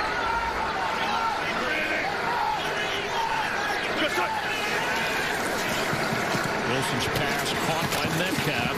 It just kind of shoves White out of the way. And when you're 6'4" at 235, I guess you can do that. Teddy Bridgewater and the Carolina Panthers trying to work it into Chiefs territory. Underneath throw to Robbie Anderson will get it done. Robbie Anderson just gobbling up yards so far this year. Out of bounds, 1st down, Carolina. Ball, lead, clock is rolling. Seattle.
I mean, he runs a post corner, and he leads. We're going to a quad box right now as we have 4 teams on the move. As, well, bottom right screen, we were trying to get some Detroit Lions action, and Minnesota just turned them over. Matthew Stafford on the interception. On the upper left-hand corner, 1st and goal for Russell Wilson, trying to pull a little bit closer with the Buffalo Bills. And the Baltimore Ravens have it inside of the 10-yard line as well. DJ Dallas cruises into the end zone, and that's a Seahawk touchdown. And that's well done. Jordan Simmons was not out long at left guard. It's been pass, pass, pass. The run game has been stuffed, but a nice job here. Watch Big Jordan get to the second level. Dwayne Brown as well. I think we saw the frustration. Okay, we missed one play of the Ravens, but they did get a first down. This is 1st and goal live for Baltimore. 8th play of the drive. You know, there's been power, 72. 1st and goal. On the give, Edwards wouldn't go down on first contact and eventually brought down as Danico Autry was holding on. Anthony Walker, the first man there. They stacked this up well. Good leverage by the Indianapolis defensive front. And they plowed in there. Ricard was trying to make the key block, but he was stymied on it. 2nd and short is when you do your play action if you want to throw it here on the goal line. Extra offensive lineman, Powers. 2nd and goal. Jackson on a give. Edwards extends. Didn't call him in. Ravens want the touchdown. Edwards can't believe it, and he's going to be short. They're going to mark it inside the 1. Number 72 is reported Wow, that's a close one because Ed Camp, the down judge, marked him short. He's saying the knees were down before the ball extended. 3rd and goal. Jackson on a give, slicing through Gus Edwards. And the Ravens take the lead here in the 3rd. They made this one stick. The turnover, and Baltimore turns it into points. So you had Atlanta scoring, you had the Seattle Seahawks scoring in the red zone. You got the Nick Foles-led Bears getting close. And they flip it out to Montgomery, who loses the ball. It's picked up by the Titans. And it's the newcomer, Desmond King, who's going to run it in for the touchdown. Desmond King, who was acquired in trade from the Chargers this week. And it was Simmons who knocked the ball away from Montgomery. And he ran the rest of the way. Flag is down, however. Penalty flag down, and the celebration in the end zone.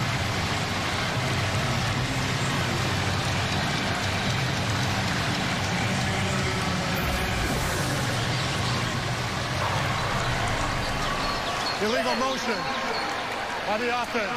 Number 11. That penalty is declined. The play results in a touchdown, Tennessee. So you'll see the fumble and the return by King for the touchdown. And this is why you pursue the ball. You got Jeffrey Simmons pursuing the ball. He sees the quarterback turn, throw it. Titans with a fumble recovery for a touchdown. And this is just what we've been talking about. The Chicago Bears make a play offensively, and the Titans defense has stepped up and responded every single time. Gostkowski makes the extra point. 17. Tennessee trying to end a back-to-back losing streak there, and they're making a statement against the Bears. Graham Gano stroke.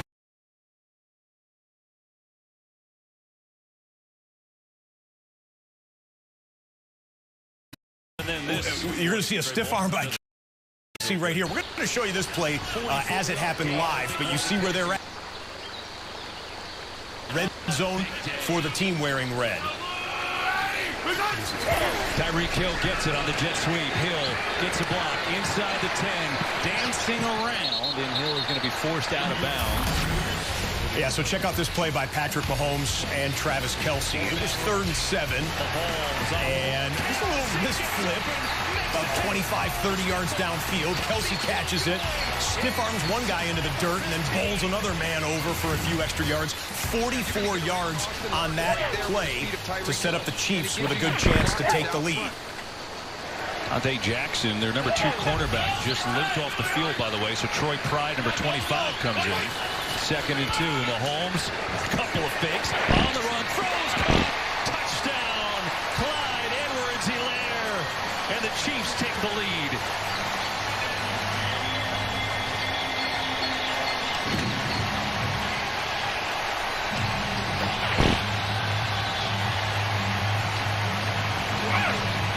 We've seen the eyes of the Carolina defender sometime maybe not be in the right spot, and Tyre Whitehead on this play has got coverage, and there was a lot going on in the backfield. There was a lot of ball handling there by Patrick Mahomes with the jet sweeps and things going around, but who's your guy? What is your job? Where should your eyes be? And it looked like Tyre Whitehead was late getting out there on Clyde Edwards-Helaire. Extra point is up and good. Clyde Edwards-Helaire, CEH, trying to be the next CMC, perhaps. This just happened in Jacksonville. Chiefs territory. He's adding a nice, interesting wrinkle. Fuller on the catch, and he breaks free. Will Fuller will score.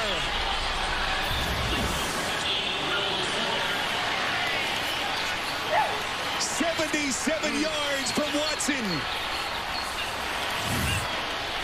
You almost figured that this was going to happen because this is Will Fuller, and you saw the graphic, he has scored a receiving touchdown in 6 straight games. No other receiver in the NFL has an active streak like that. And nice catch made by Amendola with a good throw, and he had room to roam. Chris Boyd pushes him out. We're on the Lions in the red zone because the Lions got themselves an instant red zone possession. Fafunk, block punt. Austin Bryant cut through to block the punt. They tried to make something out of it on the fumble scramble there, but Lions are all over that. 94, Austin Bryant, block punt, perhaps a game-changing play. Lions need a touchdown here before we head to the 4th. Goal at the 9. With the catch by Danny Amendola for 9. Peterson.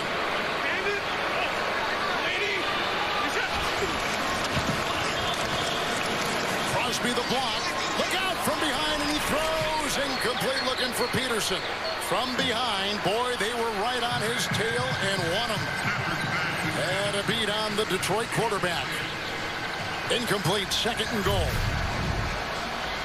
For the most part, the pass rush has been solid today, and the coverage has been solid. The last couple plays, the Vikings have had some miscommunication in coverage right before the ball snap. You see a lot of finger pointing, and hey, you got that guy, I got that guy, and the previous down, they weren't able. They left Amendola wide open. That time, they were able to get communication intact before the ball was snapped. 2nd and goal. Peterson getting a block from Ragnow. Hit the 5, and then was stacked up, and you can see push backwards. Watson company.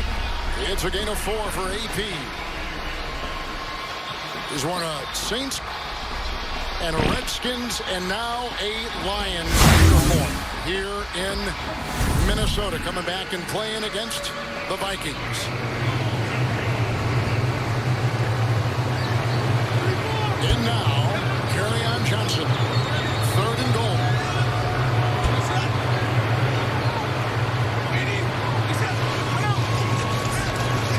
Stafford to the end zone. Intercepted. Picked off by Eric Kendricks. End zone interception thrown by the Lions quarterback, Matthew Stafford. 2nd consecutive series, he is picked off by a Viking linebacker. And 2 takeaways with the Lions threatening both times. One by Wilson in the end zone. Eric Kendricks. Wow, that's a frustrating play for the 2nd straight drive. Matthew Stafford turning the football over. Vikings looking strong in that one.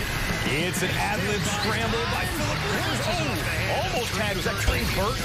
I think it was Trey Burton trying to make a leaping one-handed catch. Couldn't bring it in, though, and that was 3rd down, so the Colts would punt it away. Dangerous throw there by Nick Foles, but he completes it. Allen Robinson.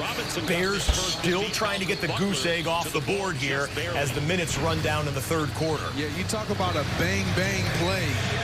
If if Malcolm Butler truly trusts his eyes, he keeps his eyes inside and he just drives on that ball. And we might be seeing him celebrating in the end zone, but he did not. And Robinson, again, making a good play for his quarterback. Something that he has to do more of when he gets involved. Got 4 there, 2nd and 6. Cordero Patterson trying to get some yardage outside. Does a good job and close to the first down. Good move by Patterson upfield. Robertson making the play. And looked like maybe a yard shy of the first down for the Bears. They got 5 out of it. It'll be 3rd and 1. And you know if they don't get it here, they'll go for it on 4th down. That's going to be obvious. And the ball is batted in the air, incomplete. And it was Robertson who got it. All right, quick play right there. Jamal Adams coming over with a passionate discussion with Pete Carroll. Pete's like, okay. Adams back in the lineup for the first time in 4 games. Had a groin injury and missed time a little bit earlier in the game. He ran over Dawson Knox and got himself a sack. We saw him put a hit on Josh Allen on a safety blitz earlier. Adams, a passionate player. That people cannot question that when he's on the football field.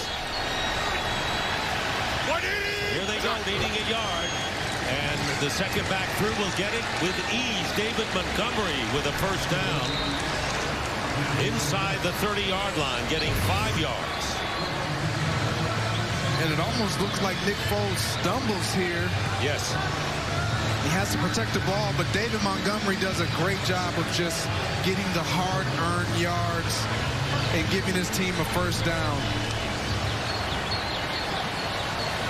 Hard-earned, harder day for Montgomery, who has only 20 yards, averaging under 2 yards a carry. But a first down at the 27 of the Titans. 17-0 game. And here is Montgomery again. Good yardage on first down for in Jacksonville. Jake Luton, 10. With an outside throw, Chris Conley with a grab. That was 3rd down, so Jags hanging around there. Someone's got to get their second win, right? Get out of the basement of the AFC South. Stick together. The phrase stick together. And that's what you got to do when you're struggling offensively and defensively. Defenses want to get frustrated, but you got to find a way to stick together and continue to believe in what you got going. There's no more positive guy than Matt Nagy, no matter what's going on. And now they go for the end zone to Mooney, and he's covered there by Breon Borders. 3rd down coming up for the Bears. You've got a 3rd down coming up here for the Seahawks, who are in field goal range. Perfectly eyes into the backfield, stays square, and then pulls the trigger and finishes. 49 has been active today. On 3rd and 7. Bills threaten blitz. Here they come. And they're coming. Extra pressure. Wilson has to get rid of it. Heaves it for the end zone. Lockett is back there, but he can't quite haul it in. He was trying to race under it. I don't know if that was just a throwaway or one of those scramble drills that they do so well. If that is somehow caught, that is the craziest degree of difficulty. I mean, how Russell even gives him a spot. He knows this pressure is coming. Russell thinks that he can avoid it, and he does enough to at least throw this in the back pylon. And Tyler, wow. Yeah, he had a real shot. He did. Reminds me of that Thursday night game with the Rams last year when Wilson and Lockett. It was one of those impossible sideline throws and catches. Myers just does slip it through. 18 in a row. This one from 44 yards. He hit a 45-yarder earlier. Things are tightening a bit. We got a 1-possession game there in Buffalo. We told you it's the year of the comeback. Could it be a huge one for the Seahawks? Could the Bears work it into comeback territory? They need to get some points here, and they picked up a first down on that pass completion. We're live in Indianapolis, where the Ravens just took the lead on their last possession. Fake it on the Handoff, and Lamar Jackson tries a little shake and bake move and picks up just a yard. Forrest Buckner and Walker collaborate. He was so fast, I think he ran himself into the ground. He's so quick. He outquicked himself. Walker is the player down for Indianapolis. Injury timeout for the Colts defender. Josh Lambo hit the big one earlier and comes in from 30 yards out. Jacksonville. Boy, how good for Jags fans to have your guy Josh Lambo back. Remember a few weeks ago we were saying you used your 4th different kicker in 4 straight weeks, or was it 5 in 5 weeks? Can't remember. Oh, gentlemen, hey. The election's over. We've been asked to come together as Americans and football players. Let's be peaceful here. They sort it out, send him back to the sideline. All right, 8-point game there in Jacksonville. And game's coming down to the end of the 3rd quarter. And we've got 4th quarter action now in Nashville, in Washington, in Minneapolis. You've got end of the 3rd quarter in Buffalo. We got 1 possession game in Buffalo, 1 possession game in Indianapolis, 1 possession game in Kansas City, 1 possession game in Jacksonville. Ladies and gentlemen, let's go ahead and call it at 3:20 Eastern Time. It is now the witching hour, when wins become losses and losses become wins.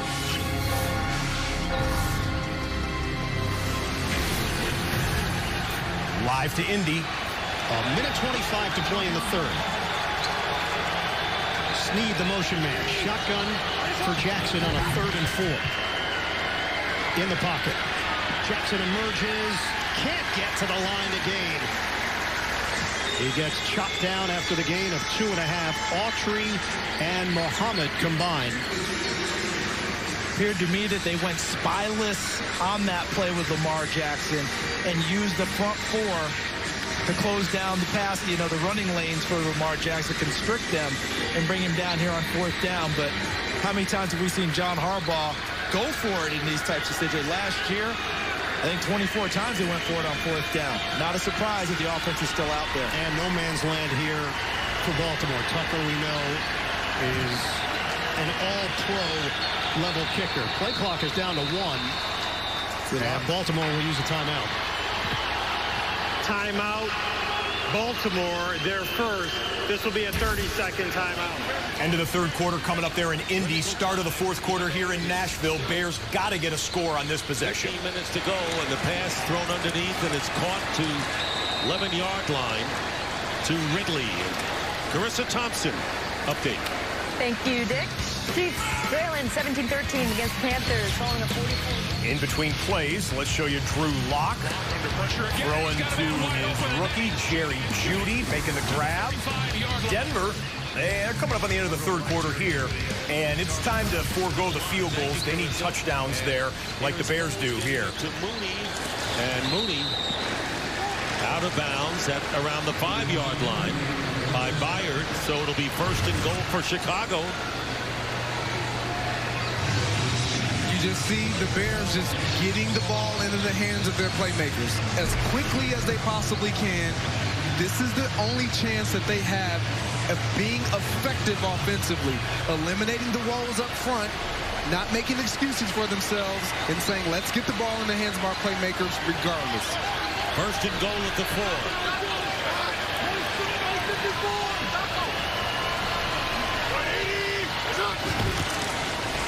And the fake pitch, and now Foles will carry.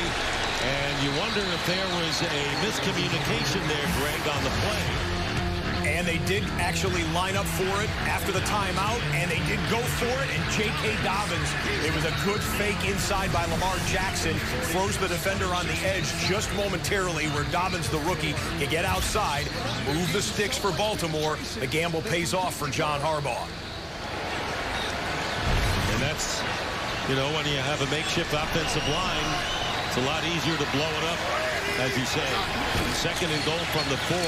Here is Montgomery, and he's tackled from behind by Jeffrey Simmons. Simmons, who the Titans are counting on a defense that has been beleaguered, playing a good game today. 3rd down. In Buffalo, the Bills offense jumped out to a big lead. This was 24-7 at one point. Now Seattle has kind of marched back, but nice play by Josh Allen. Last minute before the rush got to him, he dumps it off to Zach Moss, and the rookie goes for 20 yards on the catch and run. Not settled for any field goals here. Third down and goal.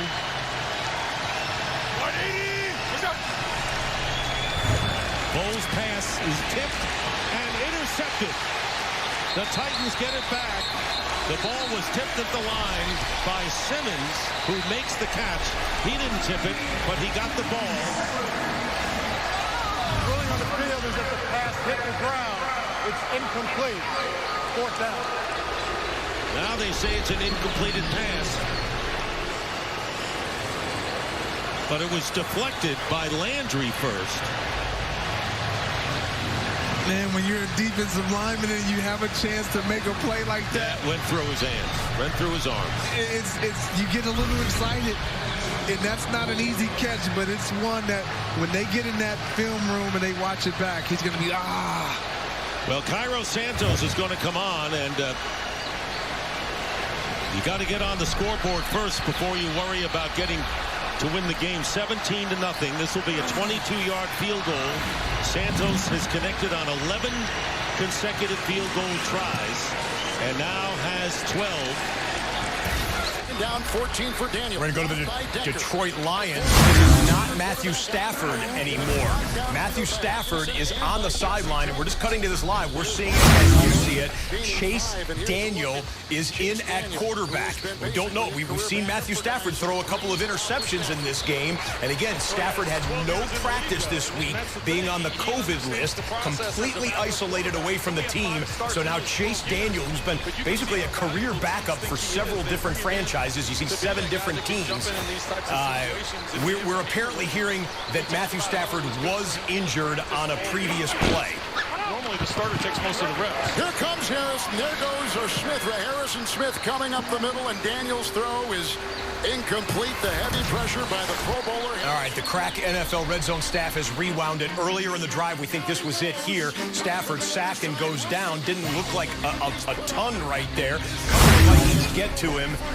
You see Stafford getting up a little bit slow with the help of his teammates. Right there, kind of crunched in between a couple of defenders. We understand that is the play that was the last snap we've seen Stafford on. Chase Daniel has taken over here on the rest of the drive. And it's going to lead to a field goal attempt for Matt Prater to try and make it a 2-touchdown deficit. 23, and this one is perfect. Matt Prater hands one. See how he steps up into the... And we're coming back to Baltimore, who has erased a first half deficit to take the lead here in the second, and they are, so they're in field goal range around the 30-yard line against the Indianapolis Colts. And now, Indianapolis guessing which way do we go, and they kept him in the pocket in the first half, they haven't been able to here. Edwards, he took a pop. Okereke got him first, and he gains 5, creating space for Gus Edwards to work. Indianapolis has been held to 1 yard of offense in the second half. We mentioned the takeaways for Baltimore. That helped fuel things for the Ravens. 21 straight games with at least 1 takeaway.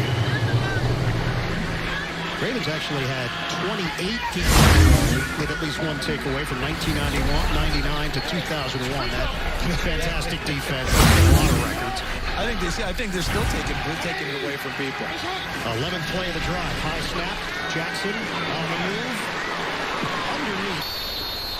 Willie Snead secures it. Should be a first down for Baltimore in the red zone. Watch this one. 4th and 3. Giants line up to go for it. But then Joe Judge, the head coach, who used to be the special teams coordinator of the New England Patriots, says, you know what, whatever the code word is, run the punt team out there. So Washington has to adjust. They run different guys out there on their special teams.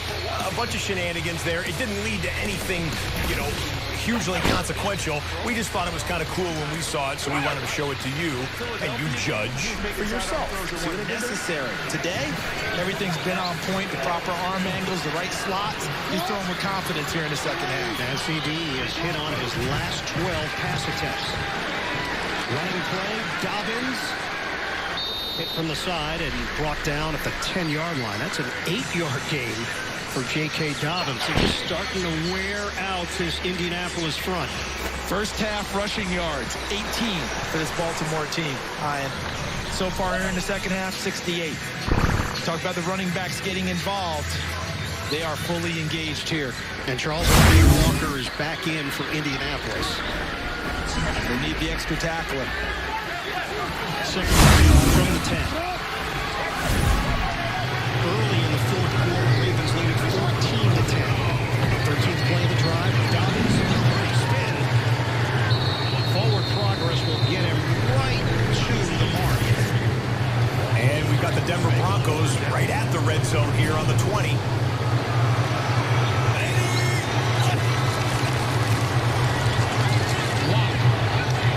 Got it complete to the end zone. Touchdown, Judy.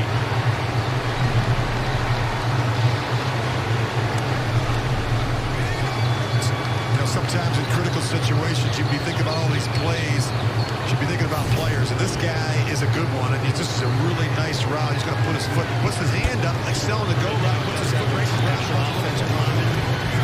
Fake it. Track two's going to get it. And he's going to get more. All the way. Touchdown, Baltimore. That extra gear from Lamar Jackson. And the Ravens add to their lead. Their establishment of these running backs in the second half allowed Lamar Jackson out the back door without opposition. Because they'd run it so well inside, they bought that fake fully. Lamar Jackson's like, oh, hey, ball's over here, fellas. Ball's in the end zone, team. And the culture wondering, what happened? Everything was going so well. Thing that you would think of, Indianapolis played at a high level in the first half, but only had... While we were watching Lamar Jackson score a touchdown, we had a couple of other action sequences going on as we do a red alert fueled by Gatorade, including 2 years ago's MVP, Patrick Mahomes. Tyreek Hill, how did he get that wide open? 28 yards on the touchdown. That's the 100th career touchdown pass for Patrick Mahomes. He's the fastest player to get to 100 touchdowns in NFL history, passing Dan Marino's all-time NFL record. And in Minnesota, Dalvin Cook is loose. That's a 70-yard touchdown. Cook's second of the day. Cook has 190 yards rushing and 2 touchdowns on the day to lead the NFL with 13 total. Wow.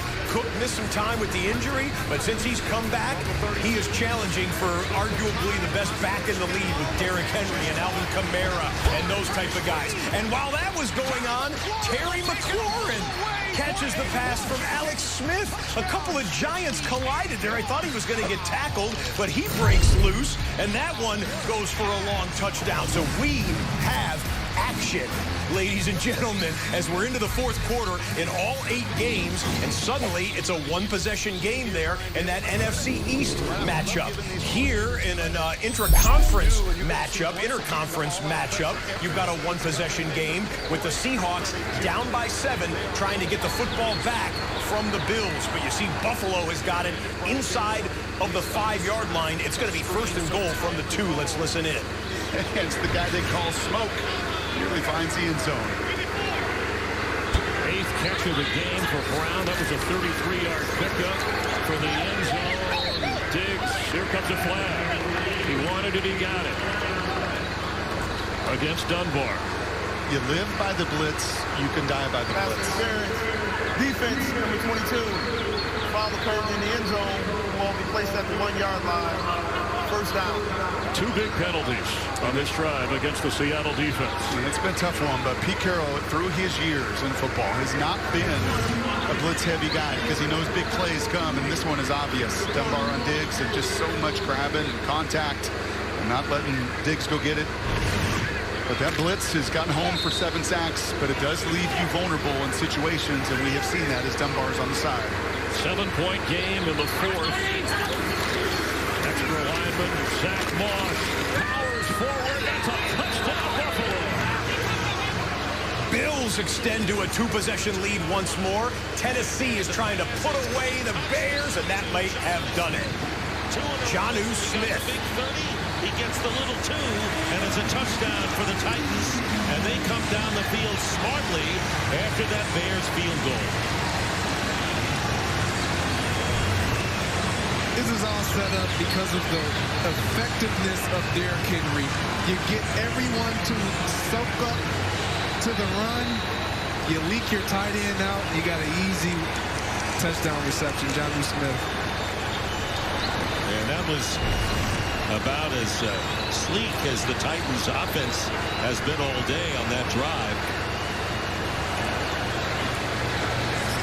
Gostkowski, and the extra point is good, and it makes it 24-3. The Titans in a commanding. Jonnu Smith with the touchdown catch in the sunshine at Nissan Stadium in lovely Nashville, Tennessee. And a game rewind shows us it was Jonnu Smith that set him up with a goal to go inside the 5 on that 30-yard completion. So Ryan Tannehill, who's having a really fine year for the 5-2 Tennessee Titans, trying to end their 2-game losing streak there. You see Harrison Smith celebrating with a piece of brown. Coming in. It's not leather in his hands, but it's not pigskin, that is leather in his hands, and we'll show you why in a moment. And you can probably fill in the gaps by the cutaways you're seeing. 9 takeaways in 8 games. It's 1st and 10. Madison will get the pitch. And he gets a block in there from Conklin. And Collins and company bring him down with Ragland and a gain of 5 to New York. We still don't have a report on Matthew Stafford's injury. We did see him go into the medical tent. So Chase Daniel is quarterbacking, and Daniel throws the interception. Harrison Smith came up with the pickoff there. And we are just getting word now that Matthew Stafford being evaluated for a concussion. Matthew Stafford concussion protocol. So you would think it would be Chase Daniel for the remaining 9.5 minutes here. A loss in the playoffs to Tennessee. Loss at home this year to Kansas City. Important game today in Indy. Looks like they're going to win it. 2nd down and 5. And Madison was grabbed inside by Deshaun Hand. Hurst and others with a hand on it. And a gain of about 3 up to the 47. Flag thrown on the play. Holding offense number 71. 10-yard penalty. Replay 2nd down. Reef, former Lion #1 pick, joined the Vikings in 2017. Stay tuned for the NFL Today update delivered by Pizza Hut, time permitting. JB, Phil, Nate Boomer, and Coach Bill Cowher for the latest NFL scores, news, and highlights. All next, time permitting on CBS. Oh, yeah, that game is well in control for the Minnesota Vikings. This one, where the Chiefs were down in the early going, this was a 14-3 Carolina Panthers lead in the first half. Chiefs have stormed back to take the lead. Bridgewater with work to do. It's floating up there, incomplete. Had a couple guys in the same area. I think he was trying to get more, but the hit may have affected the throw from Damian Wilson. Got to show you a game rewind for the Panthers offense. Curtis Samuel is going to make a play from Teddy Bridgewater here. Zing! And look at that body control. Curtis Samuel was cutting back to the outside. Ball came back inside. The replay will show you a little bit more of the athleticism here. Oh, they cut the replay late. But his momentum was going outside and had to twist his body back inside to make that diving catch for a 28-yard pickup. 6 on 3rd and long today.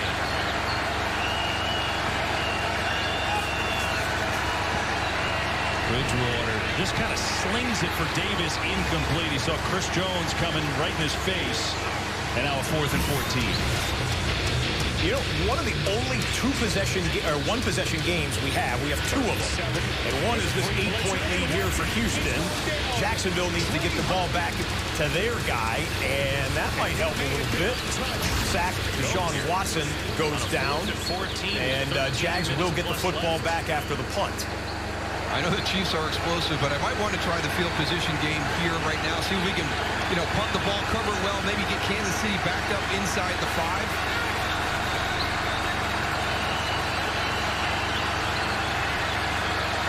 To get to the 32. 4-man rush. Bridgewater. Pocket collapses. He's in trouble trying to run it himself. Bridgewater diving, and he's there! Unbelievable! He flew through the air like Superman! Oh my goodness, what an effort!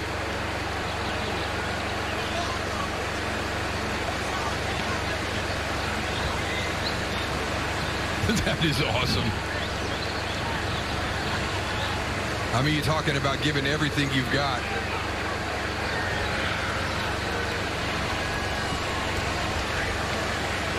No, he's got it for sure.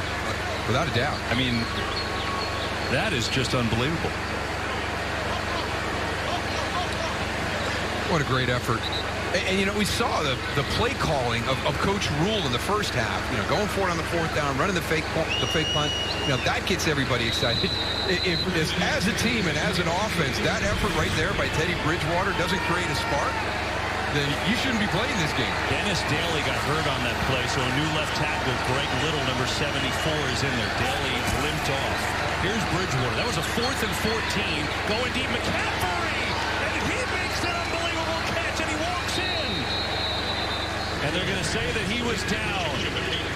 The catches, the plays on this drive, Samuel, then Bridgewater, and now McCaffrey.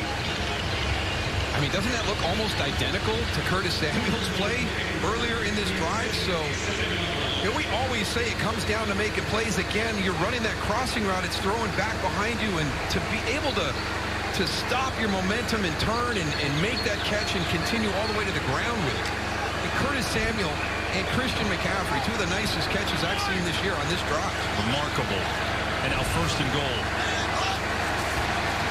Bridgewater in trouble again, gets away again, and maybe back to the line of scrimmage. So instead of taking a big loss, we'll see if they mark him.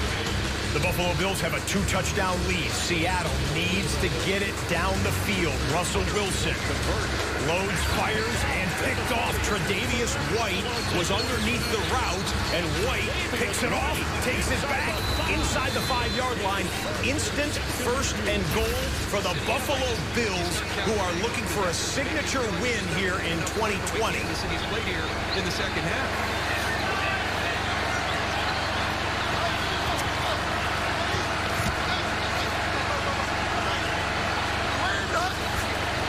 To McCaffrey. Bridgewater rolling, dumps underneath the Samuel, and it's well played by the Chiefs. They were not fooled as Hitchens was there. And here we go. Tre'Davious White celebrates with his teammates. Josh Allen trying to capitalize and maybe put this one away. Josh Allen trying to reach the end zone and leaps in for a Buffalo Bills touchdown.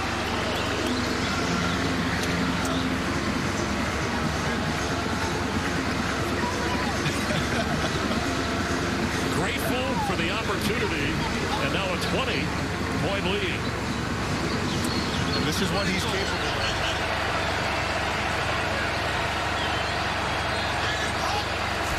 Blitz coming. Bridgewater going to run it, and he's in for the touchdown. What a drive by the Panthers.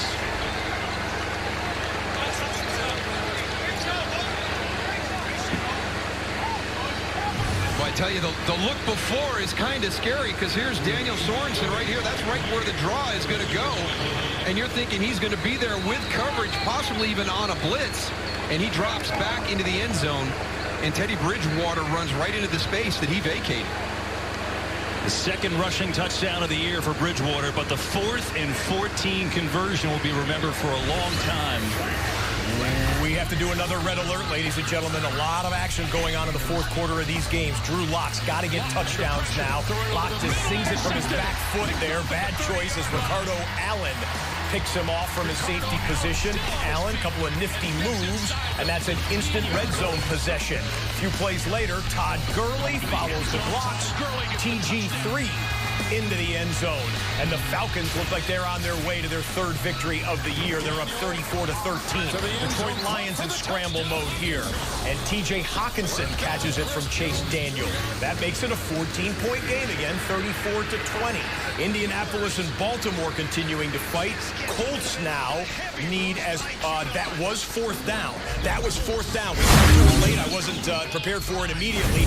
4th down, and the pass goes incomplete, and the Ravens are in beautiful shape to get a road win here in Indy. And brought the pressure to Phillip Rivers and told his guys, disregard the run, don't worry about it, go get the quarterback. And Judon does that, knocks it, hits his arm, and knocks the ball short. What a stop for this Ravens defense. All right, 3-touchdown deficit for Nick Foles, but they're around the goal line here. Obviously, it's touchdown or bust, and they might even think about an onside kick if they score it here. Looking right, though, and the pass is caught and getting in for the touchdown is Ryan Nall. So Ryan Nall in the game only because David Montgomery got hurt and came out. Catches the touchdown pass from Foles. And this is a good drive for the Bears. You know, maybe the game is out of reach, possibly. Your defense can still make some stops. You can still put points on the board and give yourself a chance. But you just got to give yourself a chance by getting points on the board. Yes, that's why they went for the field goal when they did earlier. And Knowles, only his 3rd reception of the year. Cairo Sanders' kick is good. And we'll be right back after this message from the Rams. Russell Wilson's having one of the roughest games he's had in years. 0 touchdown passes, 2 interceptions thrown. Delay blitz. Boyer is picked up. Wilson's on the move. Throwing it deep and open. Touchdown Seahawks. David Moore. Just like that. Don't flip away yet.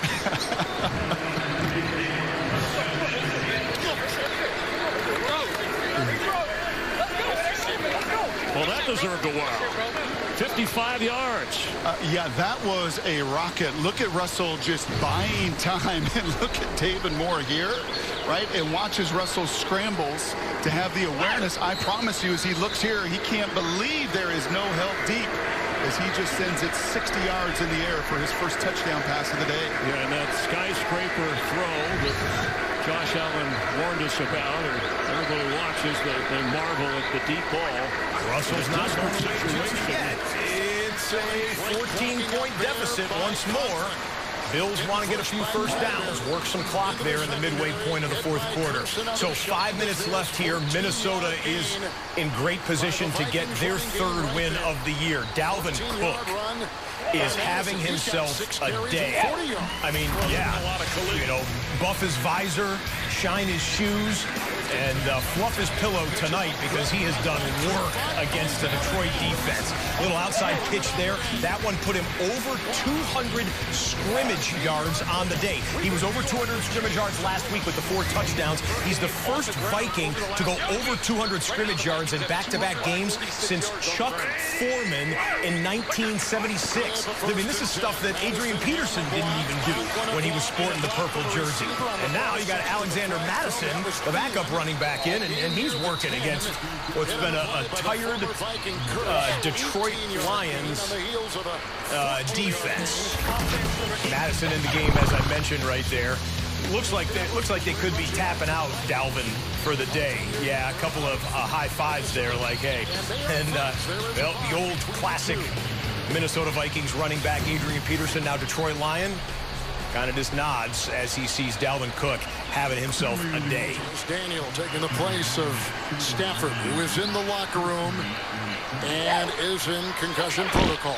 Well, and just to clear it up for Lions fans that maybe don't understand the protocol, because Clete Blakeman was the one that stopped the play. It was after the sack of Matthew Stafford. And nobody from the sideline and nobody on the field. Matthew wasn't taking himself out. It was Clete Blakeman, and that's the protocol that came into play a few years ago for the officials. If they notice something a little bit off, to stop the play and have that evaluation take place. 1st and 20.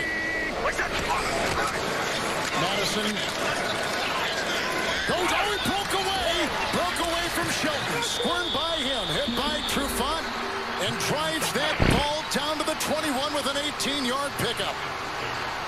Boy, they are a 1-2 punch, a sledgehammer with Madison, led by Cook, and no stop. Yeah, Minnesota's just padding the stats right now, and it would appear they're going to get the victory. We'll let you know if anything substantial changes there. We do have a couple of one-possession games. We're going to dial in on the close games now. At FedEx Field, 3-point deficit for Alex Smith. He came in after what I believe has been Terry McLaurin on the catch for a first down. I believe it's been diagnosed for Kyle Allen, a dislocated ankle.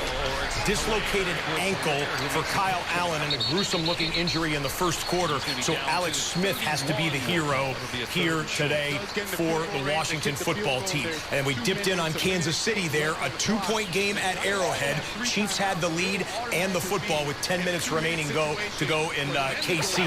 3 minutes remaining here. This is the pressure point out of all 8 games at the moment. Not being too aggressive. They're not blitzing. They're not pressuring. Understanding the situation in the game. Giants' last 4 games have been decided by 3 points or fewer. It's McKissick inside the Giants' 40-yard. 3rd and 2. Mahomes. Pressure coming. Escapes. Looking to run. Will throw it instead to Kelsey's got a first down. And then Kelsey motors his way inside the 20. Mahomes could have run for it, but he decided to throw for it, and it worked anyway. Into a 12 to 15-yard gain, making it much easier for the Washington offense to get in field goal range. Still staying conservative defensively. From the Giants' 40 on first down. Smith under pressure off the hand of McKissick. So the clock will stop with 2:30. Body across the field to boot. Kelsey, his numbers today. First down on the give. Edwards-Helaire makes the first man miss, not the second. And he's going to pick up 3. Really, they need only 5 more yards to be in field goal range. So you start Alex Smith, he's seen it all. He understands, I don't need the home run. I can just go and get the 5 yards.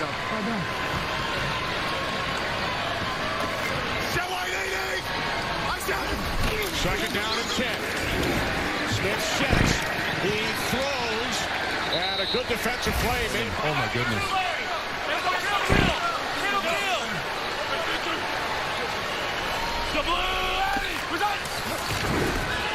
Mahomes, a lot of time going end zone for Kelsey, too high. Incomplete. Boston, pretty good coverage there. Going to man coverage, understanding the situation. That was Jabril Peppers. He does everything for them. I see him at safety. He comes down the box like a linebacker. He blitzes off the edge. That was a great heads-up play to get the ball out. From this point, it would be a 57 or 58-yard field goal attempt. 3rd down and 10. Alex Smith under pressure on 3rd down. Rolling to his right. He throws, it's picked off. It was tipped, and then Peppers comes up with the interception.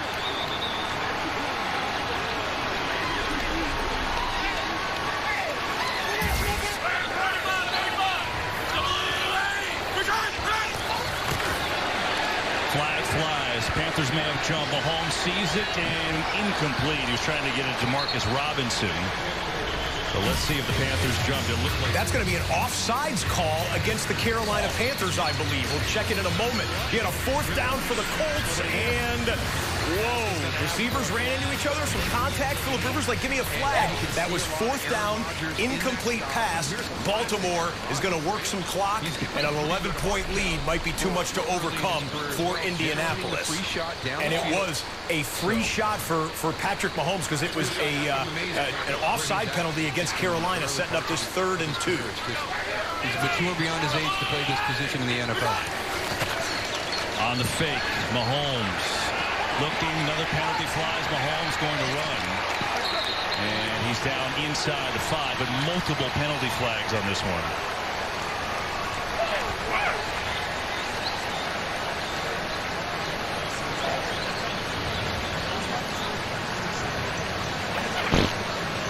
You're talking about Mahomes. I mean, it's his 3rd year starting. Just think about that for a second. It feels like he's been here forever. Got a league MVP, a Super Bowl MVP, and 100 touchdowns. His runners now coming Number off. 75 had reported as an eligible receiver, holding number 56 defense. 5-yard penalty. Correction, that penalty will be enforced half the distance to the goal. First down.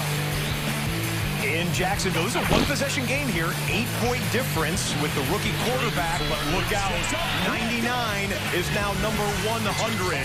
J.J. Watt, a strip sack You see Jags recover the fumble, but that is J.J. Watt's 100th career sack, his 120th game played. Top 5 fastest player in NFL history to record 100 career sacks. And Houston is in pretty good shape getting the football back from Jacksonville in a moment. I mean, you had 14 touchdown catches in your career, so you did just fine. Here's Mahomes on the roll. Firing end zone! Touchdown! Another for Tyreek Hill.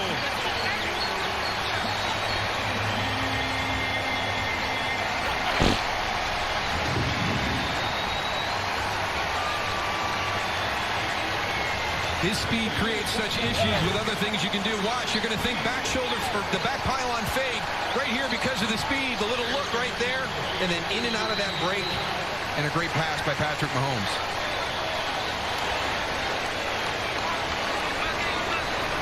A perfect pass from Mahomes. And the Ravens with a 48-yard Justin Tucker field goal attempt. Let's see if Tucker has enough leg. Tucker gets his chance, and he nails it. Right down. You couldn't throw it down the middle any easier or any better. And it's a 14-point lead for Baltimore. Rivers has got to go hurry up touchdown, onside kick, and hurry up touchdown just to try and get it to overtime. With the amount of time. Patience hit hard. He was looking to throw inside the 20. Ball may have come out, and it is. A.J. Klein with a sack and a takeaway from Russell Wilson. And Sean McDermott, you made the right decision on that 4th and 1 to punt the ball away. And this is hard on offensive linemen, Chris. You put those linebackers up into the gaps, right? Everybody at the line of scrimmage. Look at this. Everybody's at the line of scrimmage, so that often asks these linemen to block down, right? But they're going to back out. And you can see the right guard, right tackle in that case, Lewis and Shell are put in a bind. They can't get out. And Russell takes yet another one right on the chops. Big time tackle. Remember Milano out. Klein having to play more. Kind of a delayed blitz. That ball's clearly out, and the 4th takeaway from this crew. Big time. Zach Moss. What a defensive play for the Buffalo Bills. And they're in the red zone. We'll check back there. Denver in desperation mode. Throwing end zone touchdown.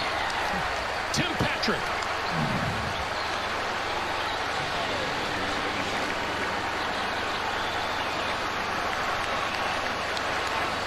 I like the fact that Drew Lock threw this one up high. You're going to see the safety in the middle of the field. He comes over, but he throws it high and away, and he takes advantage of the fact that he's got a bigger receiver in Tim Patrick, that 6'4", go up and get it. Good throw there by Drew Lock. On here, we'll go to 7-2, and maybe the run of the Patriots ruling the AFC East is coming to an end. Still time here, just over 6 minutes. We have an injured player. Hope he's okay. I was in the Army. All right, tried to sneak a commercial in on us. We don't do commercials. We're going to get you back to the scoreboard here. And how about we re-rack what just happened in the Jacksonville-Houston game there? So the Houston Texans, after the strip sack by Watt, got a punt back from the Jags. Here's a 3rd and 5 to Deshaun Watson. He bailed on the pass play quickly, and he can do that because he's Deshaun Watson. First down, Texans. Clock's going to continue to run. Jags have 2 timeouts remaining. Houston's in control in that one. Buffalo is well in control in their game. You saw that there was an injury timeout in the Seahawks and Bills game. You got Minnesota in control in the Vikings and Lions game. Let's see if they can get one more first down here and maybe ice this thing for Houston. Duke Johnson falling forward inside that Jags 40, and now Doug Marrone will take his 2nd timeout. But Adam, you watch Deshaun Watson, the dynamism in his game. We know what he can do as a thrower, but with those legs, and you mentioned it earlier, he's been a little bit more selective. Washington. And now we are with 1 minute and 48 seconds left. The Washington football team needs a field goal to tie, touchdown to potentially win. They have 1 timeout. Alex Smith in the shotgun. 1 timeout. Need to at least get into field goal range. Alex Smith on first down. Complete. Steven Sims trying to head for the sidelines. And the Giants do an excellent job, so the clock continues to run as they keep Sims in bounds. And you see there's a tempo, but it's not necessarily hurry-up offense. They can still run what they need to run. Now, I'm watching Leonard Williams, who's getting a ton of pressure for the Giants. Second down and 6. Smith over the middle, intercepted once again. This time it is Logan Ryan, and that will put an exclamation point on the second victory of the season for the New York Giants. Wow. The 5th Washington turnover today. Logan Ryan does an outstanding job. He literally baited Alex Smith into this throw. An outstanding job. We're highlighting Terry McLaurin because why? Oh, the New York Football Giants finding a way there, and they're going to go to 2-7. Washington will drop to 2-6, and they're both still in the middle of the race for the division in the NFC East. Bridgewater gets rid, has Samuel wide open, goes down to make a nice catch. He's got the first down. Good play by Samuel to secure it first, and then get up and keep on running for a first down. Really good execution and really nice job by Teddy Bridgewater in the pocket because he's got 2 coming from his right. He knows that one of them is going to be unblocked because he's only got 1 back there, but he stands in there and delivers it.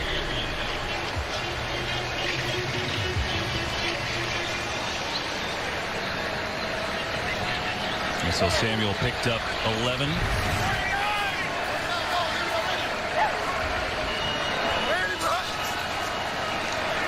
Blitz coming again. Bridgewater steps away. Nice job by Bridgewater to get out of that. Gets it to Davis, who makes a couple people miss, and that was the hardest 3 yards you're ever going to see for Mike Davis.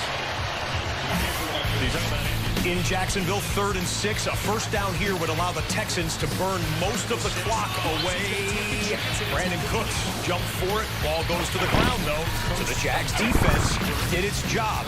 Houston will kick it away, and the Jags have no timeouts, and they'll need a touchdown and a 2-point conversion with a rookie 6th-round draft pick at quarterback to force overtime. We'll check it back there in a moment.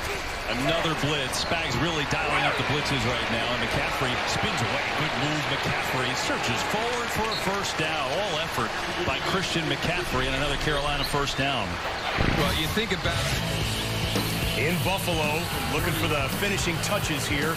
Chip shot field goal is good. Tyler Bass puts the Buffalo Bills on top 44-27. A statement victory for the Buffalo Bills, and the Bills in first place. They'll remain there in the AFC East. First time they've been in first place in the AFC East this late in the season since 1996. Time they back off, and Bridgewater going to sail one for Anderson. Good catch. Oh, man. Robbie Anderson going to the ground, hauls it in. And they're going to mark him down at the 25-yard line. And again, that's a nice matchup coming out of the slot. It's Robbie Anderson against Tyrann Mathieu. I think that Carolina will take that matchup anytime they get it today, one-on-one. As good as Tyrann Mathieu is, they feel very confident in Robbie Anderson down the field. How many good catches have we seen today? Anderson, 8 catches, 61 yards. Under 4 minutes to go. Another blitz. Bridgewater running away in trouble, just floats it, and he's got a completion. There's Samuel again. So shifty, catches and moves forward for a first down. He's down to the 15. It's a gain of 11. Just making plays right now. Again, putting Mike Davis in a hard spot. There's 2 guys coming. Goes to the inside guy. That's the right. He was a little frustrated. Felt maybe he should have stayed on the second blitzer. But this is all about making plays. I mean, these last 2 drives, this Carolina offense has done a great job in making tightly contested plays, making great catches.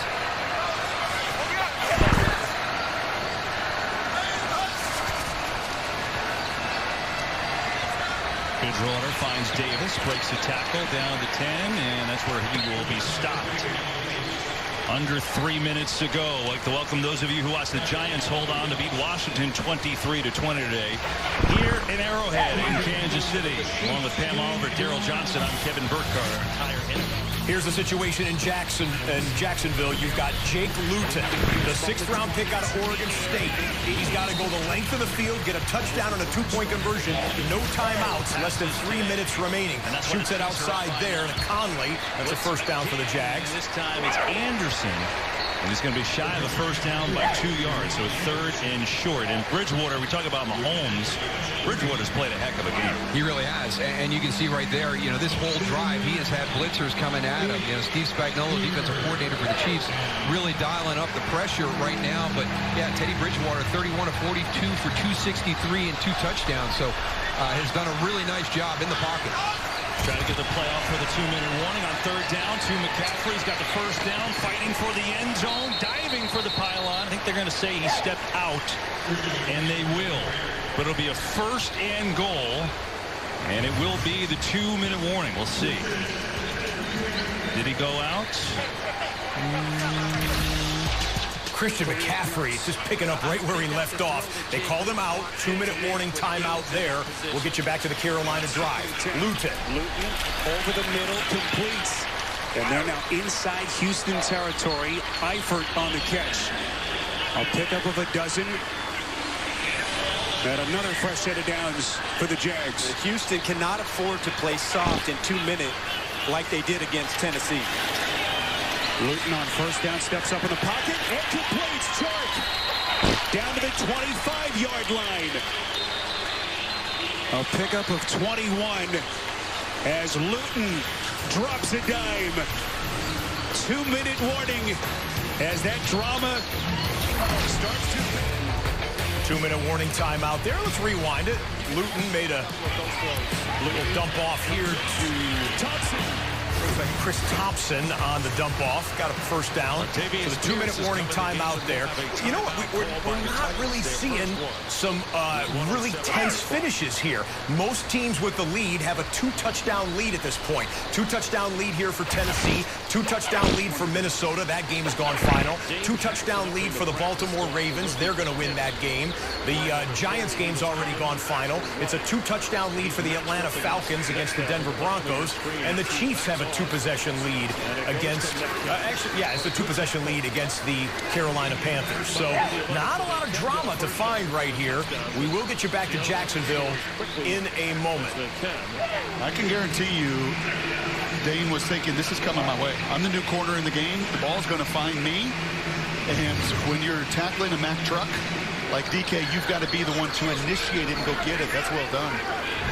6 catches over 100 yards for Metcalf. Wilson. Moore is thrown down right away by Edmonds.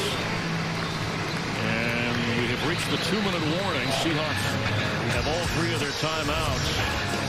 It's been a tough one for Seattle visiting here in Buffalo. Mike Vrabel's going to say tough. To Tennessee. He says, first thing out of his mouth is, I just want my guys to love football. First and goal pass is caught for the touchdown by Jimmy Graham. You know what I like about what the Bears are doing? They're not just settling and saying, okay, let's just go quietly. They're not trying to do that. And that's a credit to the head coach. And they've had some decent drives here. To no avail as far as the win goes, but getting something done. Out of the 2-minute warning timeout. First and goal, Carolina. McCaffrey is going to walk on in. Touchdown. Yes, sir. That was a little too easy. Panthers do not have to go onside kick if they don't want to after they kick the extra point. We'll come back here. If they score a touchdown here, they should go for 2. 2nd and 6. Walk. Going to run it. To the 5. To the end zone for the touchdown.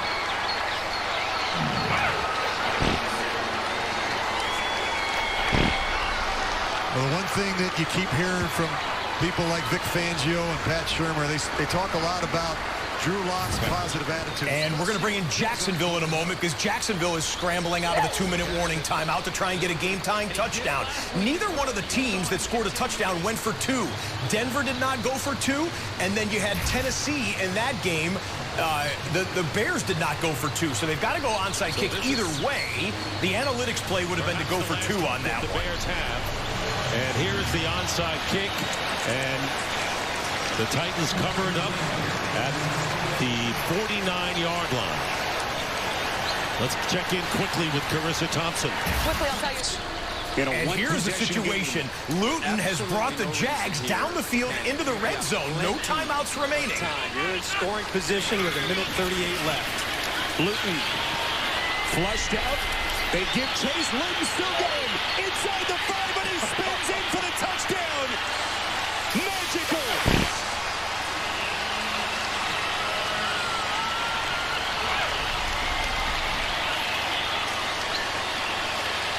What did he tell us this week? Touchdown there will come right back for the 2-point conversion. Carolina has to go onside kick, otherwise this could be game over. Special teams on this unit.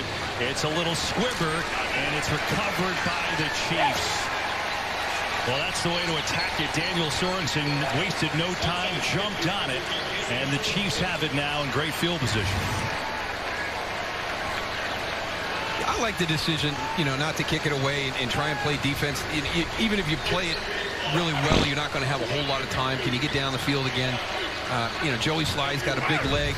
A lot of things you factor into. That's why it's easy to from his. And suddenly we are getting a little drama. 2-point conversion to tie the game for the rookie 6th-round pick. 90 seconds. Luton, end zone, incomplete. And Houston maintains the 2-point lead.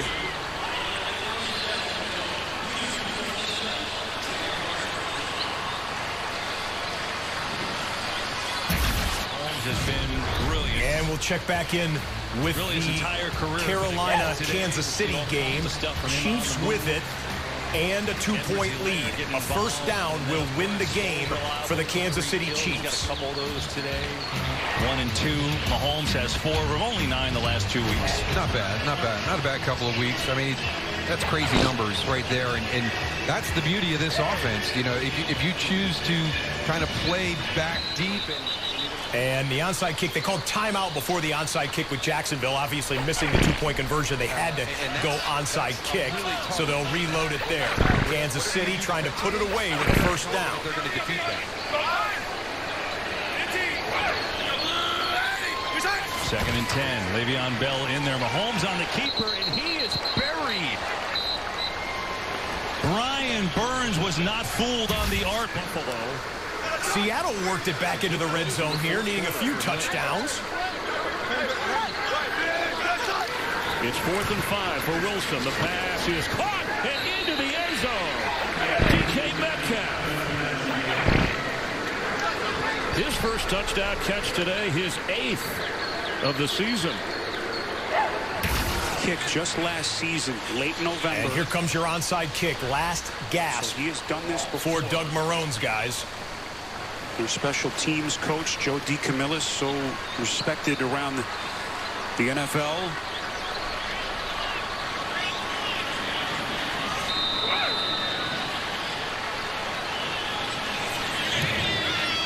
Little drop kick, and it is fielded cleanly by Keon Crossan, who's been big for Romeo Crennel's special teams today. And it looks like, boy, Lambeau comes up hobbled. That's not good, as Jacksonville lose the game. Hopefully they don't lose their kicker. Congratulations to Houston, though. The Texans will go to 2 and 6.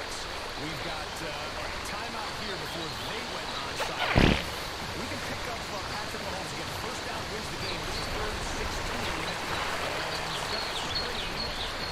And it's not going to get there. So Carolina's going to get. Yeah, I am.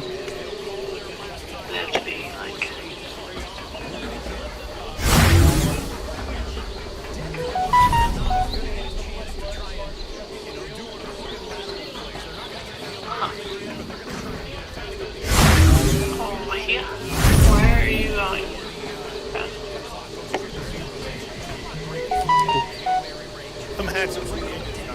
I was just about to say, is that a bunch of gigas? Yeah, these should be the best bags. Good colors. Are they about to hatch? Yeah, so if you see a color you like, Yeah. I really like that blue one that was out earlier. If there's one like that again, or... no, there won't be nothing like that. I don't know. Why didn't they move to water to maintenance and water? So they're like... Wait, are they both on mating? What? Do they have to be further in the water? Killing me. Insight. It's only like 3 of them. But these are the babies. Oh, I guess they do. Okay. I gotta be like in water. Instead of 33. Oh yeah, that's a big difference. Watermelon sugar. Hour. You're done. Oh, my numbers. What? Curious what this looks like.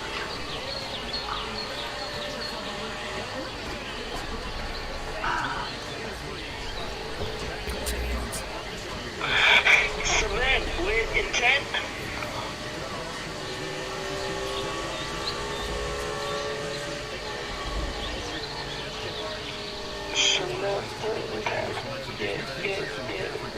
Why is the moose swimming? Don't like that. Because it wants to take a bath. I don't know.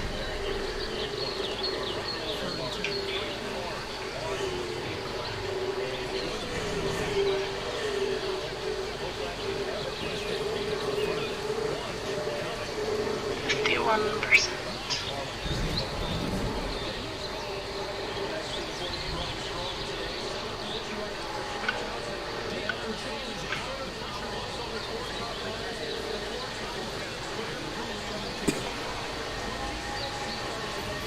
Give it a baby.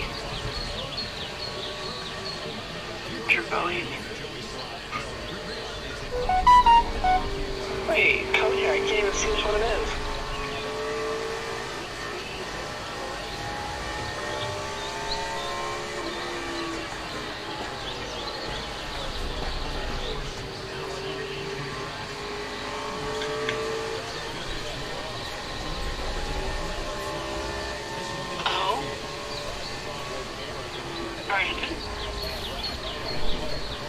Oh my god, he was what we wanted to.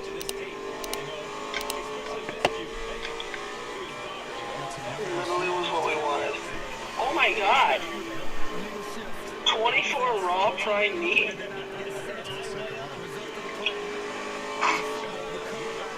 They give you prime meat?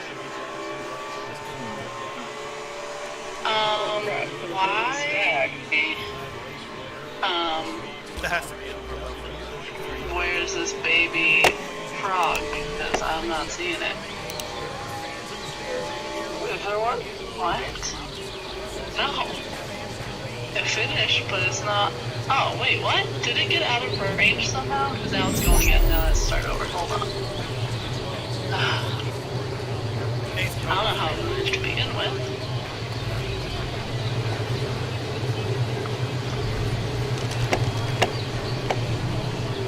Oh wait, I can't see. Figures it's darker, it's harder to tell the color.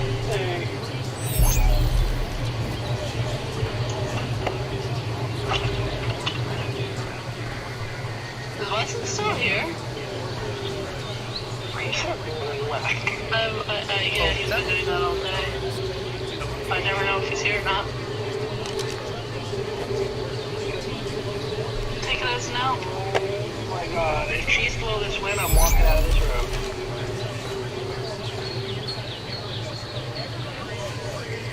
That was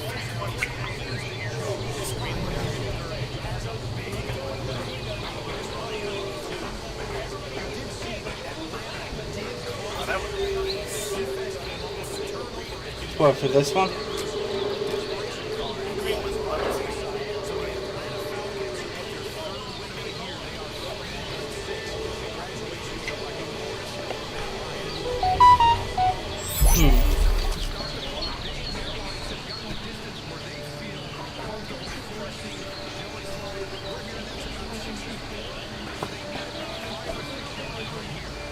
Do you like that color?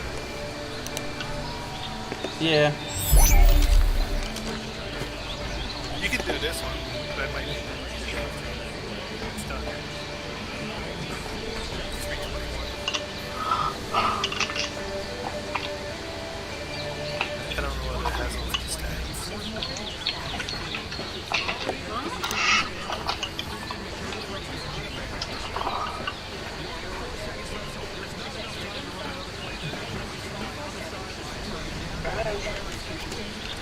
has all three good stats. This one. Wait, is that an A? This one, probably one. Yeah. This one's nice. Oh, you can't move it. Oh, I see.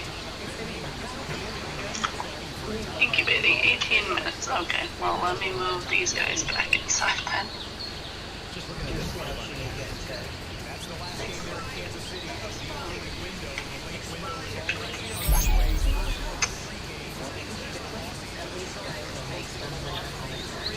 Did you jump out when you came out?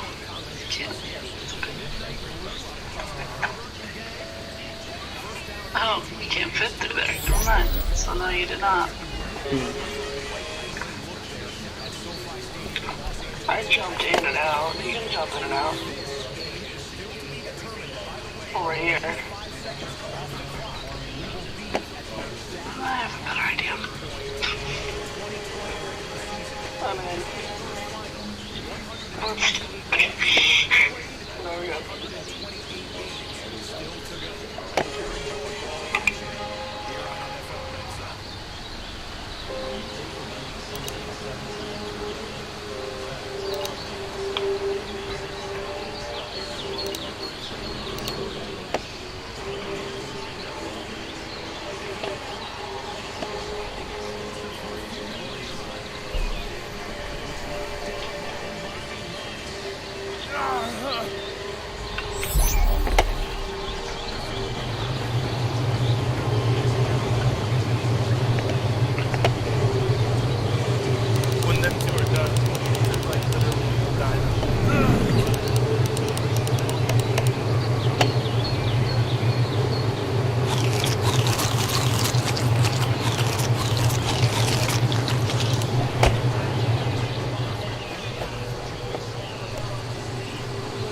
That's right, I never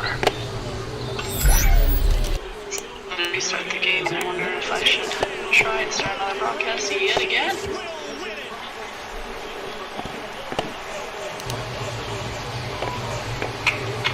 been doing this a lot. What a game here in Arrowhead this afternoon, back and forth, and the Super Bowl champs too better than the Panthers, 33-31 your final. Oh, must have been up. Really well played. It kind of along the lines of what's happened through the season for both these teams. A little bit of a lull in the third quarter. I don't know.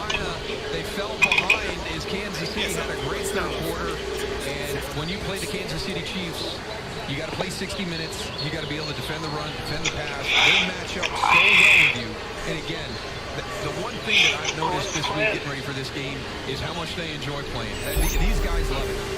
The Chiefs are 8-1. They head into the bye. The Panthers have won 4 in a row, but what a game, 33. When are you going to turn off the reads? While we were watching the drama of the longest field goal When I get off? What would have been the longest field goal? Oh, so you didn't pass 6. 48-yarder as no good. Michael Badger. I'll be having to reserve it now. Chargers on the board. And to be fair, the thing did say till 7, so. Before we get 2 more kickoffs into the late window, but the early window is complete, ladies and gentlemen. Week 9 of the National Football League's regular season. 8 games in the books. Again, 128 games played, 128 games to go in the NFL. Yeah. I mean, I'm just basically been staying around anyway. I've been staring at the Jerboas for a long time, just sitting there. Through the month of November, midway through the regular season of the NFL. How about the Kansas City Chiefs? I know the Pittsburgh Steelers are undefeated. You're going to see them kicking off here in just about 3 minutes. But Kansas City in people's NFL power rankings keep hovering around that top 2 or 3. A balanced team, offense, defense, and special teams getting it done at home. And a double-digit come-from-behind win. In the first half in that game, the Carolina Panthers had an 11-point lead at 14-3. So we see our salute to service graphic here. We're in the month of November, and as you know, the NFL loves to honor our men and women in the armed forces all around the nation and all around the world. As we'll talk about that in just a second. But first, how about that A.J. Brown touchdown? As Tennessee Titans, a little celebration here. Sure. Goalpost, my friend. Remember Odell Beckham Jr. and the kicking net here. All right, here's salute to service that I was mentioning right here. You know, the NFL, one of the greatest initiatives we do at the NFL. In the last decade, the NFL has donated more than $44 million to their nonprofit salute to service partners. You're talking about the USO, Pat Tillman Foundation, and the Wounded Warrior Project. So many of you serve our country and have served our country. We salute you. The entire pro football world thanks you for your service. Back to live football in Los Angeles. Defender and get close to a first down. Against this Chargers defense that has been banged up all season, and perhaps their most significant injury yet, Joey Bosa will not play because of a concussion. Yeah, and that's a really tough one. Tillery taking over his place right there, and Joey Bosa is just one of those elite level players for them. But I love all three levels of this defense. They just have to put four quarters together. That's what they have been able to do. And oftentimes it's doing more than your job. And when you do more than your job, usually you screw something up. And that's what's happening there in these stretch runs where they've given up big leads. They do give Jacobs a first down. He's down again here. And he comes of Melvin Ingram, and he takes him for a ride and a gain of 4. That's getting it done right there. Right. Get behind that offensive line. Those guard center guard combination are as good as it gets in the league right now. It's called Dave Jackson, 166, because he will just come on with all and foul drive people. And this is Raiders football. That first drive, I don't know what that was. I mean, that was like pretend football. Getting I formation, running the ball down people's throats. When they do that, they protect themselves. That's when they're back-to-back passes. What was that? Yeah, they ran it 45 times in Cleveland last week. Wrong money. First down, and they spot him with enough. Raiders Chargers under you bottom of your screen. The Dallas Cowboys stumbling and struggling through the first half of 2020 against the last undefeated team in the NFL, the 7-0 Pittsburgh Steelers. And the upper right-hand corner, a sneaky good matchup here. Not a lot of people in preseason would have predicted the Dolphins and Cardinals would be in play. Wait, where'd my orange one go? The season, that's where both of those teams are, with the #1 total offense in the NFL, Arizona Cardinals, and the #1 scoring defense in the NFL, Miami Dolphins. So you see the kickoff there, Ben Roethlisberger and the Steelers taking the ball first, and Tua Tagovailoa and the Miami Dolphins offense will be on the football field first there in Glendale, Arizona. Come back to the Chargers for a play. Now, why don't we check out Ben Roethlisberger in his first snap here? Can we come back? There we go. Let's get to Ben and the 7-0 Pittsburgh Steelers. They've never been 8-0 in their illustrious franchise history. Kind of the ball carrier. Dives ahead for 3. Let's get the Romo report with this matchup. Pittsburgh on the field with this offense against this Dallas D. Well, you're going to find very quickly today that the middle of the Dallas defense has really been porous this year, Jim. They need to get into a different front. You see that? I want them to run the 85 Bears defensive alignment because you need to condense the line and stop the interior. I want these D linemen to all move down, get closer, get inside, make everyone run outside. And now these linebackers can run to the sideline and go get them. Use the speed of your linebackers. Here's a 2nd and 8. The pass. One hops it incomplete. Intended for him. 3rd and 10 for Derek Carr. Pointed field goal range on 3rd down and 10. Carr with his right. He finds Richard, who's open. He makes a cut for the first down. Field inside the 25 is Jalen Richard. On 3rd and 10, it's 19. What a route. You know, you're running a little angle. You're selling what they call the Texas route, right? 2 and 8. Claypool has come in. Juju goes to the right side.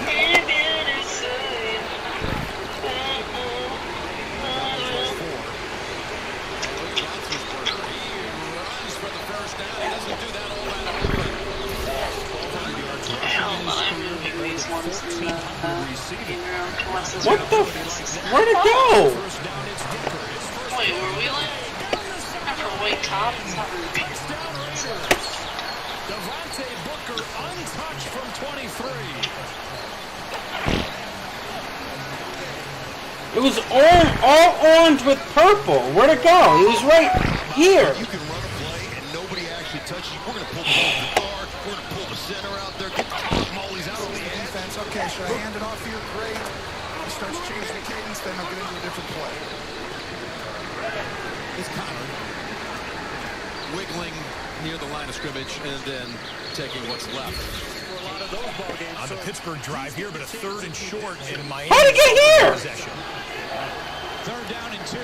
They pitch it to Howard, trying to get to the corner, and he can't get there. Jordan Hicks, the first to meet him. And for Miami, that is their 20. That middle just has not been able to hold up. This scheme starts there. They have to be strong. That's why they went out and got Terry Poe, who they released, and now they're looking. That's why I want them to move these D linemen down there. Dude, he's coming down again. 2nd and 7. Connor, Jalen Smith on his back.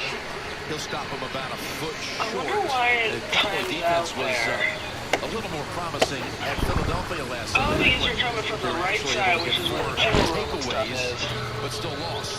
Yeah, and that's, you can throw turnovers and lose. It's still not a great sign. That's troubling because obviously the offense hasn't been up to par over the last, 3 games or so. 3rd and a foot. And punch another first down across the 47 for Connor. We are going to be bouncing around to these 3 games in the late window all day, including we think it's the first ever battle of quarterbacks, opposing quarterbacks. Really? I've never seen that message before. Even when that does happen, and I get first back was 1-for-1 passing, but couldn't get a first down. And Kyler Murray, the former #1 overall pick, wearing jersey #1, who can scoot like the best of them. First down there for Kyler. Now you look at Miami's 3 losses this year. It were the 3 mobile quarterbacks, Cam Newton. Come on, I can't get it off my... Russell Wilson. And just a moment ago, we had an incomplete pass here by Ben Roethlisberger. Oh, damn, I need a strike. Going deep. Yep, a couple of Cowboys have their hands on it. Incomplete pass there.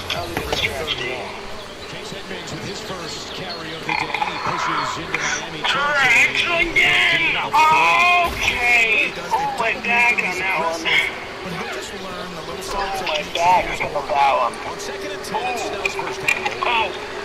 Ow! Damn, I'm kidding. To the Dallas side of the field at the 49, right under the arms of Vander Esch.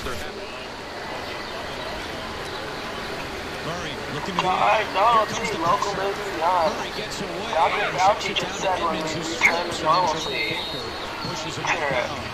my guess is 2023. Raekwon Davis was in the backfield but could not get to Kyler Murray. And I think that's going to allow Vander Esch and these running, with these linebackers to run sideline to side. 3rd and 7. Conversions on 3rd down. Too bad for the guy.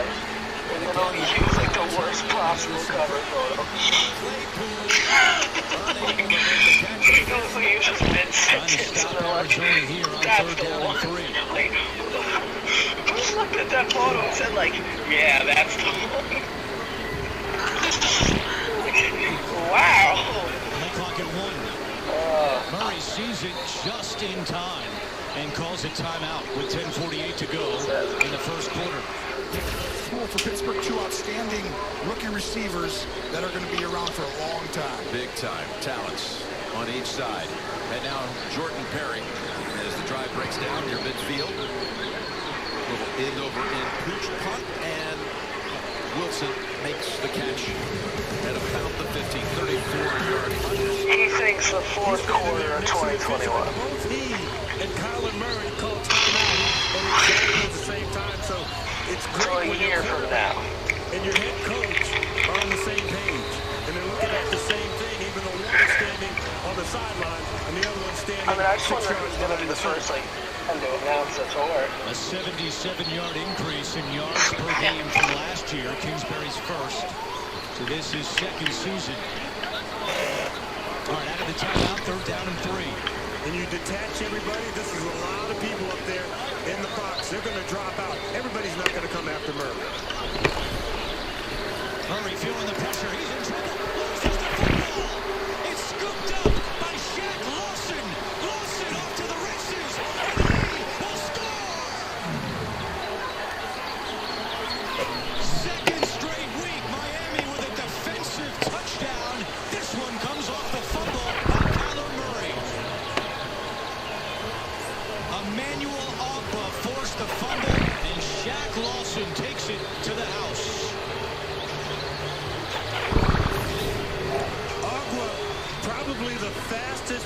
rusher that the Miami Dolphins have.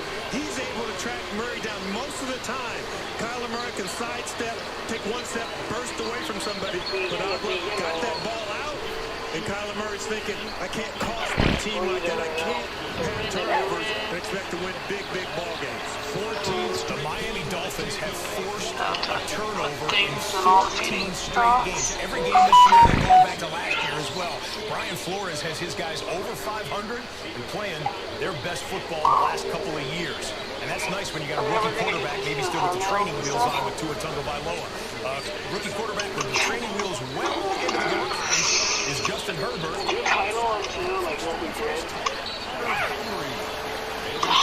I've never done that. Who's been so productive over his 5 seasons. Really nice job of just creating traffic for Hunter Henry in a man coverage. Look at it, you got to try to bubble over the top to get out to your responsibility out there. That's just an easy pitch and catch, using that bunch formation to create traffic so the defense can't get to the area of the field where they're trying to defend.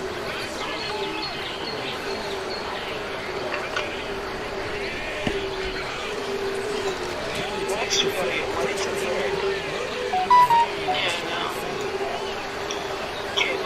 go to the right side of the double box. That is the new quarterback of the Dallas Cowboys, Garrett Gilbert. And you know what? He's going to keep it on his first snap there.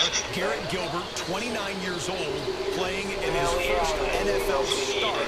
He was a 6th-round pick of the Rams back in 2014. He's only thrown 6 career passes in the NFL. He played with the Panthers and Browns for a little bit. Last year, you may have seen him with the Orlando Apollos of the Alliance of American Football. And now with all of the different concerns, and now Andy Dalton in the COVID protocols there for the Dallas Cowboys, Garrett Gilbert, the starter for America's team.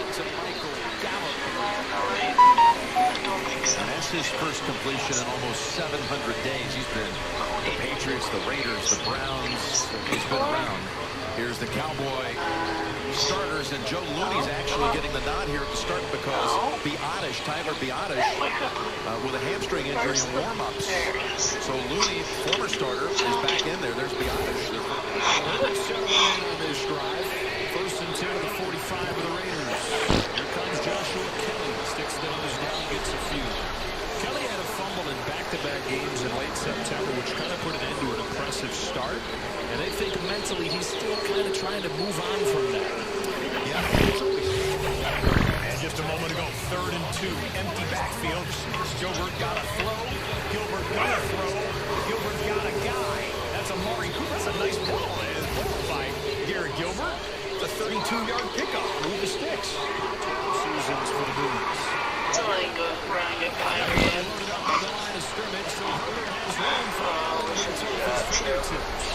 Coverage from Nevin Lawson. Boy, he puts it on him, and there is a lot of room to run for Keenan Allen. Yeah, and that's one of those things you just got to miss. I mean, Keenan Allen, that's a tough catch. There's no question about it. But that's one that Keenan Allen expects from himself. And here's the thing, though.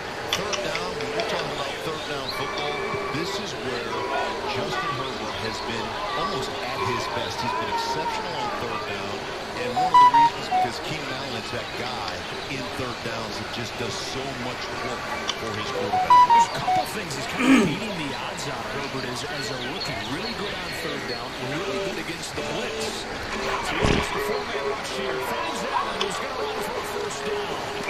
Already the 6th time that he's thrown for Allen. This one picks up 14. And this is so good. I mean, from a design standpoint, here's Allen in the backfield. They're going to run everybody off and just use him across here on the formation and use him in a little shallow crosser. Watch him just like a running back running that Texas route across the formation and outflanking the rest of the coverage right there. Really nice design by the Chargers. They pushed this ball down the field. Keenan Allen to the 28-yard line with the 1st down. A straight-ahead run for Keenan rolls the Steelers with a purpose to the 14. Well, here's where you set up. This is what you do when you set this up. Remember that first run by the quarterback early in the game? You do the same action. You hold that defensive end. He can't constrict. And there's Balaj up the middle right there for a big-time gain. That's using what you did earlier in the game to set your yourself up for a play later in the game. That's a nice way to introduce yourself to your new team, running like that. Charges up. Traditional left side in the first quarter there At SoFi Stadium, Los Angeles. It's the Raiders 7, Chargers 0. Same score here with the road team leading. 5-yard line. Cover 0 with nobody deep in the middle of the field. Murray's pass was deflected, and that was Agba who got a hand on it. Emmanuel Agba has been a tremendous addition for General Manager Chris Greer and this Miami Dolphins club. You know, one of the things that everybody said, well, the Miami Dolphins come after Kyler Murray the same way they came after Jared Goff. And we thought, no, they won't. They'll lay back. They'll be a little more conservative. Well, they've been coming after him the first couple of snaps. Here's Chase Edmonds. He finds a hole on the left side and stretches the field for the gain of 5.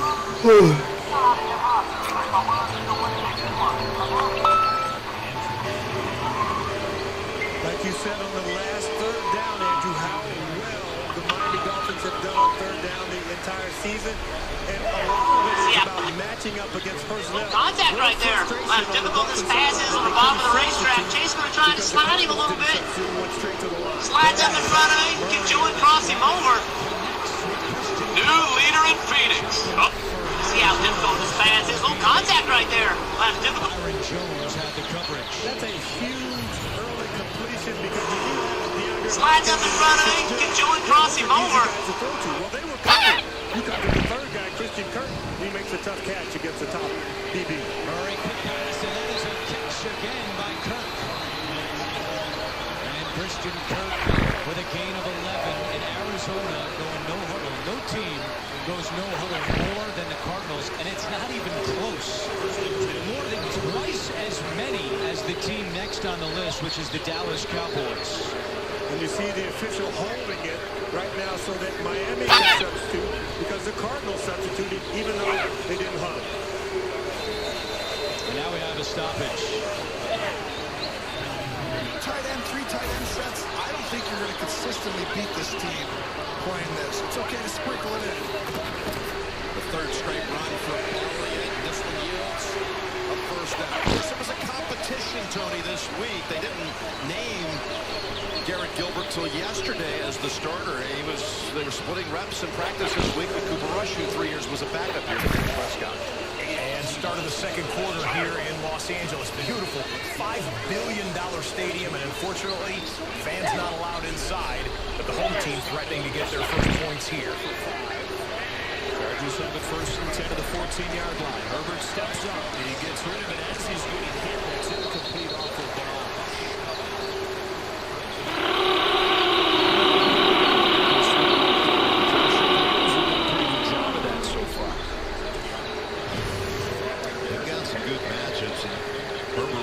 This one, you know, I mean, you throw it a little behind, you get somebody dragging on you.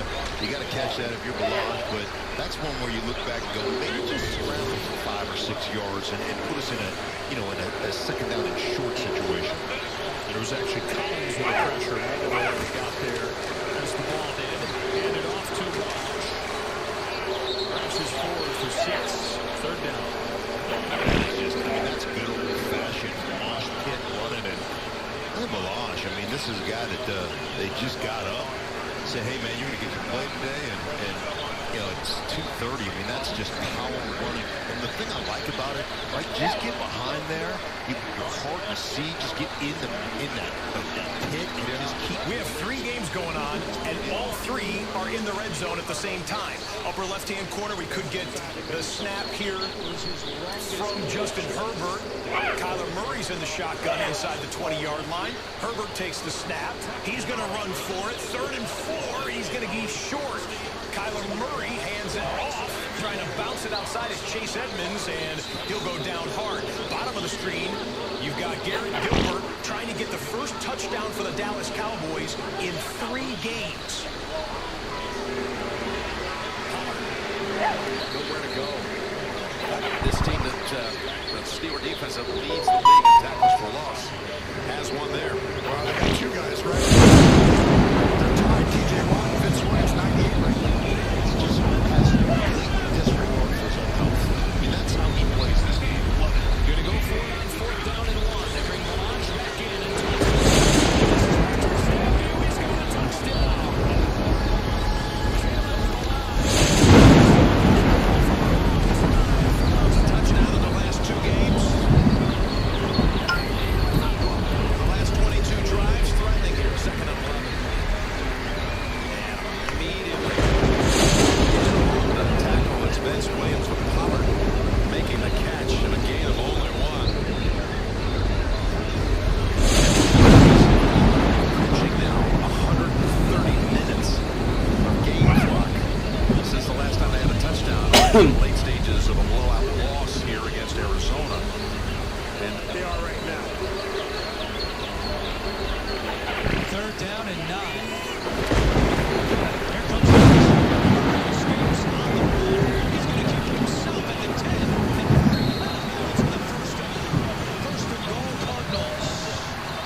You guys forced a turnover. You ran it back for a touchdown. I'm going to show you what I play. I can move my team down the field. I don't care how much pressure you put on me. So in the red zone this year, Kyler Murray now has 11 touchdown passes and no interceptions. Extra point by Zane Gonzalez is good. A 10-play, 75-yard drive. Murray to Williams, and we are tied at 7. 3 red zone trips in the 3 afternoon games, and 3 scores come out of those red zone possessions. Let's flash back as all games are in commercial break right now to Dalvin Cook. Congratulations, Dalvin Cook, fantasy managers. He has won you games last week and today. 206 yards rushing, 46 yards receiving, total touchdowns, including that 70-yarder right there, and the Vikings win over with that what he did last week. 478 scrimmage yards, 6 total touchdowns. What do you got to say about yourself? Now that what's gotten into these last 2 weeks, back to back now, what has been going so right to let you do what you've done these last 2 weeks? Starting to lose. Just trying to do it all for my team to get a win. You know, you started this game. Like I said last week, we lost some games that we wasn't supposed to lose. You know, deeply we know that. So, you know, we're just trying to play catch up, and I'm just trying to, you know, give my team a fighting chance. You got to commend the guys up front, though. Receivers, tight ends, fullback, all the guys making this thing, you know,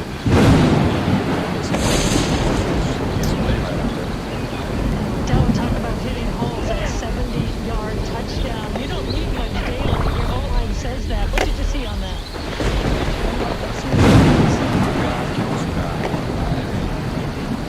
And this league,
steam coming up. And then Carr with a third and 8. Big time arm strength, big time arm talent, and speed. Great marriage of scheme and quarterback. Kingsbury and Purdy. Here comes pressure. Picked up long enough for him to get it off, but it's behind Waller and incomplete. So the Chargers, which blitz less than any team in the NFL, come after him, picking their spot there on 3rd and 8 and get home. Yeah, and, you know, Derek Hall really working the left side. Watch his eyes. I mean, he's just working this one left side, comes back late, feels the pressure, and he just senses it, throws it on the money to Waller. Against Tua, somebody Steelers forced to punt back to Arizona. Familiar with his snap count and the rhythm that he has. I don't know if they picked up a TV copy and listened to that a little bit, but so far they're a little bit off in trying to time their blitzes. Watch Buda Baker, number 32. He's trying to time what's going on right there. There's Howard up the middle, and Howard with a 4-yard run. So we know what happened last week in the Rams game, where Los Angeles just dominated times of possession and plays, and the similar thing has happened so far in this quarter. So in the last 4.5 quarters, Miami has run 54 fewer plays than its opponents. And then what that does is it stresses your defense, doesn't it, James? It certainly does. It stresses your defense, it stresses the special teams, and it stresses the head coach, too. So Buda Baker receiving some attention on the Arizona sideline. 2nd and 1. And Howard again, and he's got enough for a first down. So Jordan Howard in the offseason signed a 2-year, $9.75 million contract. This is what we were talking about a week ago against the Rams. They were outgained by 326 yards. Well, you figure in that first half when the Rams turned the ball over 4 times, twice, once they scored a touchdown, the other time they're inside the 5-yard line. So there wasn't a lot of field for the Dolphins to work with, and they also had a punt return touchdown. Tua taking a deep shot for Preston Williams, incomplete. Kevin Peterson had the coverage for Arizona. You know, I kind of chuckle about little things because you have Patrick Peterson on one side, Kevin Peterson on the other, and you say, we're not going to throw at Peterson, but we're going to throw at the other Peterson. So Kevin Peterson, he's probably going to see the ball in his area a lot today because teams tend to stay away from Patrick Peterson.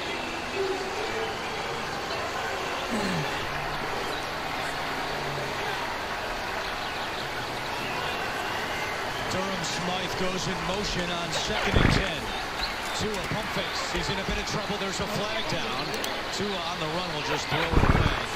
It was caught along the sideline by Jalen Thompson. Arizona saying that Thompson was inbounds. So you got a few different things going on this play. And it didn't seem like there was a call made initially, whether it was inbounds or out of bounds. The officials are huddling up about it right now. And if it's not called an interception, I'm pretty sure that Cliff Kingsbury has his staff looking at the replays upstairs to determine whether or not he would need to challenge this. Yeah, it looked like Tua was just throwing it away, but Thompson was right there. Holding number 77 offense. Penalties declined because the ruling on the field is an interception. First down, Arizona. And there it is. A seemingly harmless throwaway by Tua, but he threw it right to Jalen Thompson. His 2nd career interception.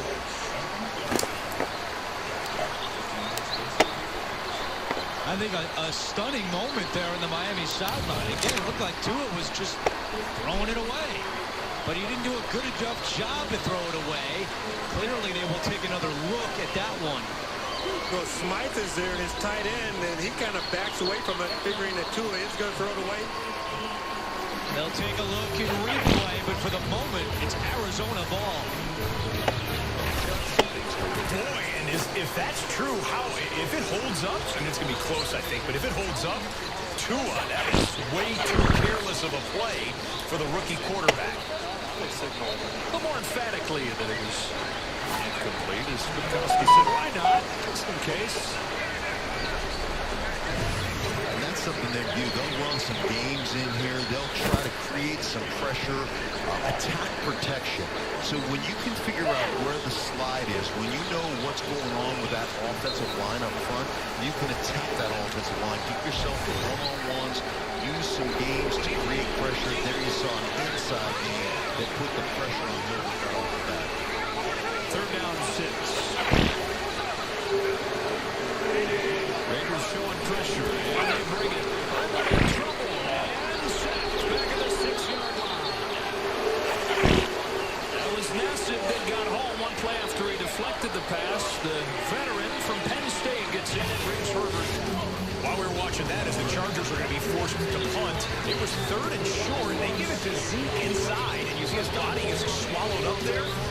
It's one of those left foot things by the line judge. This is a measurement.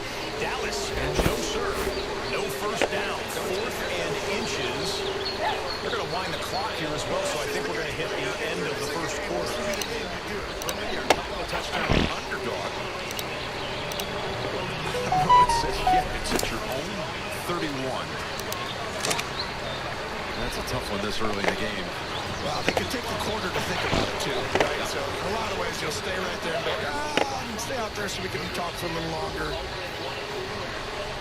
What I would do is I would actually line up just so I could see what the defensive front would be. Well, look at this. He was talking to his special teams coordinator. Leaves the offense out there. Trying to draw them off sides, maybe? Yes, that's what they're doing. Here we go. Motion again. Kill. We're running over here. Everyone get really excited. We're going to try. They're not standing.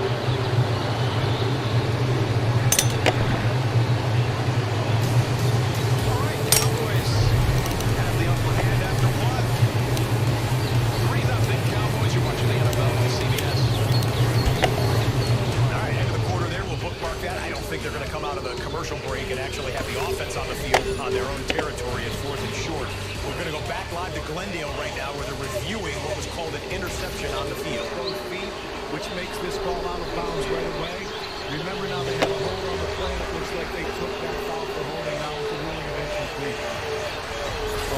They do, as that makes it 2nd and 20, but Tua back out on the field. Pressure coming. Tua stays on his feet and now goes down with multiple flags down as well. Marcus Golden was the first to get back there for a loss of 6. Personal foul. Face mask. Number 95. Defense. 15-yard penalty. Automatic. First down. Big penalty again on Leki Fotu, the rookie out of Utah. You know, he felt like he was being held, and as he's being held, he's trying to fight and pull. See, his hand is up near the throat, not near the face mask. Yeah, that's a missed call because Karras had his hand on Fotu's face mask. Fotu had his hand on Karras' jersey inside, so... The 2 Jerboa babies that just hatched or came out look really nice. The colors.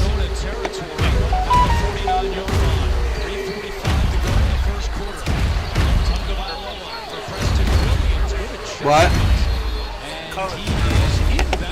One's got the orange and purple. One's like purple and almost like a light blue. You know, Preston Williams, 6'5", 218 pounds. I remember the first time I saw him, I thought, boy, he has great body control. Body control of a 6-foot tall guy and a 6'5" frame. There goes Tua. No huddle, and he slides down to 32. This Buda Baker is nearing Tua Tagovailoa. Peterson on the coverage earlier this drive. Because you look at this, 3 players are on the reserve COVID 2 sets. The Raiders are on their commercial timeout, and the Raiders are into Chargers territory. In the history of the combine, I don't know how long they've been doing the combine, but I'm assuming for a long time. Long enough for that to really... They took him over, Jerry Jeudy took him over CeeDee Lamb, obviously off to a great start with the Cowboys, but enamored with that speed, and you don't blame him as they hand it off to Jacobs, and he moves forward for a nice first down game. And the Raiders at this point are averaging close to corners are out today, and that's why you're seeing more of Kevin Peterson so far. Tua with the play fake. On the move, fires, and he's got another first down. Second catch for Mike. You're into this situation with a bunch of different formations, a bunch of different personnel groups. They'll make you and give you a bunch of eye candy. They'll identify what they're in. Here's just an eye formation. Two tight ends. This is where they want to be in, and this is where they function. Volleyball first. 17-yard completion was career all-star Tua. 77.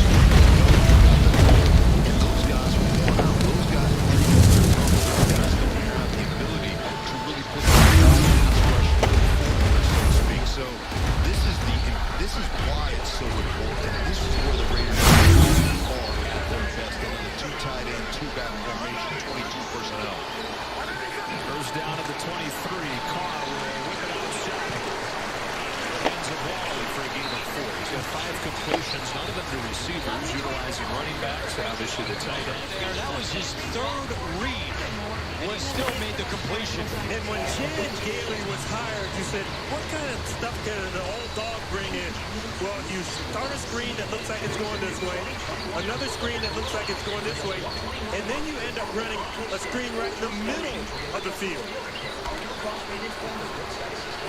That's beautiful play design. So Chan Gailey. Raiders are trying to implement right here. Sign your business card when you're playing Saturday. Yes, sir. Breaker, dispenser of justice. Man, here's Jacobs, and it'll be third and short. Now you're in third and short situations, right? You're just, you're rolling. You're like a tidal wave right now. And you're just imposing your will. But everything's open to you here.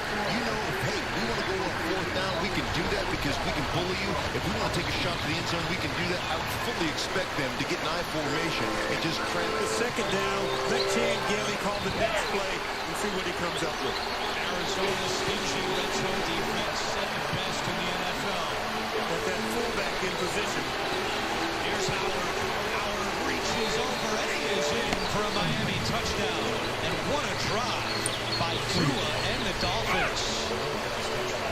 Fourth rushing touchdown of the year for Jordan Howard. And on that drive, Tua was 4 of 6 for 43 minutes. Third and short today. They've got Ingold in there in front of Jacobs.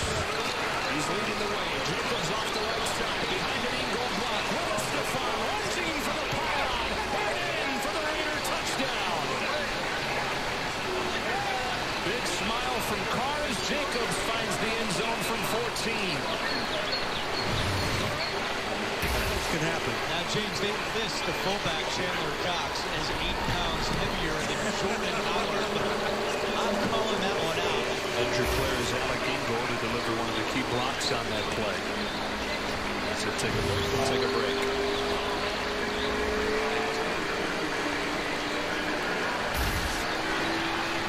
Okay, about a yard short. I thought that Jacob stepped out of bounds, but that last little angle showed maybe that the toe didn't go down. It was like an optical illusion of like they slipped over the top of gravity right there. Let's show you another angle that you might get a look at during a scoring review. The 3rd and 5 or even 3rd and 9, Jim. It's different. I get the math. It's different play call. It is.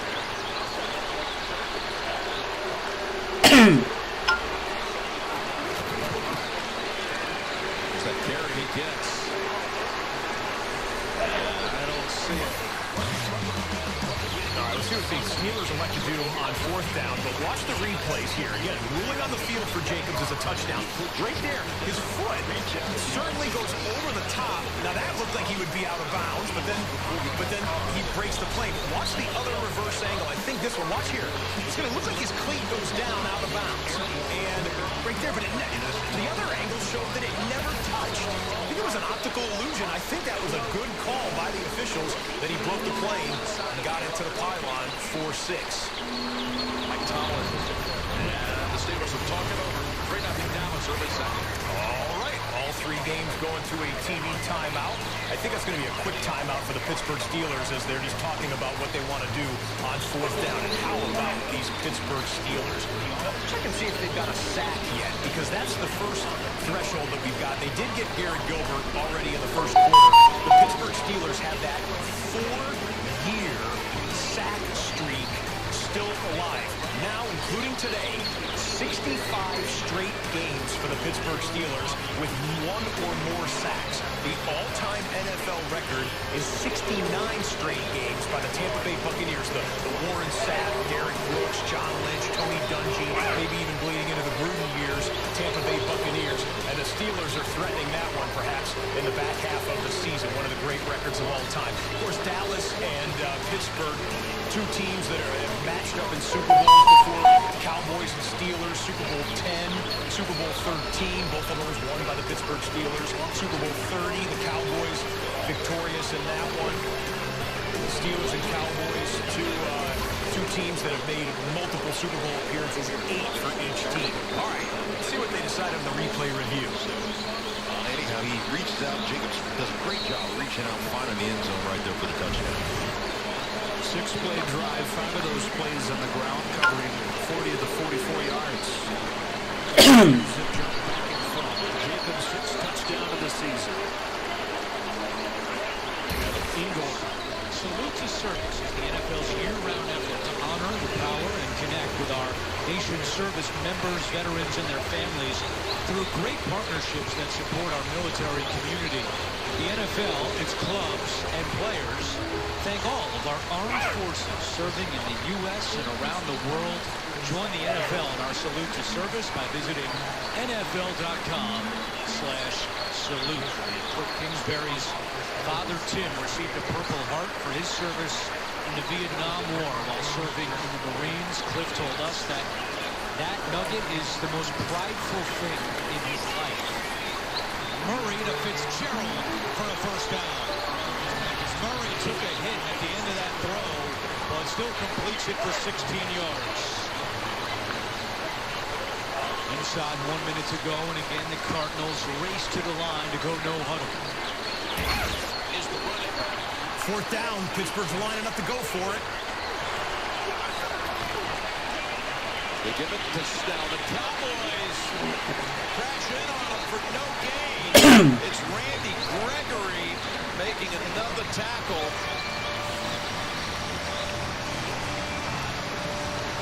Well, you'll see I think they stopped him. I mean, what a play. Cowboy football. Watch the condensed front. See all those D linemen in there? And then you see Gallimore doing a great job getting through. And he didn't get there, right, Jim? No, he was about a half yard short. I mean, outstanding job coming down the line. You see 96 just busting through. Gallimore having an outstanding game. Look at Coach McCarthy. He says something. That's still a lot more ball. This defense hasn't had a whole lot to celebrate this season with stops like that. Pollard is the running back for Dallas.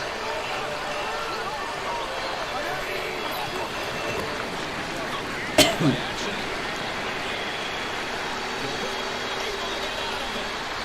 Slides for a first down at the 50. I mean, what a play. This is, every team tries to run the ball, play action for big plays. But watch, it's a fake here. We're going to run behind Zach Martin. Last week you came back, did good. Now we're going to say fake it, and you're going to have a guy come across the field. The problem is the Steelers add on so quickly. They sack, fumble people, hit them over and over. Gilbert gets out of it right there, protects the football somehow. How did I get here?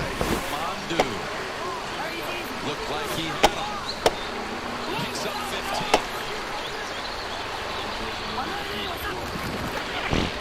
Put pass deflected by T.J. Watt.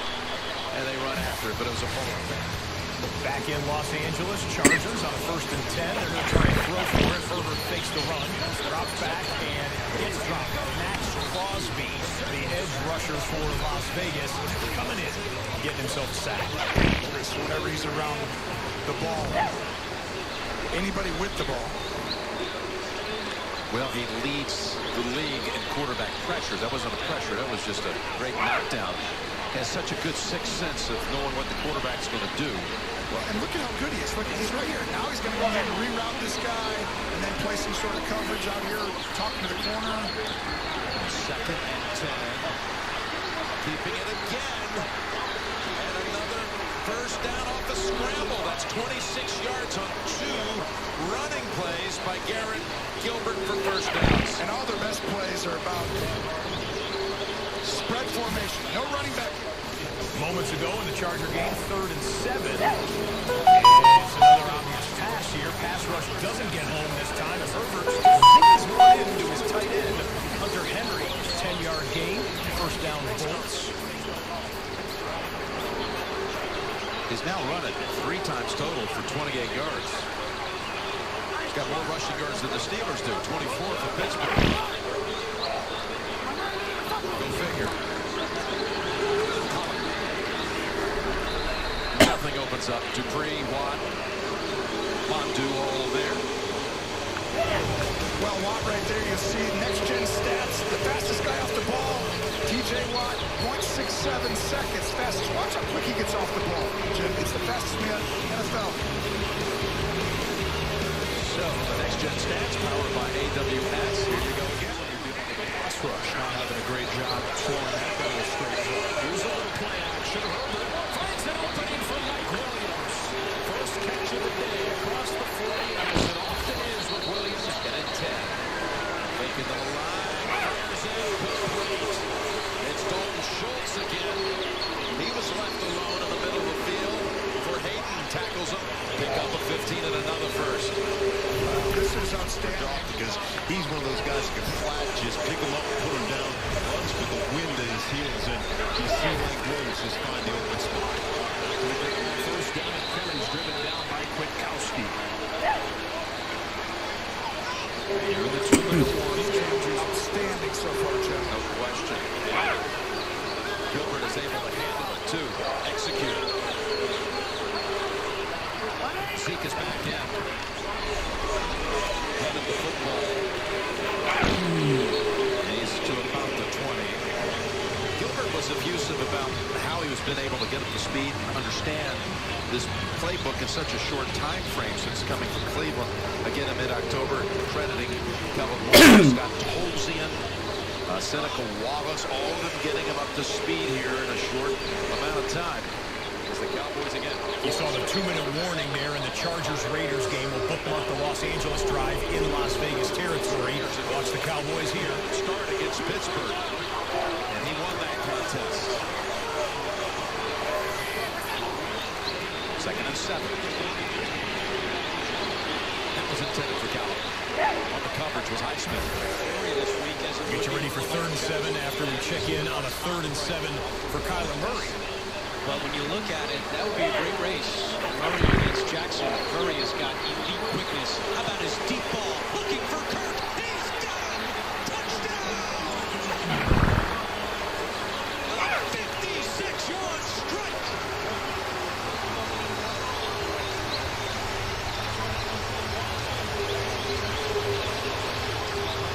First 2 years in the league.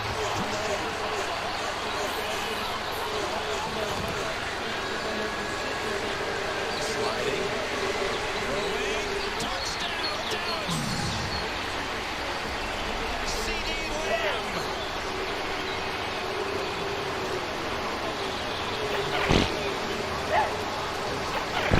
On the Cowboys' 25th offensive series since their last touchdown. I mean, this design of this play is outstanding. You're going to see the quarterback roll right here. As he's rolling right, you're going to see C.D. Lamb's just going to go ahead and take him out and up on the sideline. He goes right here and then goes up and gets around T.J. Watt. And Watt's like, I cover him. He's going to the sideline. That's my responsibility. But no one's there to help out on top because it was slow developing. You need to roll out to have that kind of time. Outstanding play call. Perfect throw, and the decorated rookie Lamb hauls it in.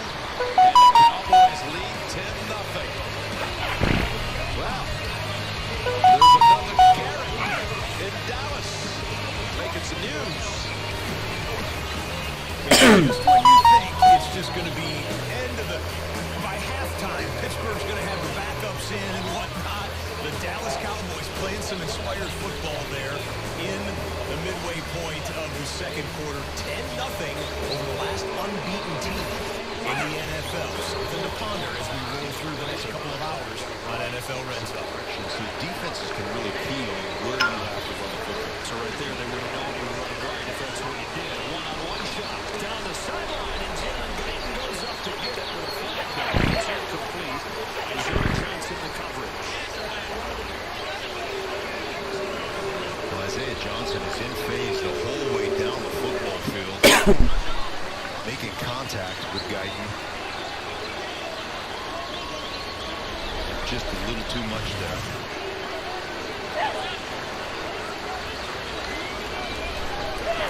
Certainly out of bounds. Offense, number 15. 10-yard penalty remains second down. Well, that is so ticky-tack. You got to let guys play. I mean, at some point, you got to let guys play. So that moves it all the way back to the 47 and makes it second down and 19.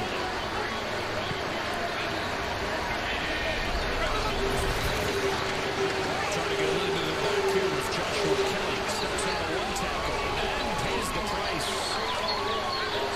Huge hit coming from Sean Ford.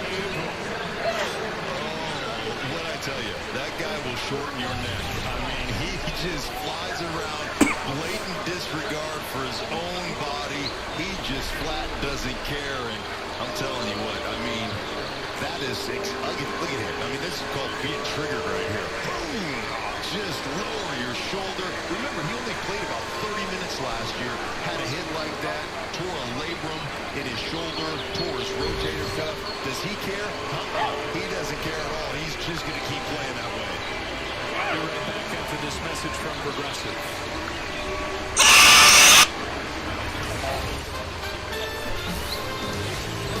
Quick timeout there. We're going to show you what happened on the first play after the kickoff for the Kyler Murray deep touchdown. Tua says, have a look at that. DB falls down, flag comes in, but Preston Williams stayed with the football the entire way. Nice job by Williams. Tua put it right on it. By the way, the penalty flag was against the Arizona Cardinals, so they'll decline that pass interference, take the completion by Tua, and a nice play for the Dolphins. Here on 3rd and 16 to perhaps get another chance for their offense. Justin Johnson into the game one of the first times today. On 3rd down and long, Herbert gets rid of it quickly. Mike Williams needs the 28, and he's going to get it on 3rd and 16. They pick it up.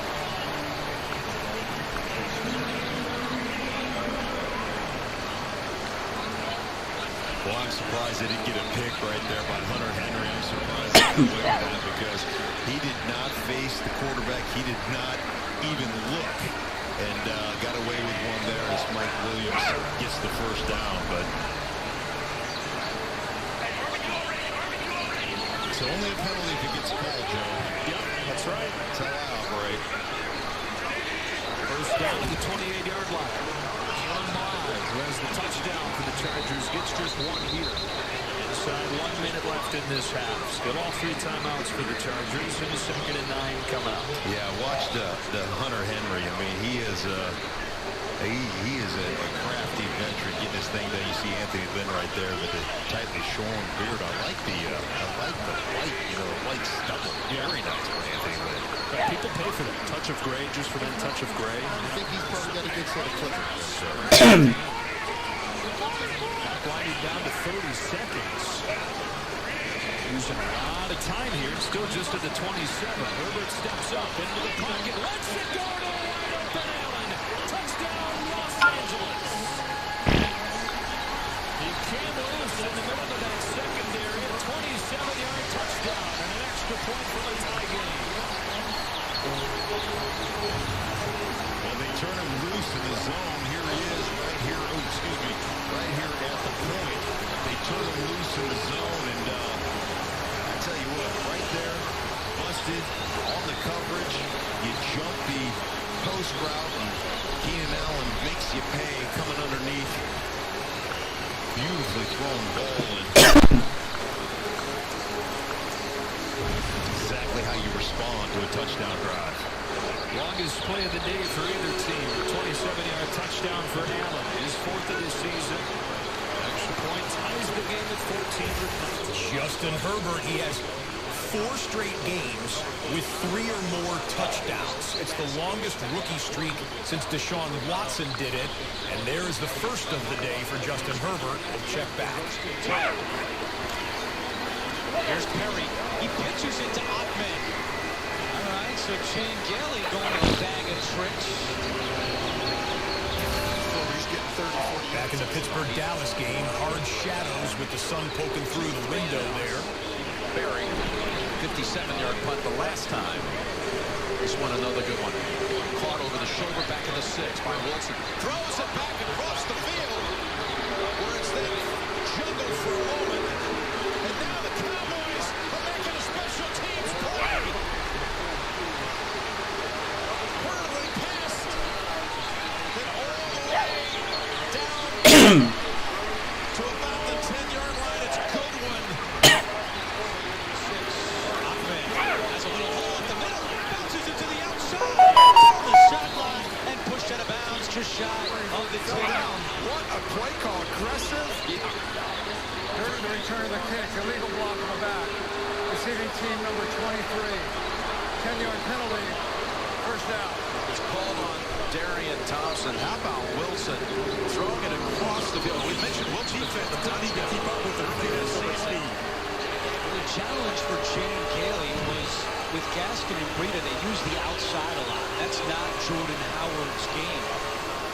So Ahmed is in there. He can get to the edges a lot better than Howard, who's now on the field for 1st and 10. And he takes the handoff, and he goes up the middle. He's that downhill runner, and he takes it inside the 10.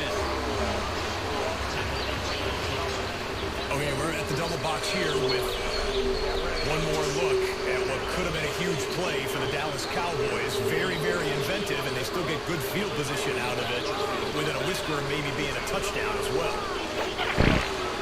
Ready for a toss. They gotta go get it. Here it is. They get it. Don't you worry, that's Williams. Ball out into his hands before he wants to. Jakeem Grant, the motion man on 2nd and 7. Tua play fake and throws that one to the ground. Marcus Golden was bearing down on Tagovailoa. Pressure to get part of their team. You know, he's really done an outstanding job shorting the sack, which was the major weakness last year. Rita Dallas from the Rams, part of that staff that played the Patriots in Super Bowl 53. 3rd and 9. There's no one there. Cooper faking. Wow, to the end zone. DK Metcalf caught him. 3rd down and 7. The second big target inside. To a wide open Williams. He leaps and he's in. Did you go or you didn't see it? Preston Williams with his 4th touchdown of the season. And Miami regains the lead.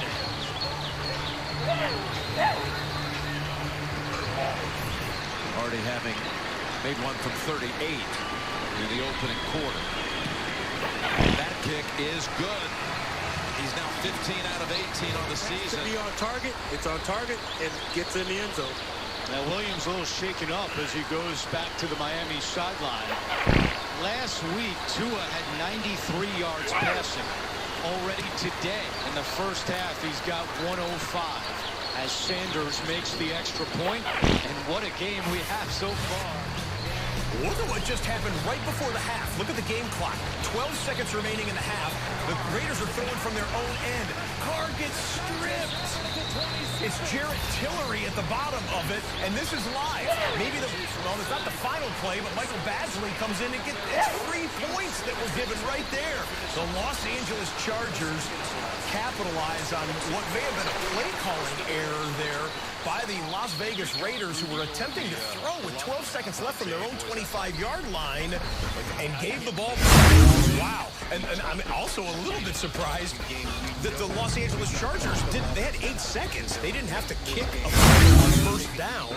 They could have taken a shot to the end zone or maybe tried to get more yards, but they said, hey, Badgley, get out there and get us the points. And that's what happened. So, little just shrug and a grimace there from Derek Carr, who's having a really nice season. And it's going to be 17-14 going to the locker room. And it was only 19 seconds. I know they had 2 timeouts, but they had to go 40 yards before they even got into the conversation about field goal range.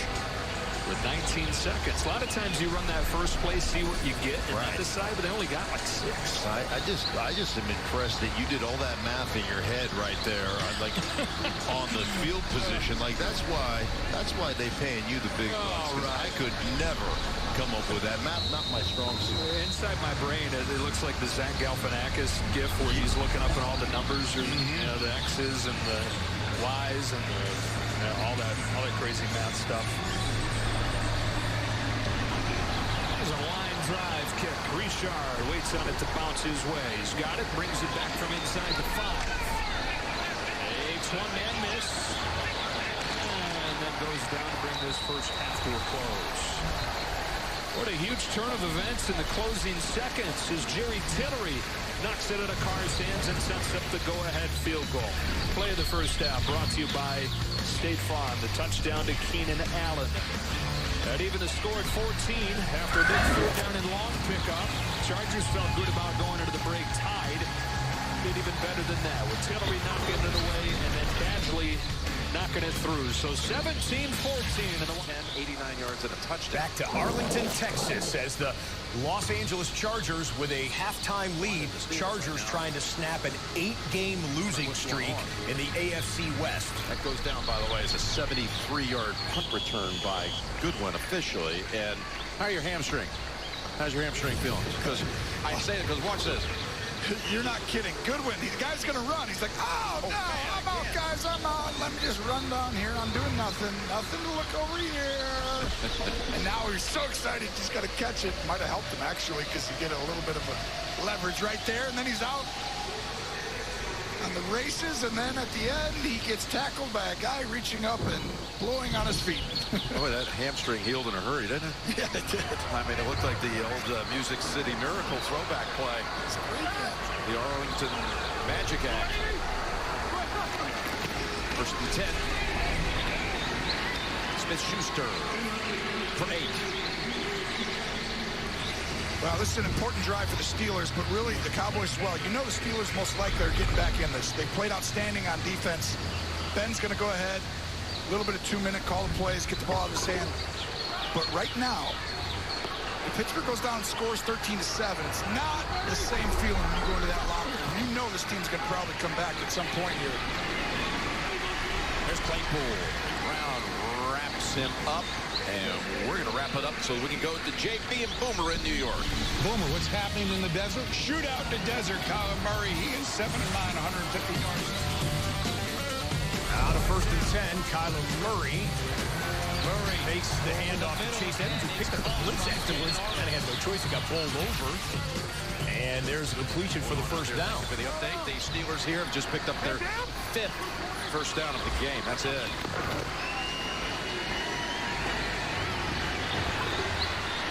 And another one here. He's ducking under by Johnson. And a pick up a 13. Big plays, but that kid has some suddenness about him. On 2nd down, up the middle with Edmonds. It'll bring up 3rd and short. And all of a sudden, Johnson's going to come flying back in at the end of the play. Let everyone get by. Come back in, and Ben just waits him out. And they can go to anybody on any play because they've got 3 outstanding. I mean, both these teams have outstanding guys on the outside. We get a snap here before the 2-minute warning. Nope. So, they'll take their... Deep center fielder so that you don't give that free access to the Arizona Cardinal receivers. 3rd down and 3. Murray to Fitzgerald. He's got the first down. Right in front of Eric Rowe. 10-yard pickup for the ageless Larry Fitzgerald. You know, I like to joke with our crew a little bit, Andrew, that I have partial total recall. And when I try and think of Larry Fitzgerald dropping a pass, I come up with 0 drops in a 17-year career. Now, I know that's not right, but it doesn't seem like he ever even double catches the ball. 0 drops this year. We'll leave it at that for you. Total, yeah. 1st and 10. It is Edmonds. And we do have an injury update from the Miami sideline. You saw Preston Williams, after that last touchdown, hobble back to the Miami sideline. His foot is being looked at in the medical tent. It's a Miami offense without Gaskin, without Breida, without Lynn Bowden. So we need all the healthy bodies they can get as Edmonds gets across the 40 and shoved out of bounds at the 35. Larry Fitzgerald with 3 catches today. Now has a catch in 251 consecutive games. Moving a little bit closer to Jerry Rice in the all-time record.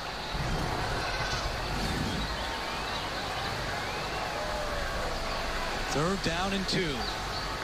And I love how Larry has adapted his career, going from an outside receiver to an inside receiver, and not really worried about catches and numbers and totals, but really just about wins. Murray running right, trying to keep it himself, and he's got the first down and more. Murray tackled at the 20 by Bobby McCain. A gain of 16 for Kyler Murray. And the design quarterback run, you're going to run a quarterback power, get guys out in front. Larry Fitzgerald kind of leading the way. We talked about being a great receiver, also a terrific blocker.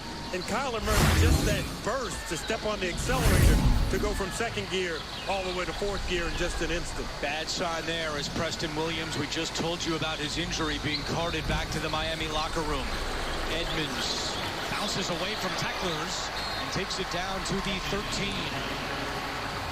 Kyle Van Noy on the tackle. You love little runs like that because they are a product of the offensive lineman who just... At AT&T Stadium, out of the 2-minute warning timeout, Pittsburgh looking for points before the half. Didn't think we'd be saying that. Loading it up and going long. 1-on-1 and over the head. Step at the top of your screen with Xavier Howard on 2nd and 4. Edmonds, nowhere to go. Spun down by Eric Rowe, who's having a phenomenal... So the ball drifts upfield. It's a little far. A little bit of a grab right there. And a little bit of a tackle there, but the ball was overthrown enough that really couldn't have got there anyway. But if you lead him across the field, you could throw it more on a line, and he can run away from it. 2nd and 10.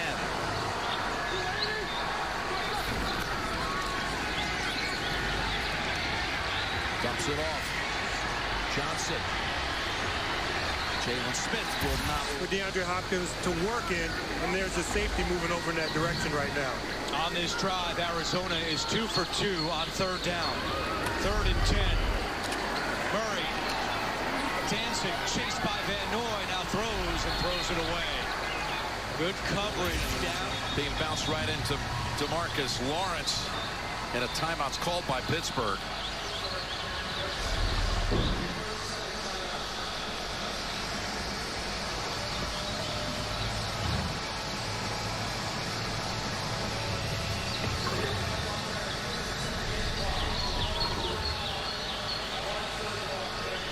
I tell you, you could see that's a... How about Gallimore right now? I mean... Fouled by Miami. As the Cardinals had their kicker, Gonzalez. Look at that right there. Is it 4th round, Jim, or is it... I got him 4th round out of Oklahoma. Boy, he grabs his knee. Ooh. Oh, he's moving gingerly, but he's still out there. And got hit in the head. Took a big shot to the helmet.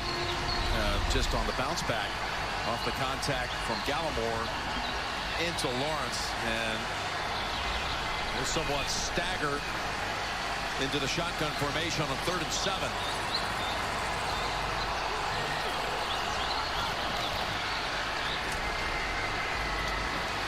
Pick picks up the first down. Ebron targeted for the first time today. And stops the clock. And you'll watch Ebron, a little blitz off his side. Someone comes, you go up, break out. Woods sees it, but he can't quite get there. Ebron with a great route. 2 weeks ago. This is a 37-yard attempt. Dolphins got a piece of that, but it's still good enough. Left knee is not 100%. Connor picked up the blitz. First down for the Dallas 32. Pulling it down right at the marker is Claypool. And an out route. Now watch, Ben's going to fire this, but on the sideline. And what a catch. Great job. Claypool, I mean, goes up and gets that. That ball's got to be close to 10 feet high. He went and grabbed it. Hey, when you've got a tender left knee for right-handed quarterback, how does that affect your throwing? Is it on the inside or outside? Okay, let's see what they're going to need here. Yeah! Moving into that leg, so that's something to watch here. I'm telling you, he's ginger for sure. Come on! He's completing passes. That one of the short variety, another one to Ebron. Well, you're going to want to get the ball in your hand. You can tell right now each throw. Hold on a second. Right now, you want to make him hold it, you know. But as long as he gets one-on-one, we said in the early part of the game, throw it outside the numbers. Each of these balls is going toward the sideline.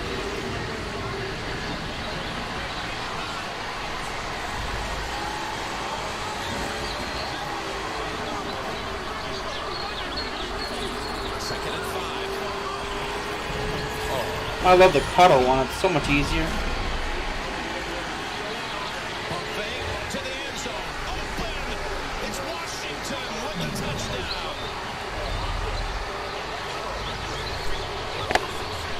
Just a slant and go.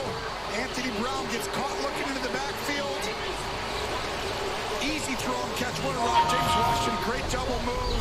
You're going to see pump and fire off your back foot. Watch Ben. He's going to pump the corner. He's looking at him. I'm going to throw a slant. Nope. And then get out of the way and protect your knee. Anthony Brown bit it.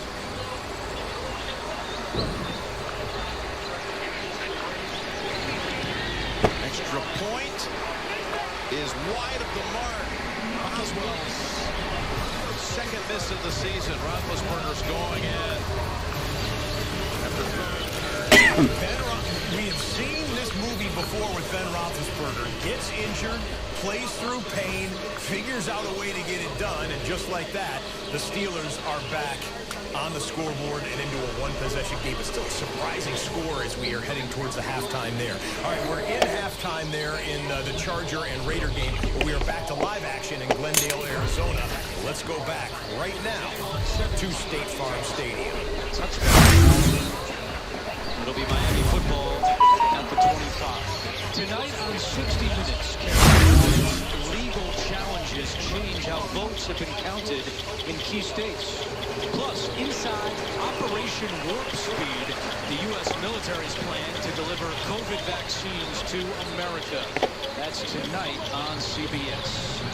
So Tua already with more passing yards today than he did all of last week against the Rams. 5:06 to go. And one timeout remaining in this half for Miami. Tua throwing on first down, complete to Jakeem Grant, who's wrapped up by Jalen Thompson. As we check in with Michael Grady. Thanks a lot, Andrew. Preston Williams off to a great start, but suffered a foot injury on his touchdown reception. He's in the locker room, questionable to return. Also, Cardinals cornerback Kevin Peterson in the Arizona locker room. He is being treated for a concussion injury.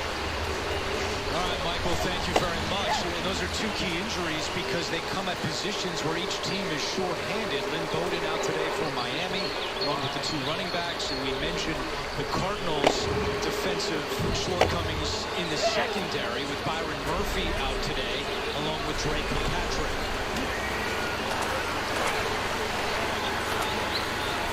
Here is Tua stepping up, throwing on the run, and completes it to Devontae Parker. And Parker tackled at the 45 by Simmons. A gain of 16 for Devontae Parker. And James, it's clear the game. How do you get him to want to walk with? A lot different than a week ago. It certainly is. And Tua has been on target. And one of the things that I'm really impressed is that when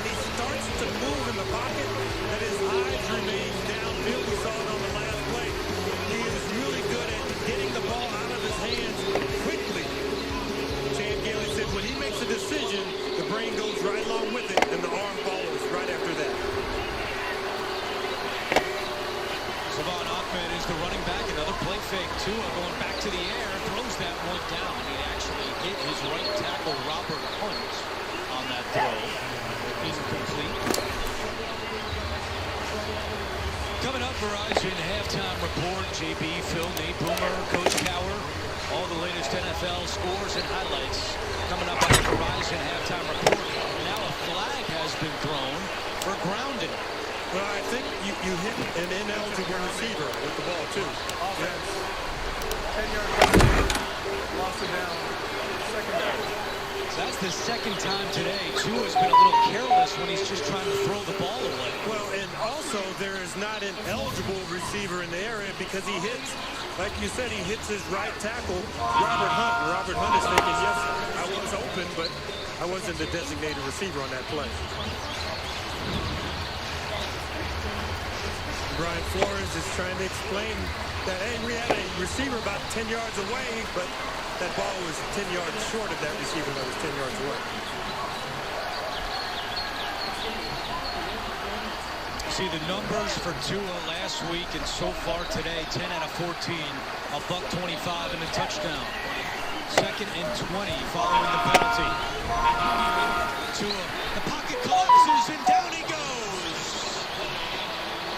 Josh Morrow with the sack for Arizona. Watch what just happened here. So 1st and 15, a minute and 3 seconds left. What do they do with play selection? They're going to try and throw for it. The Cowboys being aggressive. CeeDee Lamb with the catch, and he got stripped right into the arms of Minkah Fitzpatrick. So there's 54 seconds left, and Ben Roethlisberger is in the locker room. Remember, we showed you Roethlisberger going into the locker room. So now it's Mason Rudolph coming in to quarterback the final snaps of the first half, and who knows, maybe longer if Ben is truly hurt in the locker room, but just they need a few yards to get into field goal range here. Maybe a touchdown to tie the game. Come on, you can do it. Come on. That's Claypool. 3rd and a mile. Tua eludes the rush. He's going to keep it himself. And he slides down at the 32. Well short. A sense of just being around the football at the right time. He really does. Like you said, he's got those instincts, right? Football instincts, and the more, he's around the ball, keeps coming his way, he is that way. There's an old saying, it's like, if a guy's always around the ball, there's something to it, right? It doesn't matter what he runs fast, anything. Nick has got a lot of talent ability. He's always around. 2nd and 9. Cowboys right there to allow only a short gain. Jalen Smith tackles Connor quickly. So if I'm Pittsburgh, I'm getting up. I'm not going too fast. I got a timeout here. But I'm still going to snap this ball around 22 seconds because got a pressure look in front of you. Get the ID right now. You do want to snap it. Yeah, you pick up the first down. You want a time to do something. Flag is out. Ball tipped around. And the ball's caught by Juju Smith-Schuster. Flag at the line of scrimmage. All of that amounted to an 18-yard pickup, but will it stand? Well, there's a chance they had too many guys on the line of scrimmage. There's a chance you got multiple people for Pittsburgh. But there was a little holding, too, on the defensive call, but I really think they might have had too many guys in the line of scrimmage here. You can't have the tight end and the wide receiver. Can you believe that play, though? It's just... Holding, defense, illegal formation, offense. By rule, these penalties will offset. Replay, 3rd down. And now you're going to snap it with 7 seconds left at the 36. From here, it would be 54 yards for Boswell. You still got, you'll see the tight ends on, the wide receivers on. That's illegal formation on offense. Hey, Chuck. A timeout, too, as you see Rudolph careful with it. Kind of careful, right? Trying to be careful with it. Well, right here, you're getting the ball out of your hand quickly. There's only 2 plays here, right? On the field goal attempt, you get one-on-one, take a shot very quickly toward the end zone. Otherwise, you're just throwing a slant. Down, you call it. You don't want a guy to run. Oh, he just had it. They stack 4 receivers. Well, this is where you throw it to him and let him try and get yards. Timeout, Dallas.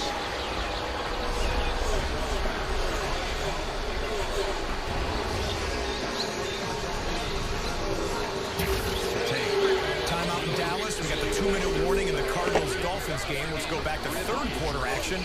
Raiders and Chargers. Return. Third down and 10. Chargers bring in 4. Picked up. Car with time. Watch this for Aguilar. Behind the knee. For the touchdown. And I had to freeze for that, really?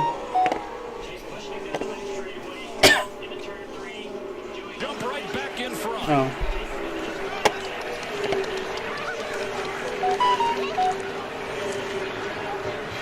The Raiders have done a great job with Nelson Aguilar. Here you're going to see the inside release. Now watch him get inside. That is Hayward covering him right here. Now watch him move back to the outside. But what they've done is when he was in safety right here, probably not. I can throw him the ball. You guys all block. Get down right away. Get 5 yards. Go. Pass over the head. Incomplete. And that'll bring out Boswell. Intended for Ebron. Well, he takes the shot one-on-one on the side, even though safety's there, so it was a tough throw, but probably the right play anyway, since you're already in field goal range. So we saw Boswell make one from 60 in warm-ups. He's actually back to his home area with the Fossil Ridge High School, about 25 miles from here, over the Fort Worth area. This will be 54 yards. Timeout first. Dallas. While they try and ice him before the half, we got a 2-minute drill for Kyler Murray, which will have to be 5 yards longer than it was when I started this sentence. 5-yard penalty, first down. That's his third false start this year. Not the ideal way you want to start your 2-minute drill here. And what the Miami Dolphins are going to try and do is show 5 guys at the line of scrimmage, the 5th kind of being a spy, maybe a blitzer who's going to come after Kyler Murray. Now you can have 6 because you have the running back in that area also, and then you still have coverage, deep coverage on the back end. Here's Chase Edmonds. And Edmonds across the 20 and down to the 20. Field goals this season. Did miss the PAT here just a short while ago. Hasn't missed for 3. This one from 54. And that one also is on the left-hand side and wide. But we got another penalty out. Murray, low pass, and it's caught by Isabella for a couple of yards. You mentioned the Plays down, right, Jim?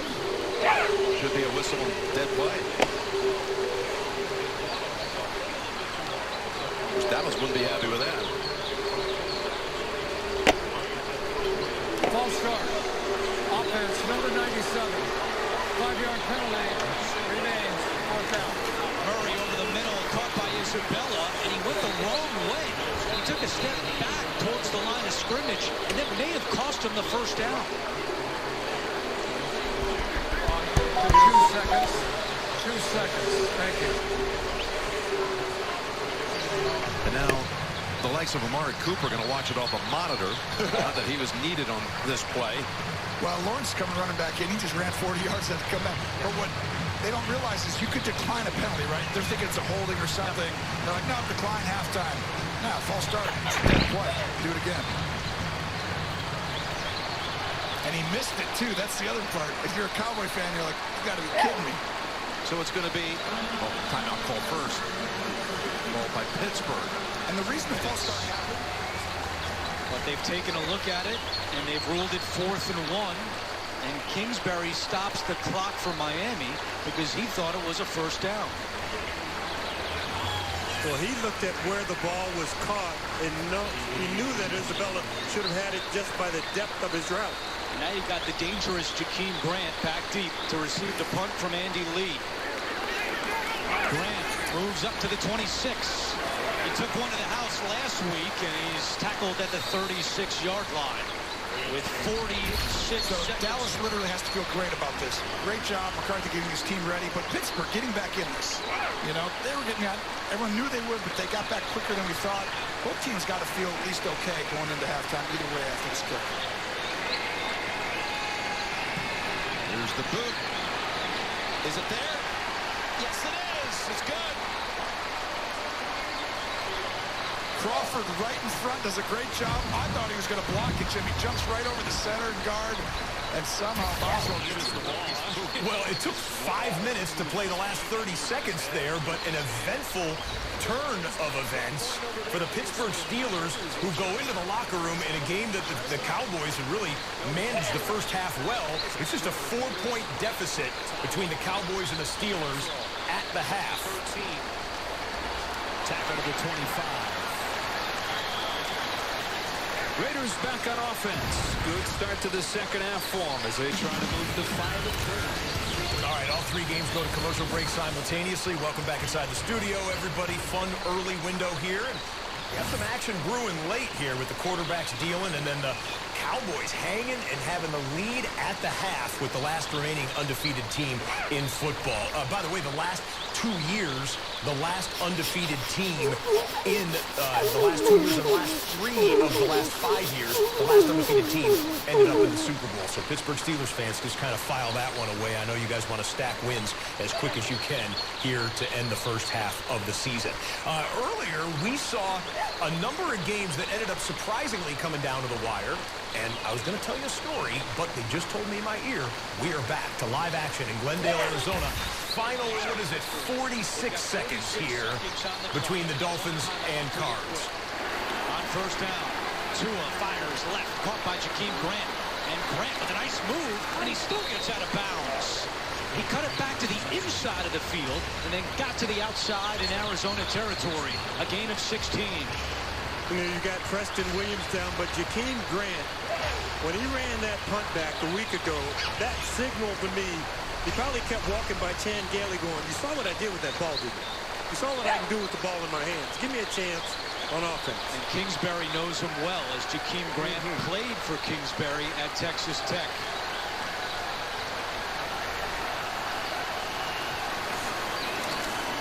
Tua pump fakes. He's in trouble, and down he goes. Marcus Golden has been very active in his first game back with the Cardinals. And Brian Flores has used his final timeout. You know, you try and collapse the pocket, you get a little twist in between the 2 defensive tackles, and there's nowhere for Tua to step up, so the edge rushers are able to get to him. Second sack for the Arizona defense here in the first half. All right, James, talk a little strategy now. You got no timeouts left, 29 seconds on the clock.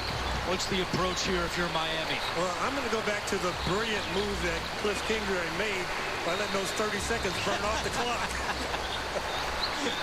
Oh, man. You know, I'm always of the opinion, take your shots. Throw the ball deep, because these corners on the outside, other than Patrick Peterson, don't have a ton of experience.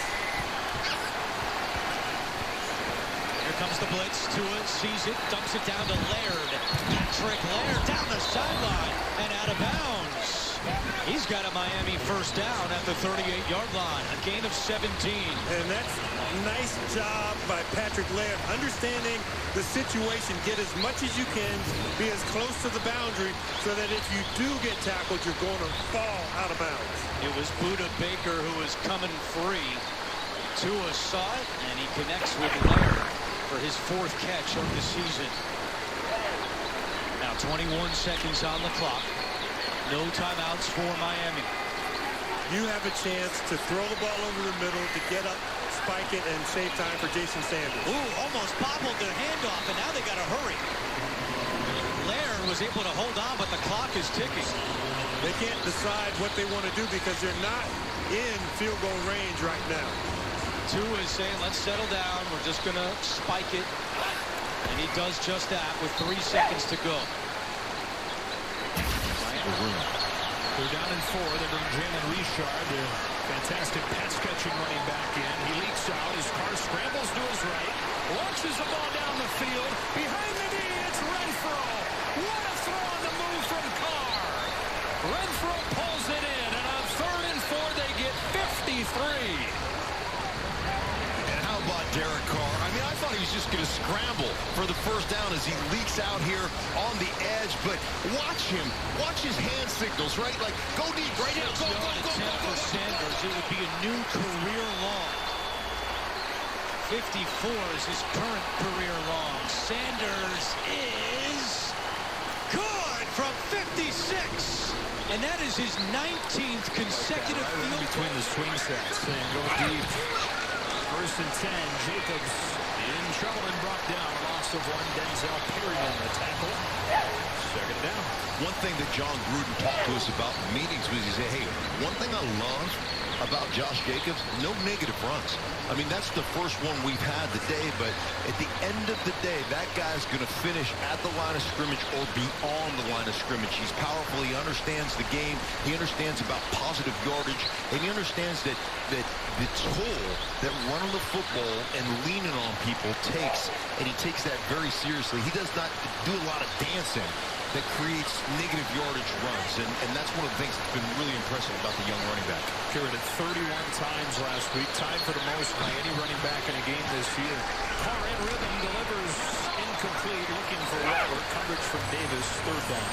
And that's the respect they have for Waller and what Waller's been able to do. Let's put our number 2 cornerback on Waller when he's spread out wide, and let's match that up. And it's a smart move by the Chargers saying, you know, Waller is so good, he's so physical, and he's so fast that a linebacker or a safety, that's just a mismatch. So let's put one of our best cover corners on him in those situations when he's out there split on a one-on-one on the outside. And a corner, but pretty good size for Michael Davis. 6'2", just shy of 200 pounds. That's pretty good for a corner. 3rd and 10, Raiders empty it out. Big 3rd down conversion already on this drive. Carr scans the field, steps up, he tucks it and takes off. Leaps for 1st down. How about Carr putting on a show? How much I talked to him about his got a blatant disregard for his own body. Look at this. Go, gadget legs, right? Just explodes over the top. Come on, stop it. Stop it. I tell you, I love football, man. I just love it. I love guys that are excited about it. That guy's a football joke. Look at even Anthony Lynn goes, you know what? I gotta respect it. Head coach says I gotta respect it. He is bearing down on a career high running for the season already at the halfway point. You talk about loving football. Derek Carr loves football right now. Hands it off straight ahead. Jacobs doing his own Derek Carr impression with a little bit of a leap. Yeah, I mean, I don't know that Jacobs has the same vert that Derek Carr has. I mean, his legs got a little knocked out from underneath, and Derek Carr's going to go coach him up right now. He's going to say, hey, listen, when you're jumping over people, what I'm going to need you to do is kind of sink your hips a little bit more so you get some more explosion out of that, right? Coach him up a little bit, Derek. I bet you Derek Carr could dunk. You think? Absolutely. 6'3". Yeah, he's a great athlete. Yeah. He can hammer one down. 2nd down and goal. Looking to throw. Back of the end zone. Waller with strong hands and a touchdown. What a start to this 2nd half for Las Vegas, and they extend the lead to 2 scores. And that's the big body, right? That's getting your body between you and the defender, Jenkins, right there, and then having strong hands at the top of the route right here. Man to man, look at your body. Look at the lean so you can get some separation. There's some tugging and grabbing going on, but that's 6'6". Big body, big lean, and strong hands at the top of the route. Raiders fans smiling right now. Team having some fun in this 2nd half, especially that last drive. The 53-yarder to Renfro on 3rd down. Carr shows off the leaping ability, goes over the top to convert a 1st down, and then it's Darren Waller at the back of the end zone for the score. Raiders have it all kinds of fun. Derek Carr making a play and helping his guys continue to drive to get in the end zone. That one reminded me of the Carolina Panthers play. We saw Teddy Bridgewater go over the top when a lot of quarterbacks would slide feet first or maybe dive down into the turf. But going over the top, risking taking a shot, getting it done for their teams right there. Exciting game brewing there. The other 2 games are now into the halftime locker rooms. So let's flash back a little bit to the early window of games. One that we didn't necessarily think we would be seeing a lot of drama from or maybe have a new storyline to tell you about was the 1-win Houston Texans taking on the 1-win Jacksonville Jaguars. And with Gardner Minshew out with a thumb injury and Gardner not having played his best football here in 2020, it was a new starting quarterback for the Jacksonville Jaguars. A kid that was drafted in the 6th round, the 189th overall pick A guy who started in Idaho, went to Oregon State to finish his collegiate career. Ladies and gentlemen, let me introduce you to today's best rookie performance, presented by Verizon and brought to you by Jake Luton. The starting quarterback, 6'6", 224 pounds for the Jags today. And on the second... Oh, have you been saving it? He hits a 70-yard touchdown. It's a whole mess. I don't even know what I've been doing anymore. Specifically, makes other nice throws as well. Luton, a 21-yard pass to Chris Conley. Getting up the field there. And in the fourth quarter, when the Texans were leading pretty much wire to wire, Luton brings them down in the final seconds, no timeouts, and all the way around. The scouting report on this guy said he's 6'6", has a big arm, but he's not mobile. He says, put that in your mobility right there. He scored the touchdown. They couldn't get the two-point conversion, though, so it ended up being a Houston Texans win. But Jake Luton, this is stuff, you know, he finally gets a shot. Who knew if he was ever going to get a shot to throw a pass? I'm getting out of this then. Let alone get a start, let alone throw for 304 yards and that 73-yard touchdown there and have a touchdown run as well. So for that, Jake, congratulations. I know you would have rather had the win probably, but that was our best rookie performance presented by Verizon. Another little side note from the early window of 8 games that we saw here. How about a team with an interim head coach, a team that has struggled to maintain leads all year long, going against a intra-conference opponent, and we'll talk about the Denver Broncos and the Atlanta Falcons in just a second, but the Chargers are back, so let's get back to live football in Los Angeles. Back in the end zone for a touchdown. Well, I'd say that one throw to Renfro, so sweet. You want to talk about a timepiece. I mean, there is no defense for the perfect throw, and that thing was thrown perfectly. Joe Reed back to return Carlson's kick. Reed brings it back from the goal line. Catches across the 25-yard line. Carr, who during the first half was just 6 for 10, 44 yards, very quiet. He's been anything but quiet since the break. Yeah, over the top of that hill right there. Beautifully thrown ball, and then this one scrambling to his right and throwing it across his body perfectly. And then how about the dive over the top to extend it, get the first down, and then just an absolute laser shot to his tight end wall. Well, this feels like a big drive for the Chargers. Went 3 and out on their first drive of this. It begins with a throw to the tight end, Henry. Witkowski, the tackle, his 9th. 2nd and 5. And I will tell you, this isn't even about scoring takes. This is about flipping field position. This is about possessing the ball. I don't like the hurry up here. I want to possess the ball. I want to let my defense catch a breather on the sideline right now. Bird to the line with the hard count. On the checker. Identifies what he's seeing. Ducks under center, which you've been calling for. There you go, champ. And that's one of those things that, the running back that's been out for a while, you see him push your nose in there and get that first down. Get over the top. You try to cut out to get some extra yards. Love you, boys. Love you.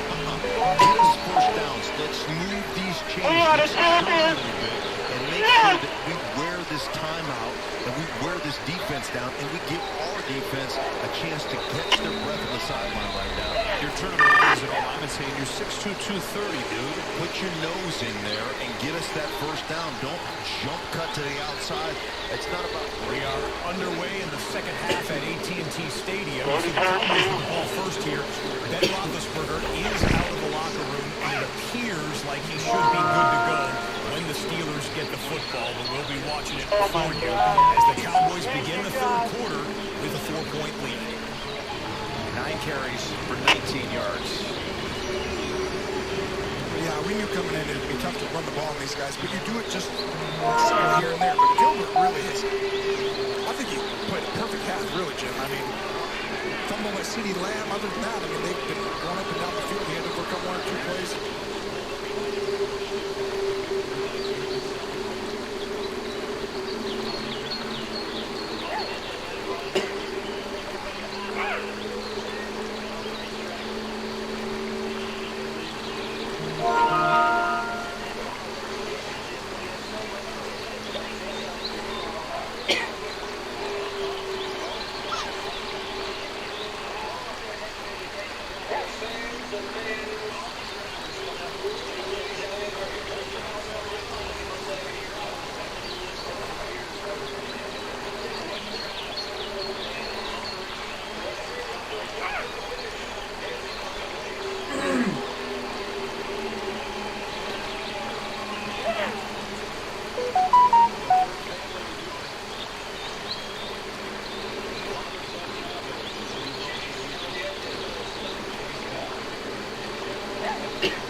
Ferguson. And it's all the way down inside the 20. He now has 2 catches for 104 yards. Well, you get into that 13 personnel, 3 tight ends, show that run, show what you're trying to do, and then find a way to get a receiver streaking down the football field in Johnson on a safety right here. Beautifully thrown ball. And we've talked about his ability to not only throw it deep, but put layer and touch on the football. And you see a perfectly executed pass down the seam to Johnson. So 1st and 10 from the 11. Now throwing for Williams, who can't get it. And it's 2nd down. He had a step on Johnson. He had the signs on Johnson, but it's off his fingertips. Wow, just right off the outstretched fingertips. Right here, Mike Williams just almost hauls it in there, playing a little volleyball to himself right here, bouncing it off the hand, the right hand, the left hand, and they can't quite get that right hand back on it. Had a one-handed touchdown catch against the Broncos last week. Set another there. He comes out on 2nd down. Jackson on a running back. He swings out. Herbert over the middle of the field. There was nothing there. They got away with it. Abram and Harris both closing in on Donald Parham. 3rd down.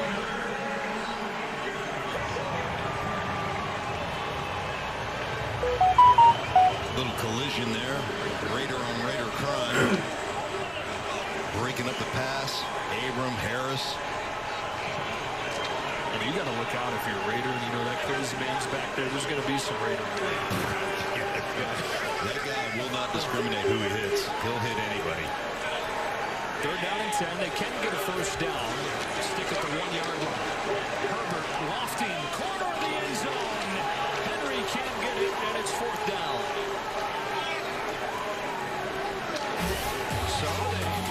And we've got the Dallas Cowboys working it into Pittsburgh territory. Handed off Tony Pollard.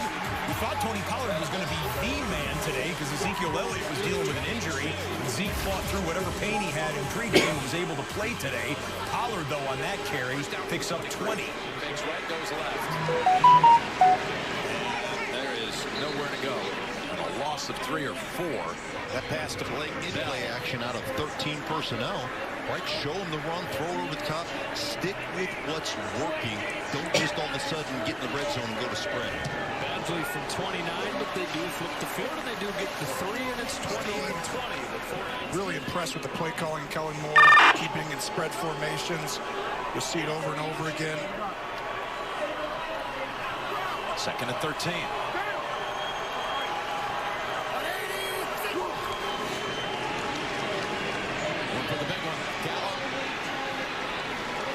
It's overthrown to the back of the end zone. We talked about McCarthy, that year off he had after his 13 seasons in Green Bay. He told us it gave him the first chance, Tony, to go back and look at the game broadcast of when he led the Packers to the Super Bowl championship over Pittsburgh, Super Bowl 45 in this building. Yeah, exactly. And obviously that's a great moment, huge in his coaching career. But, you know, in some ways you're looking at the system hasn't changed all that much. You know, there's a few different wrinkles, obviously, that Keith Butler's put in that's really helped, you know, this team over the years, but still a lot of the same calls. 3rd and 13. And that was a hit by Dupree on Gilbert when he tried to unload it. And it'll be a long-range field goal coming up for Zerline. And Dupree, just a hustle play over and over every week. You'll see him on the top of the screen, 40, he'll go up, come under, and he keeps fighting, keeps fighting. It's not going to be that long a field goal. It'll be 45 yards for Zerline. Already 2 for 2 today from 38 and 44.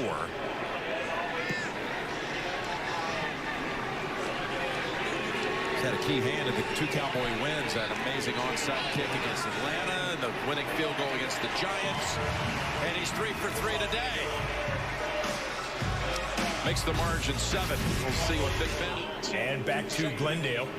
Every game of his illustrious career.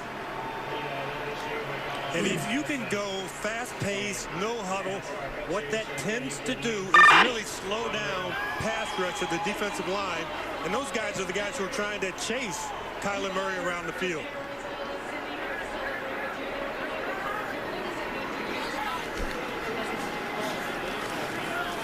Murray with time. Good protection, and he finds DJ Foster out of the backfield. You look at the Arizona offense. Little game rewind here. Arizona has football by virtue of the kick, but they almost did it. Watch this. Andy Isabella is going to take the kick out of the end zone, and wham! That was Andrew Van Ginkel. Remember him from last week? He got the fumble 6 for the defensive touchdown for the Miami Dolphins. Van Ginkel came in, and I can already hear people changing their fantasy football name to Andrew Van Ginkel as he makes another play. The guy's flashing here for defense and special teams in the Fins. Murray fires, and it's caught for another Arizona first down. Christian Kirk. That's his 4th catch today, a gain of 13.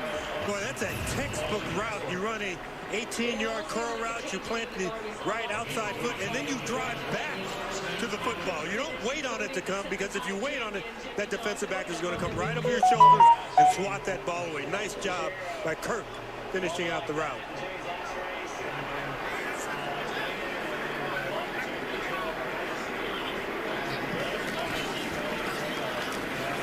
Murray looking for Hopkins. A lot of contact, and there's the flag. Xavier Howard is not happy about it, but he was essentially giving DeAndre a hug as they ran down the sideline. He's got to take his hands off DeAndre Hopkins. At some point, there's a 5-yard chuck rule, and that doesn't mean you chuck them every 5 yards.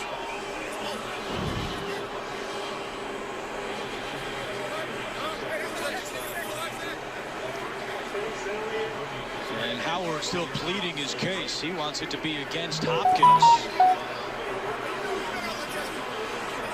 I'd say early in the route, you could say Hopkins was the guilty party, but then later in the route, it looked like Howard committed the penalty.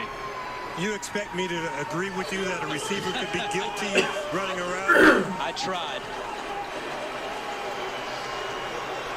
And that's not an uncatchable ball. You see where it lands. Taking a while, though.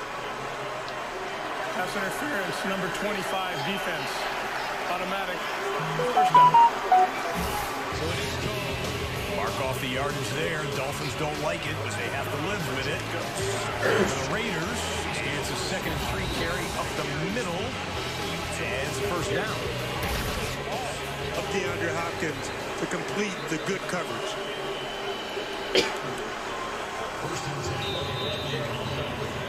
Each team has been penalized 5 times.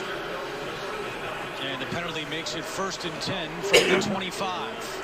You've got a heavy formation. You bring in Josh Jones, number 79, as an eligible receiver. Here's Edmonds. And Edmonds picks up 4. Injury update. Here's Michael Grady. Andrew, tough blows for both teams on the injury front. Dolphins wide receiver Preston Williams will not return with a foot injury. Same for Cardinals cornerback Kevin Peterson, a concussion. All right, 2 big losses. You're right. As Murray looking end zone, and it is juggled and then caught by Daniels, but they're saying he was out of bounds. It looked like Byron Jones had a great chance to pick that ball off. Then it was Daniels who ended up with it as they went to the ground, but it's incomplete. Well, there's Jones right in the play, and there's Daniels trying to snatch the ball away from him.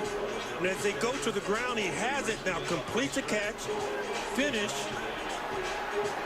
Boy, oh boy, I think the challenge flag is going to be coming out in a moment here. The entire Arizona sideline is signaling touchdown.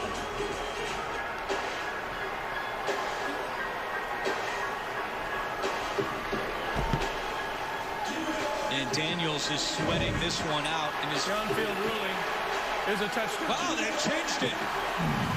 And for Darrell Daniels, in his 4th year, that is his first NFL touchdown.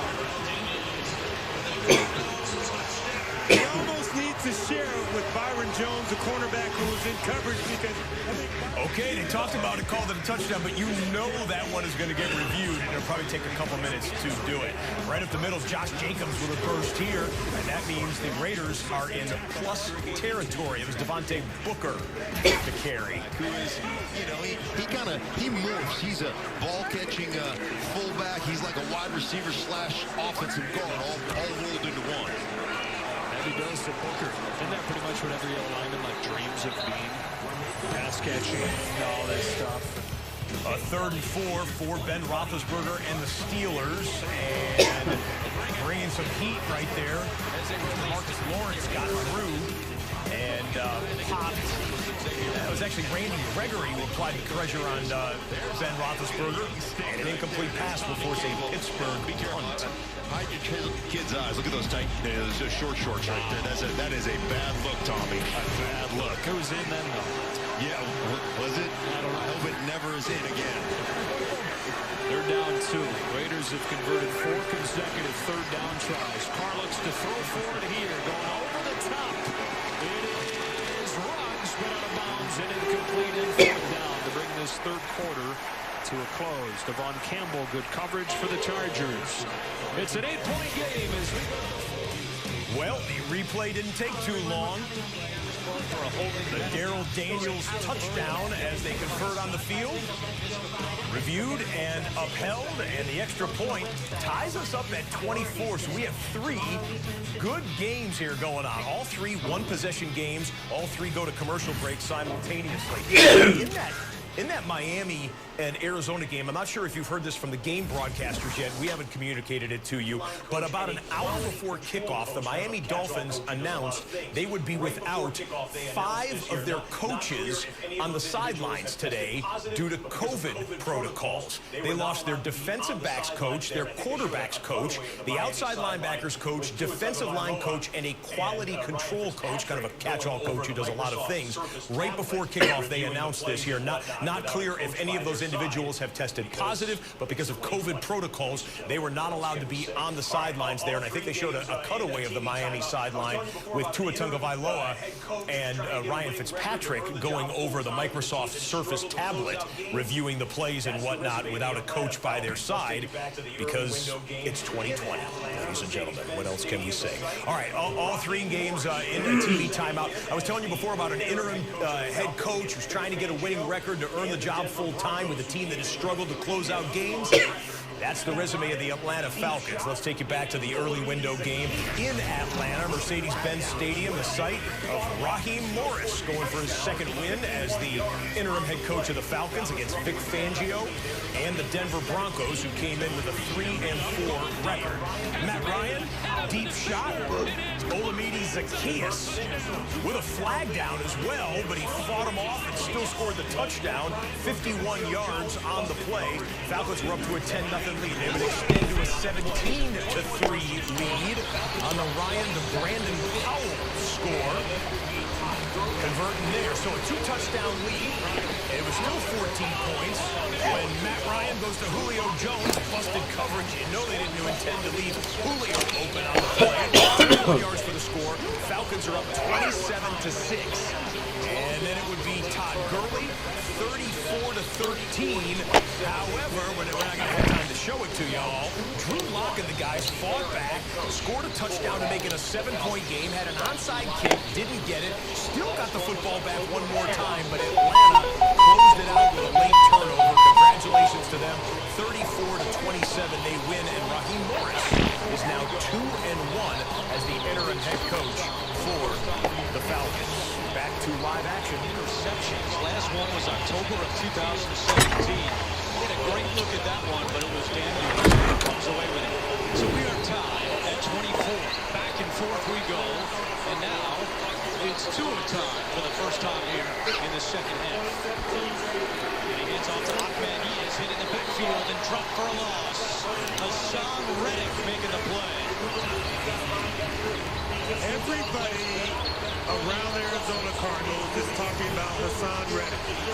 Drafted 2015 draft out of Temple. Move him around. He's an outside player in college with his hands in the dirt. You move him to inside linebacker. He just seems out of place. Now back on the outside. He's really able to show his skills, to show his talent. And Buda Baker said it's the best thing that happened to our draft class. Both of those guys came in 2017 and make an impact. Tua looking deep for Devontae Parker, and there's the penalty flag. It was Chase Whitaker who was elevated. 3rd and 5 a moment ago for the Dallas Cowboys. Garrett Gilbert hands it off. so many carries. He's running with some purpose there, some burst, and about a 12-yard pickup, let's call it, and a first down for the Cowboys. He doesn't turn to locate the football, and if he had done that, Parker might have caught it and been gone down the sideline. So how long was I on? I mean, I hardly played this game last. I mean, I've just been sitting around for the taming and all that, but it's been 8 hours and 7 minutes screen. I was hardcore playing for maybe the first 2.5 hours. Then ever since then, it was just basically I've hardly, just been doing things here and there. Hit a quick triple box with 3 games going on across the National Football League. 2 of the games have both teams in the 20s already points-wise. That would be the Raiders, Chargers, and the Dolphins and Cardinals game. All 3 of them are one-possession games. As you see on the bottom of the screen, Ezekiel Elliott, what's he going to do after he hits a big run? Yeah, of course he is. And a first down right there. The Dallas Cowboys coming up, trying to come up with what would be the win, maybe the upset of the year in the NFL. I'm not going to say it's going to happen yet, but we're more than halfway through the third quarter, and the Cowboys are putting it together a little bit on offense and defense. And right here, 24-24 between the 2 young franchise quarterbacks for the Dolphins and the Cardinals. Or anything like that. I just want to see the performance on the field. And so far, I think he's been very steady. He's been cautious with the football when he needs to be. But when he's been outside the pocket, he really has been super active. Could have used you as a professor for a few classes back at Syracuse. Here's Ahmed to the 45. 4-yard pickup for the rookie out of Washington. An undrafted free agent in San Francisco. He was cut after training camp, claimed off waivers by Miami. He's rushed for 35 yards today. The leading rusher in this ballgame was 2nd and 10. To Schultz, and he's 2 yards shy of first. It'll be 32. Is Marcus Golden, number 44, when he's What time is it? 6:24. I'm trying to get. I want a damn McFlurry, man. 3 times in a row we went there, and they haven't had it working yet. So I'm gonna go to a different McDonald's this time. Try that. Because that other McDonald's hasn't been working for the last week, or the last couple times, but anyway.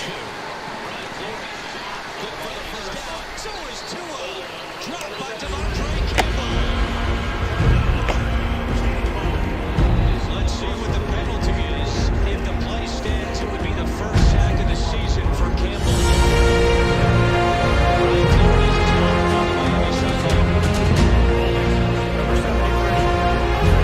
Thanks for watching ARK, and we'll see you later on. I'll jump on something here, and actually, League of America racing coming up later on tonight, and Chase Elliott.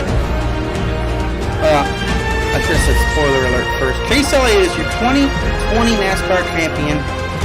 I was watching I had the race on the whole time, but